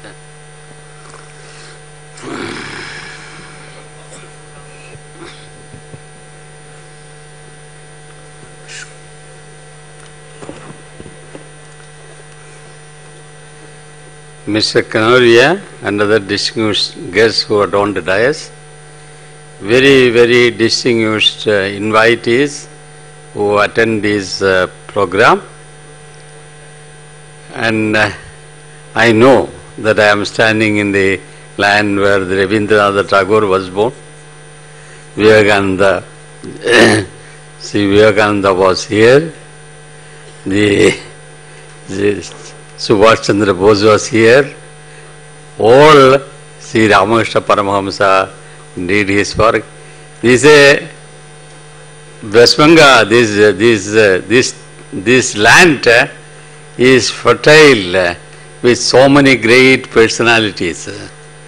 So, to come to this place and talk on spirituality and to talk on science and spirituality is a very risky affair. You have to say something new, and somebody who is working in that area, had never worked in that area, either in the spirituality section or in the science section. Science only, I was a graduate of science before turning to law. And law can be said to be a science in a wider sense. That is, I happen to, but in the wider angle, the problems of humanity, problems of the people of this country is very wide.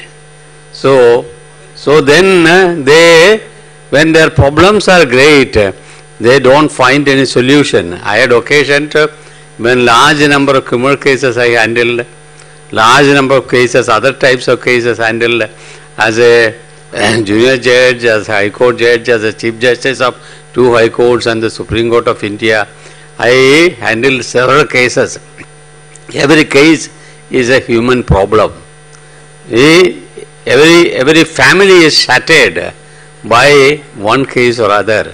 Then they find this case, they are sometimes they are finished, evaporated from the face of earth because of that case.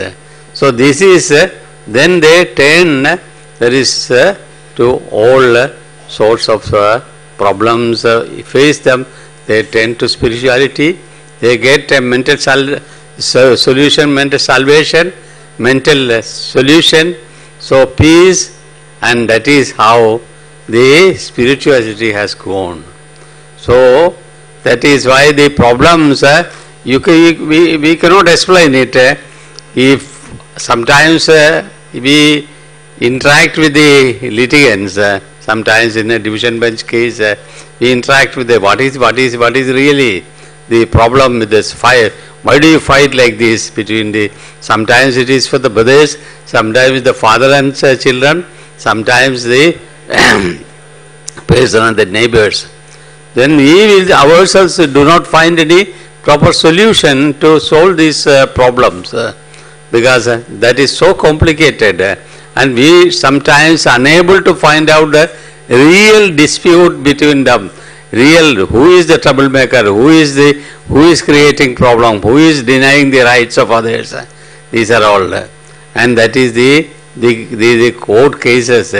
You see, the large number of cases are pending in the various courts, in the tribunals, courts, motor accidents claims, the maternity cases, matrimonial cases, criminal cases in the various high courts and the Supreme Court. You cannot think of a large number of cases are the pending. To find a solution, final verdict, it takes years and years. So that is a criminal appeal in some of the, I don't want to name the High Court. It takes about 14 to 15 years to dispose of a criminal appeal from that High Court. That is the situation. So then what sort of justice they are ultimately going to get it? This is something which is surrounding the problem. Then the court are sometimes they may not be sympathetic with the parties. They may not be just following certain basic principles or what should I say? It can there some judges have got strange notions. So two courts have found there is nothing in it. So then just throw it away. But really, even through courts can also commit mistakes. Then when it comes to the final third court, they can correct it. Sometimes these sort of things, small things, and especially in the Supreme Court, we can do so lot of small things. I still remember. I don't want to give you examples. One in I think it is from Delhi itself. A police constable was so drunk coming to the office every time. He was dismissed from service. And then he filed appeal, departmental appeal, dismissed. Then he came to the High Court, High Court dismissed it. Then came to the Supreme Court. My colleague said, nothing in it, two courts have found nothing. I said, there is nothing, there is something. Then he asked his solicitor, so Mr. How many years this fellow has worked for you? Some 20-25 years. Oh. Then he immediately got sir, Milord, maybe adjourned for 15 days. Then it was adjourned and he converted the dismissal. He requested the government and converted dismissal into compulsory retirement. So his wife and children may not be in roads. So they will get some pension for survival. These are things, so we may not say, ultimately these sort of things happens in every day in court. These type of cases come, go, and always the decision may not be tempered with mercy. Sometimes it is not. It is, they consider. So the court system, judicial system also, we cannot say it is free from all problems. Ultimately they are deciding the matters. And in human rights I worked there for 5 years in the human rights. It is the large number of problems are faced by the people of this country. When we go to the village, when to go to the various states, went to the Chhattisgarh, Assam, Meghalaya and all those areas, then we realize the people are suffering simple things. The officials will not attend to their problems. So when they come to us, then they try to give a solution to them. They will not give any solution. The government servants sometimes may not attend to their problems. So that is, their attention is drawn to this question. That is how the human rights it's a commission which can do wonders to the people of this country, because India is a large number, 150 millions of people live in this country, and so many people are in dire poverty and difficulty. We came to know in part of Orissa, people are eating rats and these just grass. Then there is no hospital, there is no facilities, there is no school, nothing. So, in fact, National Human Rights Commission adopted that area and started the hospital.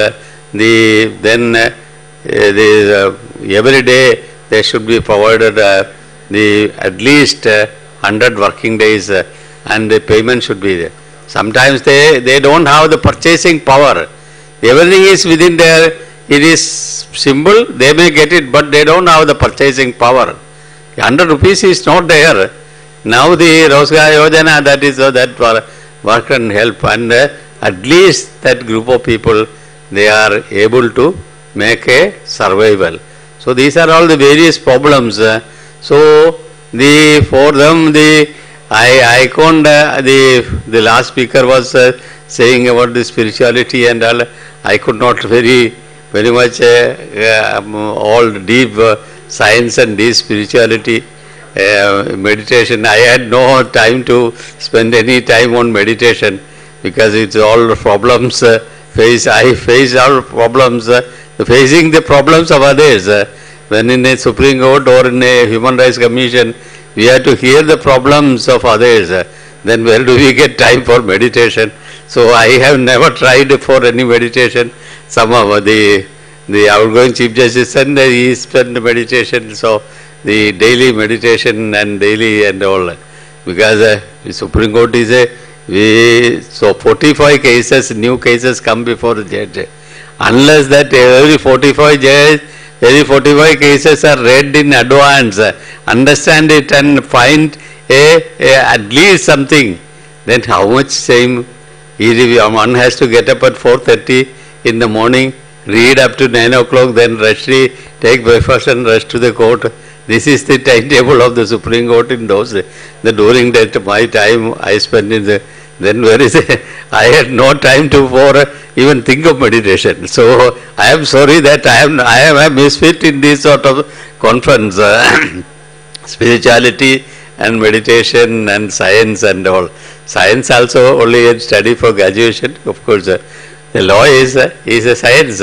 In all science of humanity, human problems are dealt with by the law and find solution is never. Maybe in the books there may be solution, but the judges may not find the solution for all problems. So that is but I am happy to know that very eminent speakers are here to talk on the subject spirituality and the meditation, the science and the all quantum physics or anything which is very for me it is a very difficult subject. So but very lovingly I was invited to attend this function, so it was very difficult to decline the Kanoria's lovely request.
So kind of you, Justice, and you have so very kindly agreed to stay for the session. Thank you once again for that. Right. So we have as our speakers today the Venerable Rigzin Dorje Rinpoche, who is the founder and head of the Nyingma Institute and the Nyingma Retreat Center in Sikkim. He is also the head of many other centers all around the world. An expert in the Hinayana, Mahayana and Vajrayana teachings within Buddhism. The Venerable Rinpoche has had a profound influence on his students throughout his more than 25 years of teaching experience and daily practice, and his students can be found all over the world. We also have with us today best-selling author Ranjit Chaudhary. He's a national best-selling author who has translated some of the most important texts of yoga and Kashmir Shaivism from Sanskrit to English. These include the Shiva Sutras, the 112 Meditations for Self-Realization, and the Vigyan Bhairava Tantra, which is so relevant to this year's conference theme. And he believes that the wisdom of some of our ancient spiritual texts can lead to self-transformation and make the world a better place. From this perspective, we are eagerly awaiting to hear his address. And Dr. Anshul Gupta, who is a doctorate in human resources from Christ University.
A very good afternoon, everyone.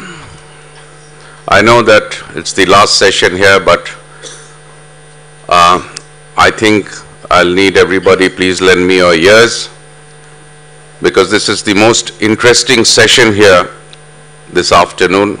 And for the conference, I think also we have some very eminent panelists here with me today. So the distinguished dignitaries here, panelists, ladies and gentlemen, and my young friends who have been here with us from yesterday. We come close to the 15th World Conference of Humanity, Power and Spirituality, and I realize that we are now firmly set on our path to serve humanity. And through this means to achieve God's purpose, which we've been all discussing from yesterday. The journey that began with a marathon 5-day session in 2010 is proving more than fruitful, spreading on its way the message of hope and goodwill.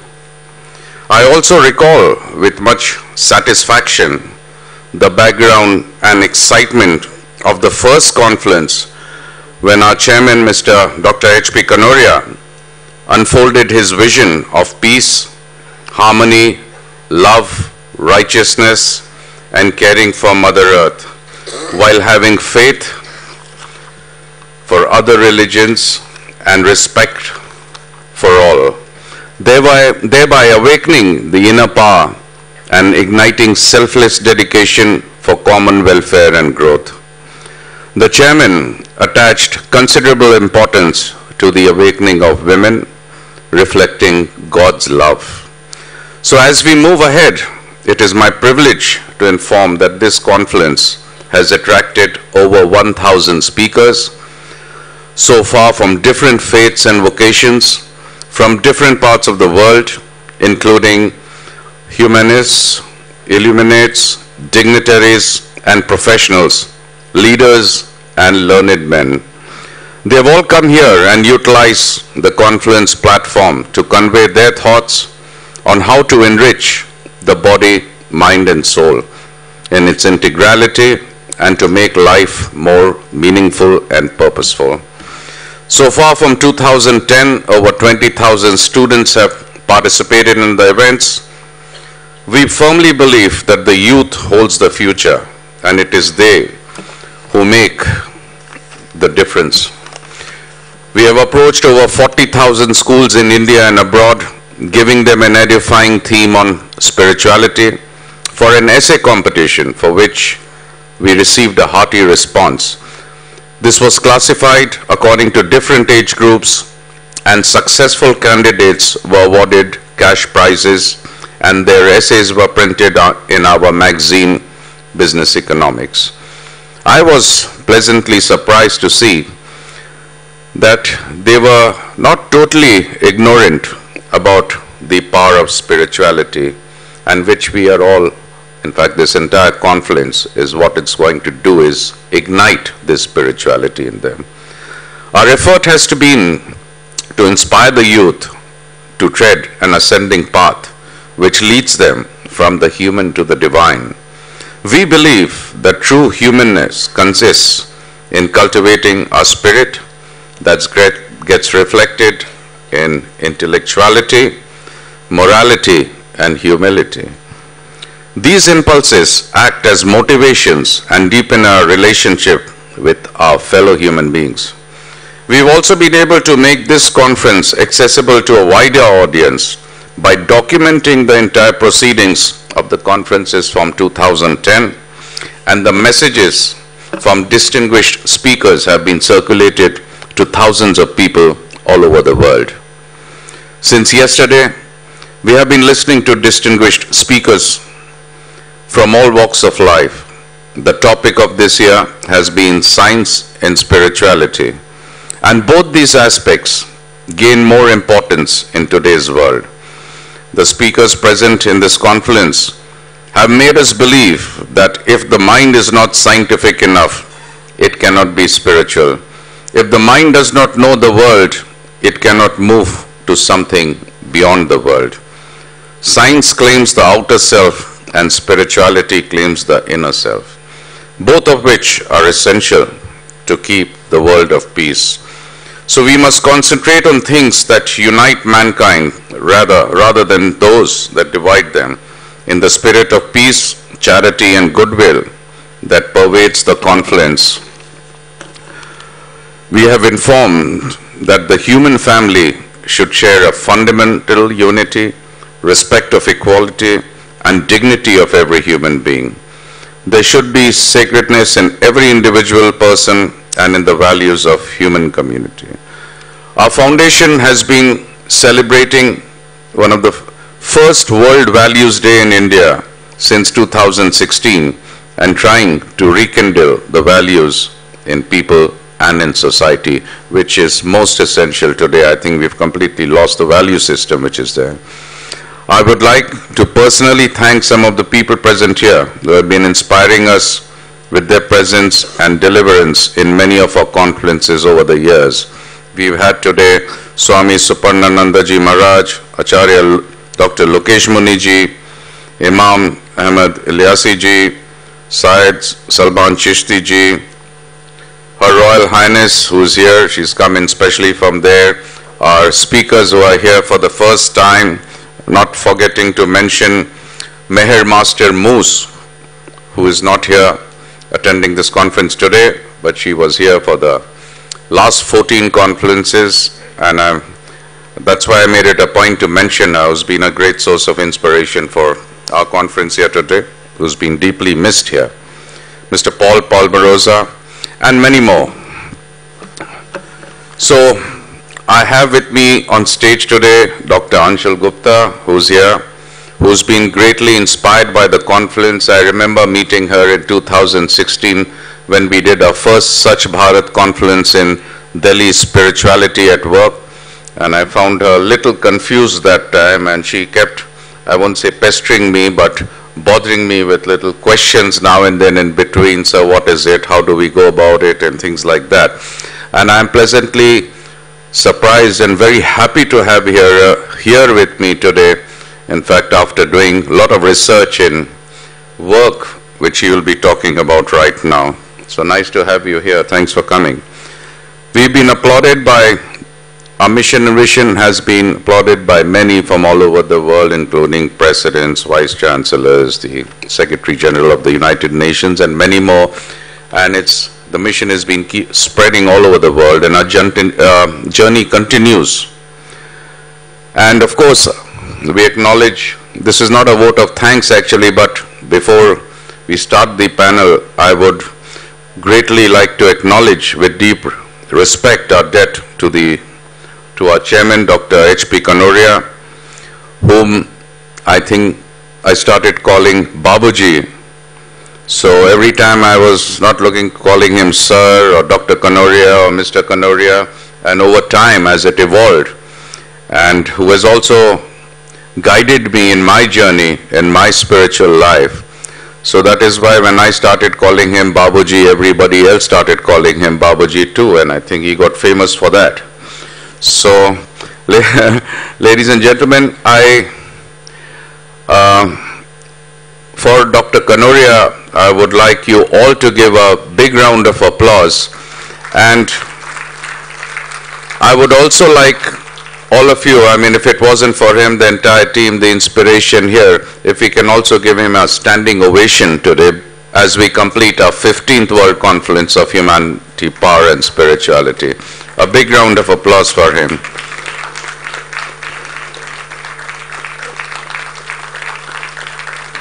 Thank you so much, because I know how much time, effort, and every moment he's put into this inspiring and his vision and everything, so he greatly deserves that, not because he is my mentor and boss, but I think for overall what he's done. I would like to do that for him. And my entire team, as people were saying, it's not me alone who's made you stay comfortable in all this organization. Without the team, it's not been possible to do something like that. So now I will come to our eminent panelists, and I think I'll start first with the youngest of the panelists, Dr. Anshul Gupta, whom, as you heard her background, she is an HR professional, and she will explain what inspired hers and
already given his background, and it'll be, if we can.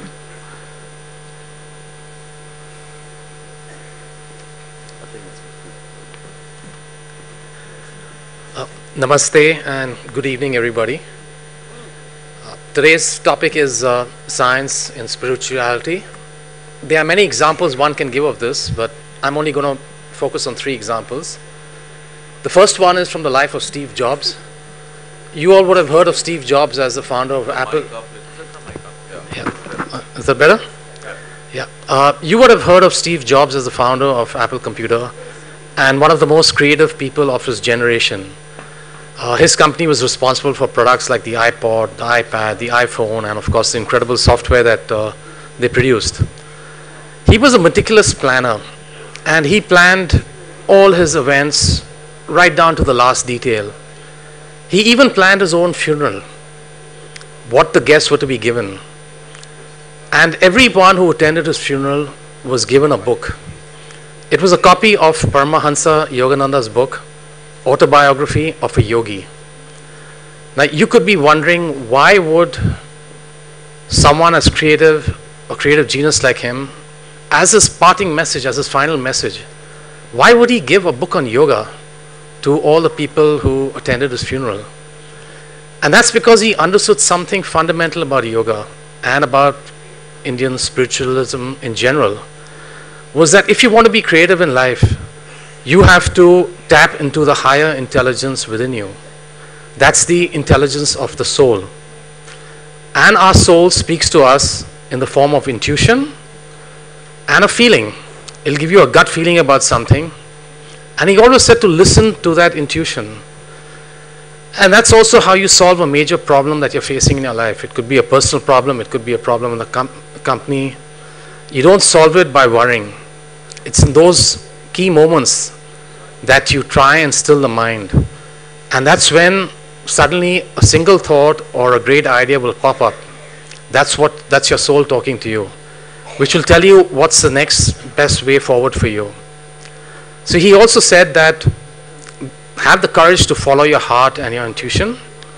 They somehow know what you want to become. Everything else is secondary. The second example I'm going to give to you is from the Indian mathematician Ramanujan, who was one of the greatest mathematicians of the 20th century. He produced something like 3,900 equations in his life, and some of them were path-breaking, well before his time. Ramanujan was not someone who had a lot of education. He had very little formal education. But it was recognized that he was a genius from a very young age. And in the year 1913, he wrote to Professor G. Hardy in Cambridge University, and he sent him some of his equations. And Professor Hardy was astounded by some of the equations that he saw. He realized straight away that these are profound. This is completely new work that nobody has ever touched before. He invited Ramanujan to come and work with him in Cambridge, and the very next year, Ramanujan, in the year 1914, he went to Cambridge, and for 5 years he worked with Hardy, and they did some path-breaking work together. Unfortunately, Ramanujan did not keep well. It was the First World War. They were wartime rations. He was vegetarian. He didn't get proper food to eat, and he fell ill. And he returned to India in 1919, and he died a year later in 1920 at the age of 32. But even in his last year, he did path-breaking work. He did work on Mach theta functions. And the remarkable thing about him was that his mathematics, some of his formulas, gave the framework and the foundation work of black holes. Now, black hole is a star in the galaxy that has completed its life cycle, and it collapses back into itself. And it creates a very strong gravitational field, and it sucks in everything around it. That gravitational field is so strong that even light can't penetrate a black hole. Now, the amazing thing about Ramanujan was that he did the mathematics for black holes before there was a theory of black holes. Usually, science works the other way around. You have the theory that comes first, you follow it up with the mathematics. But Ramanujan gave the mathematics, and the physicists came a few decades later and gave the theory about black holes. Now, even to this date, some of his equations are not fully understood. They're still well before his time. Before he died, Ramanujan said that he used to pray to his family goddess, Namgiri. And he said that Namgiri appeared to him in his dreams, and she would give him the equations. And he would wake up at night and he would write down these equations. He said that mathematics used to stream out of my goddess. He also said that an equation has no meaning unless it's a thought of God. Now he was able to establish that connection with the goddess, with the divine. And that possibility is open to all of us. And if we can establish that connection with God or the goddess, we will be able to do things that we never imagined possible, things far beyond our capability. Ramanujan was one such example. The third and final example I'm going to give to you is from a sage called Vasugupta, who lived in Kashmir in the 8th century. The Shiva Sutras was revealed to him by Lord Shiva, and he wrote another book called the Spanda Karikas. And Spanda means vibration or little movement. And he says that you find this Spanda, this little vibration or this little movement in everything. It's a signature of life. He says that everything in this universe is made up from consciousness, and consciousness has this quality of vibration, the small movement in it. Now you can think that the chair you're sitting on or this table here, where's the movement in it? It's totally still. How can you say there's movement in everything?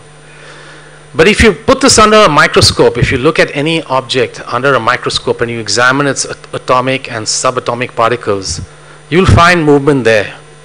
In an atom, you have a nucleus which consists of a proton and neutrons, and there are electrons that are rotating around this nucleus. Now, if you examine the protons and neutrons also in further details, you'll find they're made up of subatomic particles called quarks, antiquarks, gluons that are constantly in motion. So at the atomic and subatomic level of any particle, of any object, there's always movement. Now, our modern physicists were to prove this in the 20th century, mainly in the 1970s and 80s, but there was work done earlier in the 20th century on this by famous physicists like Dr. Oppenheimer, who's more famous as the father of the atomic bomb. Someone like the sage, Vasugupta, discovered this in the 8th century, full 12 centuries before our scientists were able to discover the same truth. Now, how was he able to do it?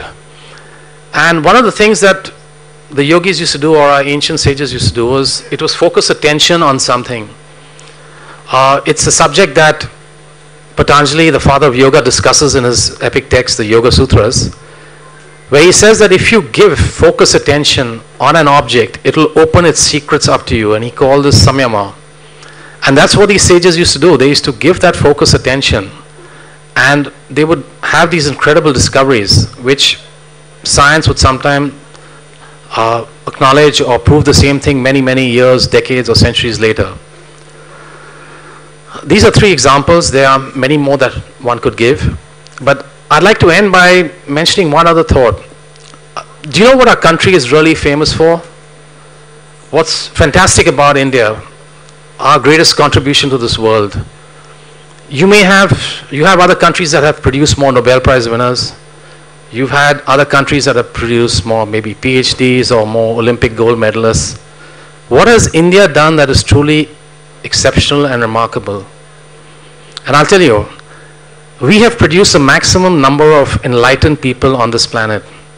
There is no nation that even comes a close second to us. In ancient times, there was a Rama, a Krishna, a Buddha, a Mahavira, a Patanjali, and so many more. In more modern times, even when we were under occupation, there's been a Guru Nanak, there's been Swami Vivekanand, Ramana Maharishi, a Jiddu Krishnamurti, a Paramahansa Yogananda, and so many others that you can't name. There are thousands and thousands of them. Now, these were people who achieved the absolute peak of human evolution. And what they had to say and what they had to teach was important. And the true wealth of our nation is not what was plundered from us and taken away. It's not the Kohinoor diamond, or it's not the peacock throne. It's our spiritual wealth. This was thankfully left behind. And that's the true wealth of this nation, and it's there in so many texts that you can study. And one of the panelists earlier was talking about the Yoga Sutras of Patanjali, and the famous second sutra of his, Yoga Chitta Vritti Nirodha, which means stilling the activities of the mind is yoga. And we're always taught that, you know, you must still the mind. If you want to be peaceful, you want to get rid of stress, still the mind. You want to be creative, still the mind. You want to be enlightened, still the mind. But nobody gave us a user's manual for the mind. Where's the user's manual for the mind? But one of the best user's manual for the mind is Patanjali's Yoga Sutras, and it was written 3,000 years ago. He goes into it in so much details. He gives you the 5 activities of the mind. He talks about the 5 afflictions that cause suffering, the 5 self-disciplines that are for all time. He talks about the law of karma that governs our life and that causes rebirth. And he tells you how to drop your karma. He gives you not one method, but he gives you a few ways that you can drop your entire karma. Now this is one text. There are so many others. And that's why I'd like to thank Mr. Kanoria and the entire Kanoria family and this foundation, because they are doing great work. They are preserving and reviving our spiritual heritage, which is really important. And it's also important because we're living in an age of nuclear weapons where our religious divisions can actually destroy us. You only have to see what's happening in the Middle East to know how close we are to mass scale destruction. And we are one culture that's always taught tolerance. Our scriptures promote tolerance. They tell you the same God that is within you is in everyone else too. And that's something that's significant, that's something that's worth preserving, and that's something that's worth teaching to others. Thank you. Thank you. Thank you very much, Mr. Chaudhary, for enlightening us and making us remember about our spiritual wealth, that how rich we are there, and how to ascend from human thinking to divine understanding. I think that is what is the need of the hour. Thank you so much. We have our next speaker, His Holiness Rinpoche, who is with us here today. And may I request him to kindly come and give his deliverance to all of us here. A big round of applause for His Holiness, who, despite his busy schedule, is here with us today.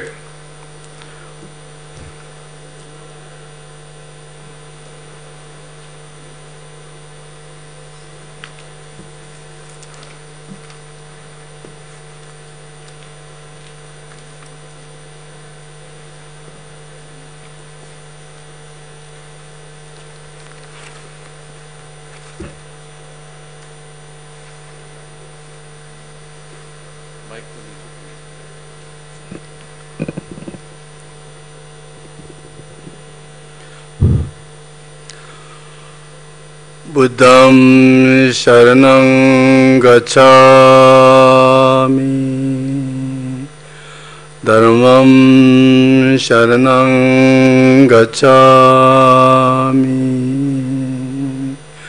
Sangham Sharanam Gacchami.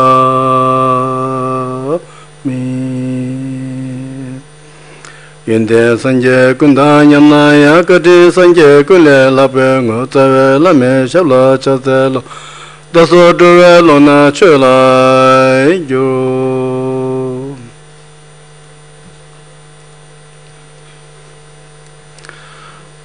Tashidele, and good afternoon all the Dharma brothers and sisters who joined for this conference.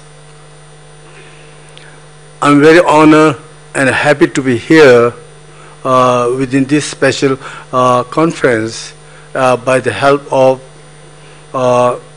the Queen Marika, and also the invite by the Dr. Rajiv. So I would like to say thanks to the Queen as well as Dr. Rajiv. And especially I would like to say thanks to the Kano and all the families who really organize and sponsor this wonderful 15th conference, which is the source of the humanity as well as the whole peace. Also, I would like to say thanks to all of you who joined for this conference.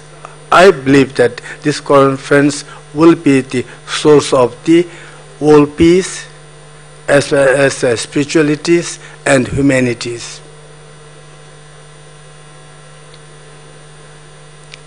Yeah, today the main subject is the science, spirituality, and humanities. Science is very popular in now, it's really growing so fast. So they also produce AI, ChatGPT, and seems like in future the machine may control our world. Also, science talk about the black hole, which is the source of everything, and everything comes from black hole, and it may dissolve into black hole. Like this, they have wonderful ideas. But I believe Shakyamuni Buddha, he is more advanced than scientists, the science. 2,500 years before, Buddha also talked about those things. It's not new for Buddha. He knows everything within a second. Yeah, such as the peerless atom and consciousness, such as the light, such as the universe, such as the nature of the phenomena, which is beyond the 5 elements and beyond the consciousness state.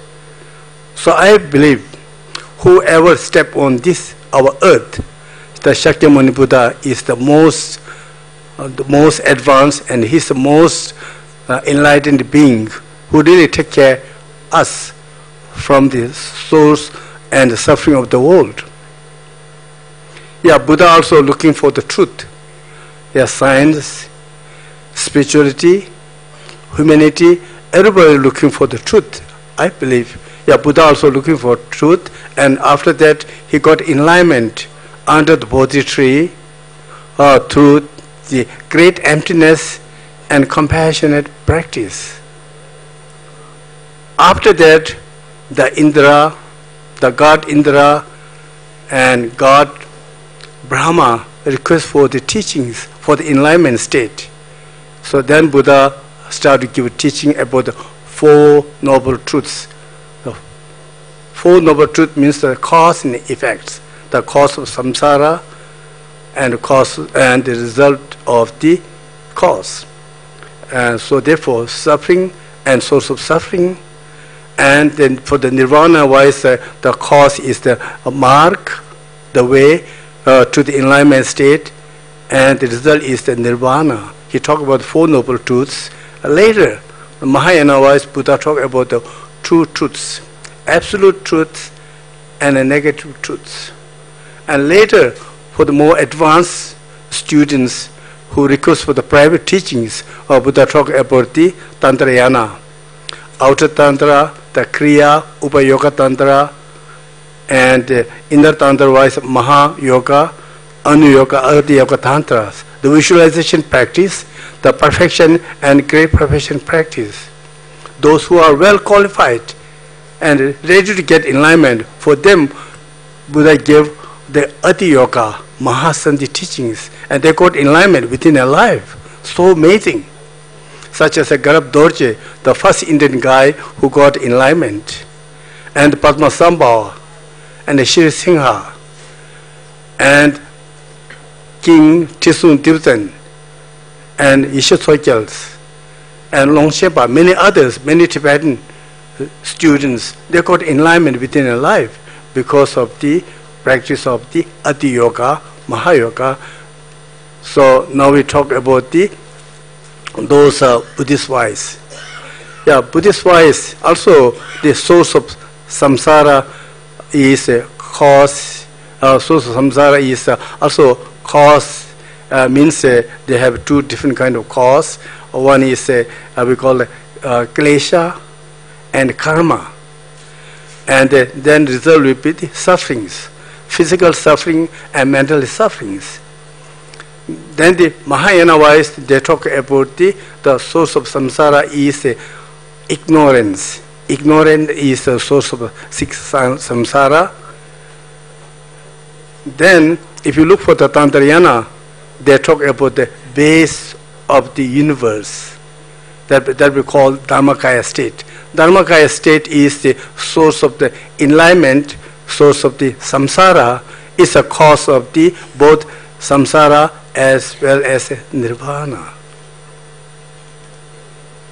And then it has a different explanation about the visualization practice, perfection practice, or great perfection practice. Why I explain a little bit more about that? Because most of the audience, they talk about the many spiritualities, the Vedas, and then Ramayana, Mahabharata, Bhagavad Gita, Quran, Bible as well. So being a Buddhist, I thought maybe I need to explain a little bit about the Buddha Dharma. So we're lucky that within this world, Shakyamuni Buddha appeared and he gave us the non-violence, which is also accepted by the science. Science talk about the cause and effect. Buddha also talk about the cause and effects. The science and Buddhists are really matching with the philosophical as well as practically. So therefore, within American world, many scientists also study, they study Buddhists, also they practice Buddhism. So I think that's very good news.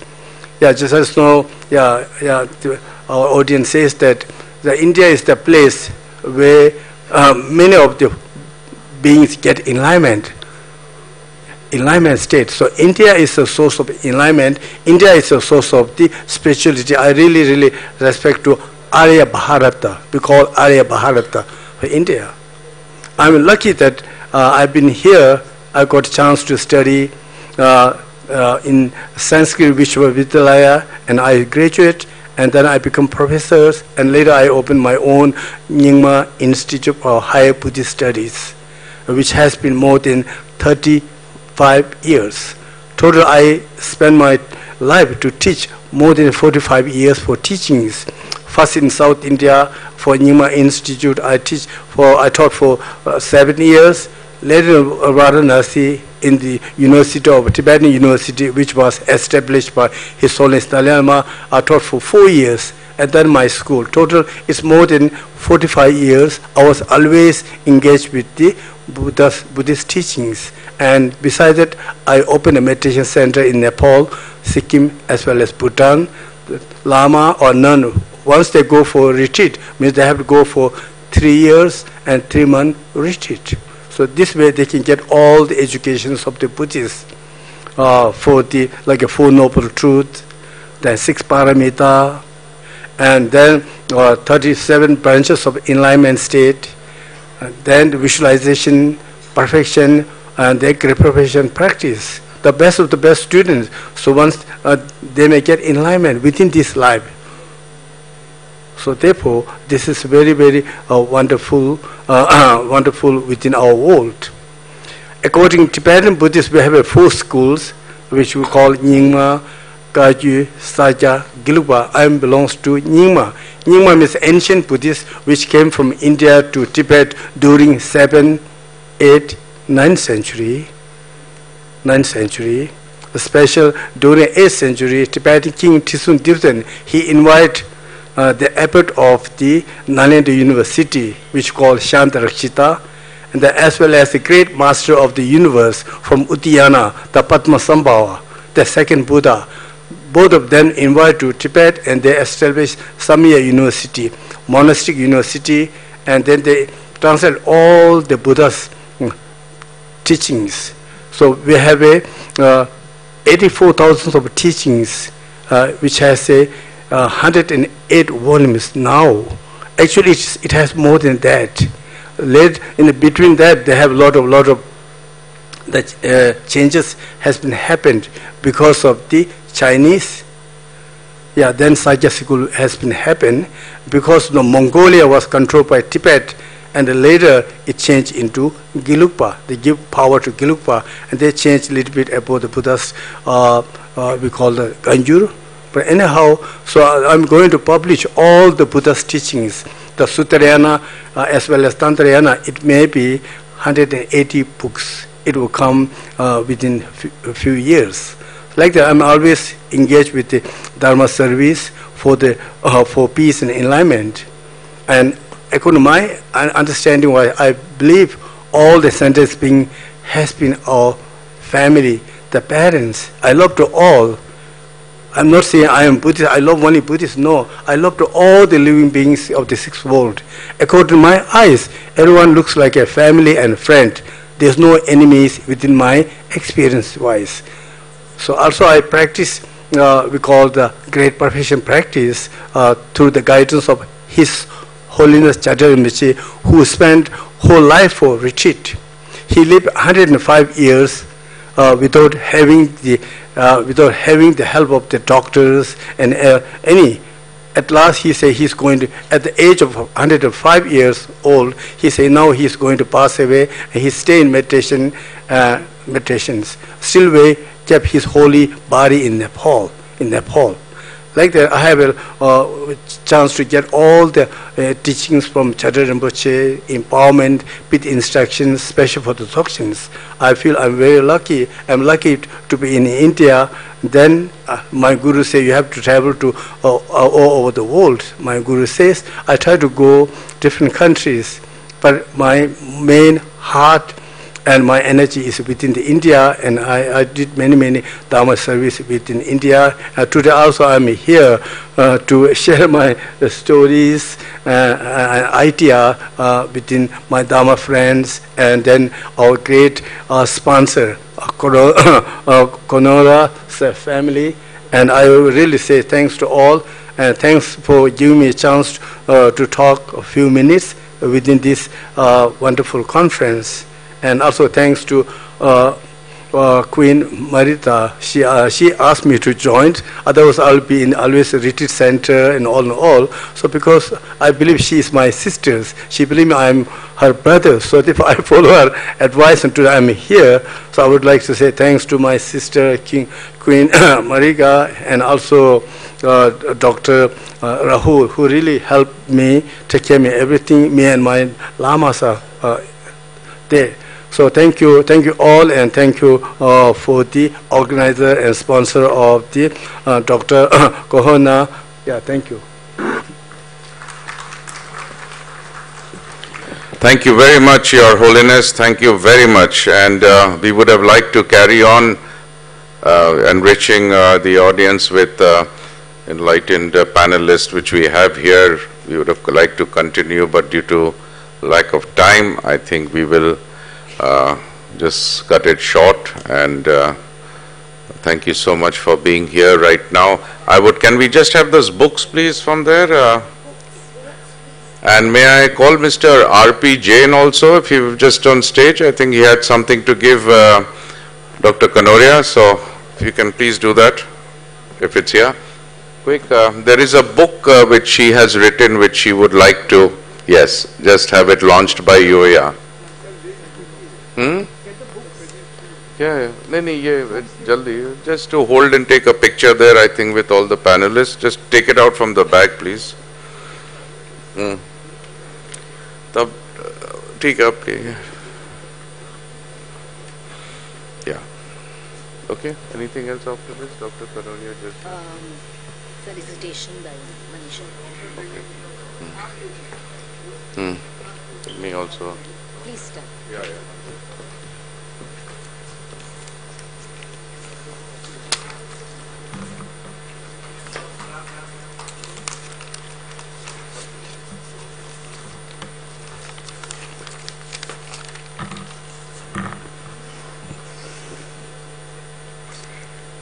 Thank you so much. The formal launch of the book.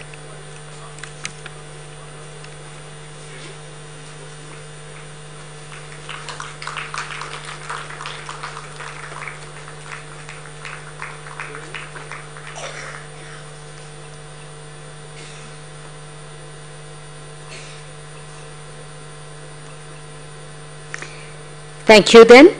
And now may I call upon Manisha Lohia Kanoria to felicitate, along with Dr. H.P. Kanoria, the esteemed guests on the dais.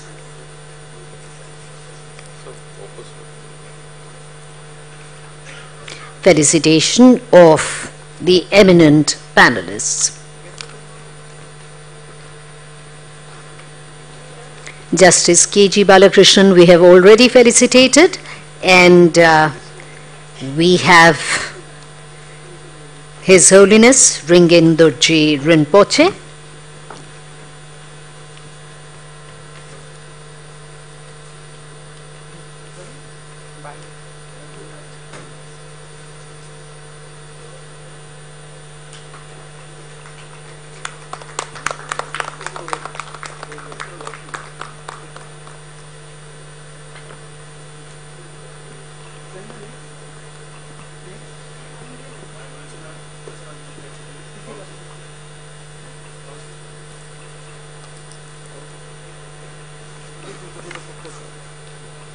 Right.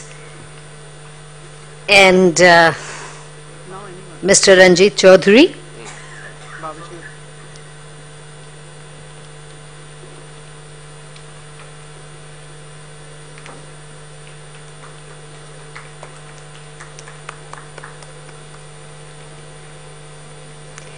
Mr. Ranjit Chaudhary.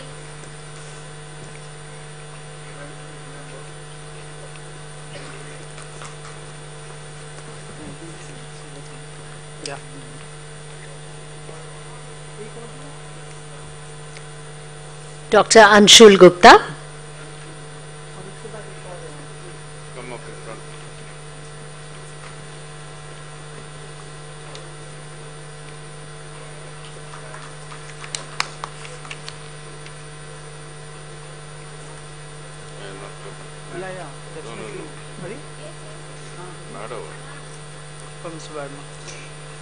And of course, last but the most, Dr. Rahul Verma.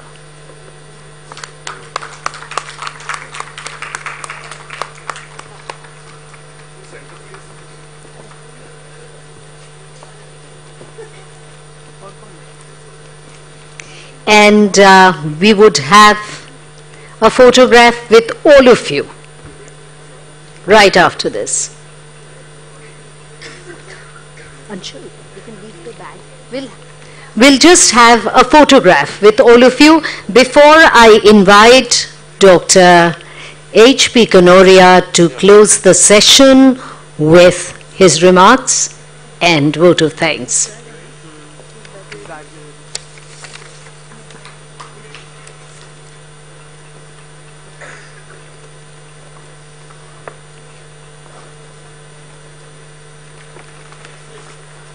Thank you so much. Right. We have Dr. Jain and Mr. Bakshi. He just wanted to present something to you, sir. वो पीछे है आपके. He had bought this all the way from Delhi.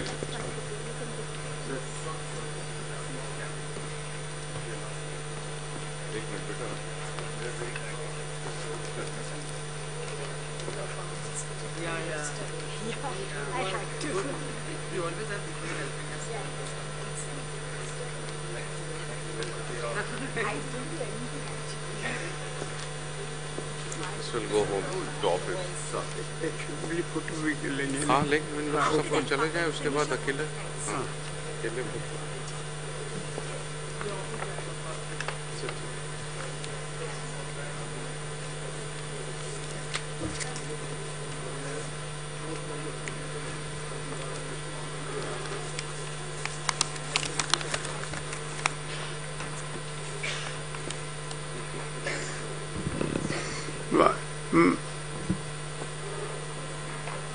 Good evening, good afternoon.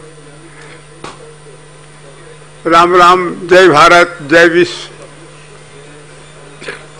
My heartiest thanks and gratitude to former President of India,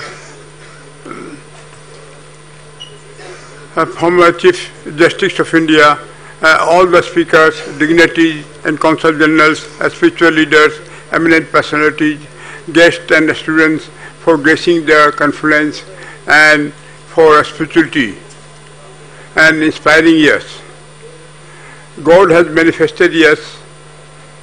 He was alone. He said, I am alone, let there be many. So he educated, he manifested a man, human beings in his own image. And thereafter he manifested the universe with animate and inanimate. So all are brothers and sisters, all in one, one in all. That is the slogan of all. The science and the spirituality has interlinked. The law of gravitation existed before the discovery of enlightened souls. Science has proved that the total cosmic energy is always the same. We are the children of immortal bliss. Soul is in the body, is ever existing. Lord Krishna said to Arjuna, the soul cannot be pierced by the sword and burnt by the fire. None can destroy it. It is the free, unbounded, holy, pure, perfect, immortal and infinite. Science by and large help mankind physical welfare and potentiality enormously. The increasing power of science provides help to mankind. It is not practical to keep scientific and spiritual culture separate. Both are intertwined.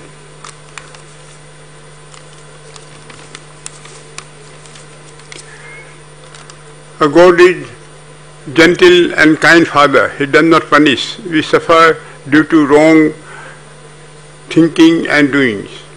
God wants us to excel in compensation, love for one another, brotherhood, sisterhood, forgiveness and understanding.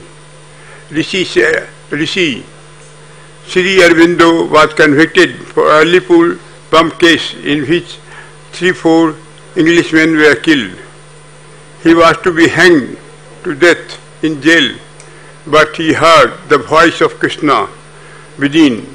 Krishna told him, I have come to you with purpose.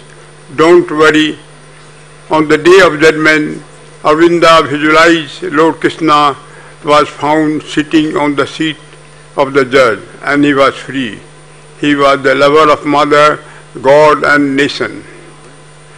Work of a scientist and work of a spirituality together appear to be different in nature, but are complementary and supplementary to one another. Modern scientists deal with natural science. The spirituality are two humanists who believe in service and God. They are found to deal more with knowledge of cause and effect than with the knowledge, effect and cause, which is the basic principle of science. Lord Krishna said to Arjuna, work on, work hard, honestly, selflessly for the service, and surrender to me. And surrender to me. Whatever you cannot do, practice of rituals, this and that, work on, with selflessly, honestly, and surrender to me. Religion often taken as a matter of faith, something you believe in. Fundamentally, there is unity in diversity. All religions lead ultimately to one God. Approach is different. Science is based on causality, and religion also starts from there. True religion is whenever you are rooted in your own tradition and have a liberal attitude towards all the religions. Paramahansa Sri Ramakrishna has said that all the paths lead to one, different path. All the rivers flow to one ocean. So there the rain comes and through the different rivers it go to the ocean, and then again from the ocean it becomes the cloud, and then the rain pours. So scientists have experimented and researched for years together. Enlightened soul meditated for years to explore the experience for higher knowledge. They sacrificed their own lives for attaining real knowledge, the knowledge of the higher self, the knowledge of Atma, the knowledge of Paramatma. They revealed it and manifested it for the knowledge of one and all. Swami Vivekananda said, we are the children of God, the share of immortal bliss, holy and perfect beings. Divinity on earth, come up, O lions, and shake off the delusion that you are sheep, you are immortal soul, a spirit free, blessed and eternal. You are not matter, you are not body, matter is your servant, not you are the servant of matter. And today you have seen the play. Fear not, face the bush. So in our life, if we fear not any problem, we can solve the problems, and bravely, fearlessly, we have to solve all the problems in the life. Let us march with the flag of hospitality to serve humanity, having faith in self, faith in all, faith in God. God calls, O children, realize all in one, one in all. Thank you. Om, Amen, Amen, Ekunkara, Ahura Moja. Thank you all.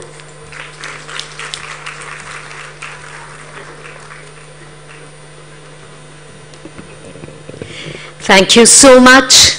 Every good thing must come to an end, but with the promise of a new edition coming up next year. So thank you everyone for this wonderful session, and I must Dr. Verma. intervene. There is something which Mr. Sujit Kanoria would like to read here. I'd like to read it, but I'm not that proficient in Hindi, so I'm asking someone who's very good in Hindi to read it. Anyone here? What, everyone's being proud? They're bad? Why? Yeah. Rahul, now you're the doctor. She's on her way. Who? Yeah. We've Okay. just bought her from the UK to read Hindi here. Okay. Yeah, So this is, and I'll tell you later about it, how it got created. This is about a new way of Ramayana in the new AI digital avatar. Okay? So, you're good at reading Hindi? Can you read this out?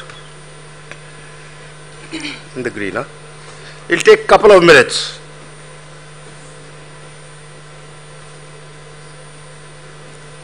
यह कहानी रामायण पर आधारित है। यह कहानी रामायण पर आधारित है, लेकिन इसे एक नई दृष्टि और आधुनिक संदर्भ में प्रस्तुत किया गया है। नवीन रामायण, नई चुनौतियों का राम। बहुत समय पहले की बात है, जब धरती पर प्राचीन सभ्यता के अवशेषों में नवजीवन का संचार हो रहा था। त्रेता युग समाप्त हो चुका था और अब यह द्वापर कलयुग का संक्रमण काल था। अयोध्या का राजा राम अब एक प्रबुद्ध शासक थे, जो समाज को नई ऊंचाइयों तक ले जाने का सपना देख रहे थे। अयोध्या का नया युग। राम के शासनकाल में अयोध्या केवल एक नगरी नहीं थी, बल्कि विज्ञान, कला और धर्म का संगम बन चुकी थी। सीता के वनवास के बाद राम ने अपने जीवन में अकेलेपन को स्वीकार किया और राज्य की उन्नति में खुद को समर्पित कर दिया, लेकिन उनका दिल सीता और अपने बच्चों लव कुश के प्रति प्यार और सम्मान से भरा हुआ था। नए संकट की शुरुआत। एक दिन अयोध्या के दरबार में एक रहस्यमयी संत आए। उनका नाम था ऋषि अनंत। उन्होंने राम को चेतावनी दी, प्रभु, आने वाले समय में पृथ्वी पर अधर्म और असंतुलन बढ़ेगा। आपको फिर से धर्म की स्थापना करनी होगी। राम ने संत की बात सुनी और अपनी सेना को तैयार करने का आदेश दिया। इस बार युद्ध केवल धनुष और बाण से नहीं था, बल्कि विचारधारा, विज्ञान और समरसता के लिए था। आधुनिक रावण। इस बार रावण का पुनर्जन्म एक वैज्ञानिक के रूप में हुआ था, जिसका नाम था रक्तजीत। वह ऐसा एक मानव था जिसने अपनी बुद्धिमत्ता का इस्तेमाल समाज को विभाजित करने के लिए किया। उसने कृत्रिम बुद्धिमत्ता यानी कि AI का इस्तेमाल कर दुनिया को एक आभासी जेल में बदलने की योजना बनाई। राम ने लक्ष्मण, हनुमान और अन्य वानर सेना को साथ लिया और रक्तजीत के खिलाफ एक नई रणनीति बनाई। इस बार युद्ध का मैदान डिजिटल दुनिया थी। राम ने मानवता को जागरूक किया कि तकनीक का उपयोग धर्म और सत्य के लिए होना चाहिए, न कि विनाश के लिए। नए युग की विजय। राम की दूरदर्शिता और टीम के सामूहिक प्रयासों से रक्तजीत की योजनाएं विफल हो गईं। राम ने साबित किया कि धर्म केवल पूजा और यज्ञ नहीं, बल्कि समर्पण, समानता और समृद्धि में है। अंततः राम ने अयोध्या को एक ऐसी नगरी में बदल दिया जहां आधुनिकता और परंपरा का संतुलन बना रहा। यह वैदिक युग का नया आरंभ था। संदेश। यह कहानी हमें यह सिखाती है कि धर्म और सत्य की लड़ाई केवल युद्ध क्षेत्र में नहीं, बल्कि हमारे विचारों, कार्यों और समाज में संतुलन बनाए रखने में है। रामायण का यह नया अध्याय यह भी दर्शाता है कि राम केवल एक राजा नहीं, बल्कि हर युग में धर्म और मानवता के प्रतीक है। Thank you. So, you know, this, I got it generated through AI, and I just told, you know, my prompt to the AI was really good. So I just told, give me a new avatar of Ram in the new age, a digital age, where science, spirituality, everything is converging. And this is what it came out with. So we can imagine how AI is thinking and what's going to happen tomorrow. As more and more knowledge is going into AI, what is going to happen tomorrow? So with this, thank you very much, and I think the tea and refreshments are served, so please join us. Thank you.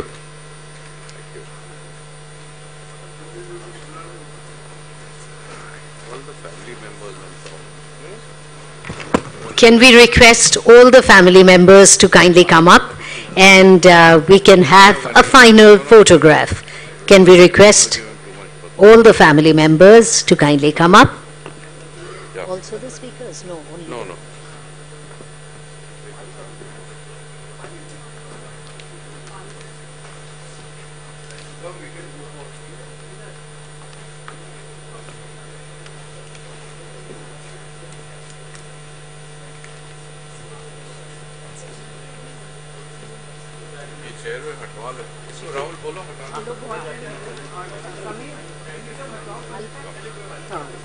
I'll push up next year. Yeah. Ice creams Thank you. must. Absolutely. Thank you, Madam. Take care. Thanks so much.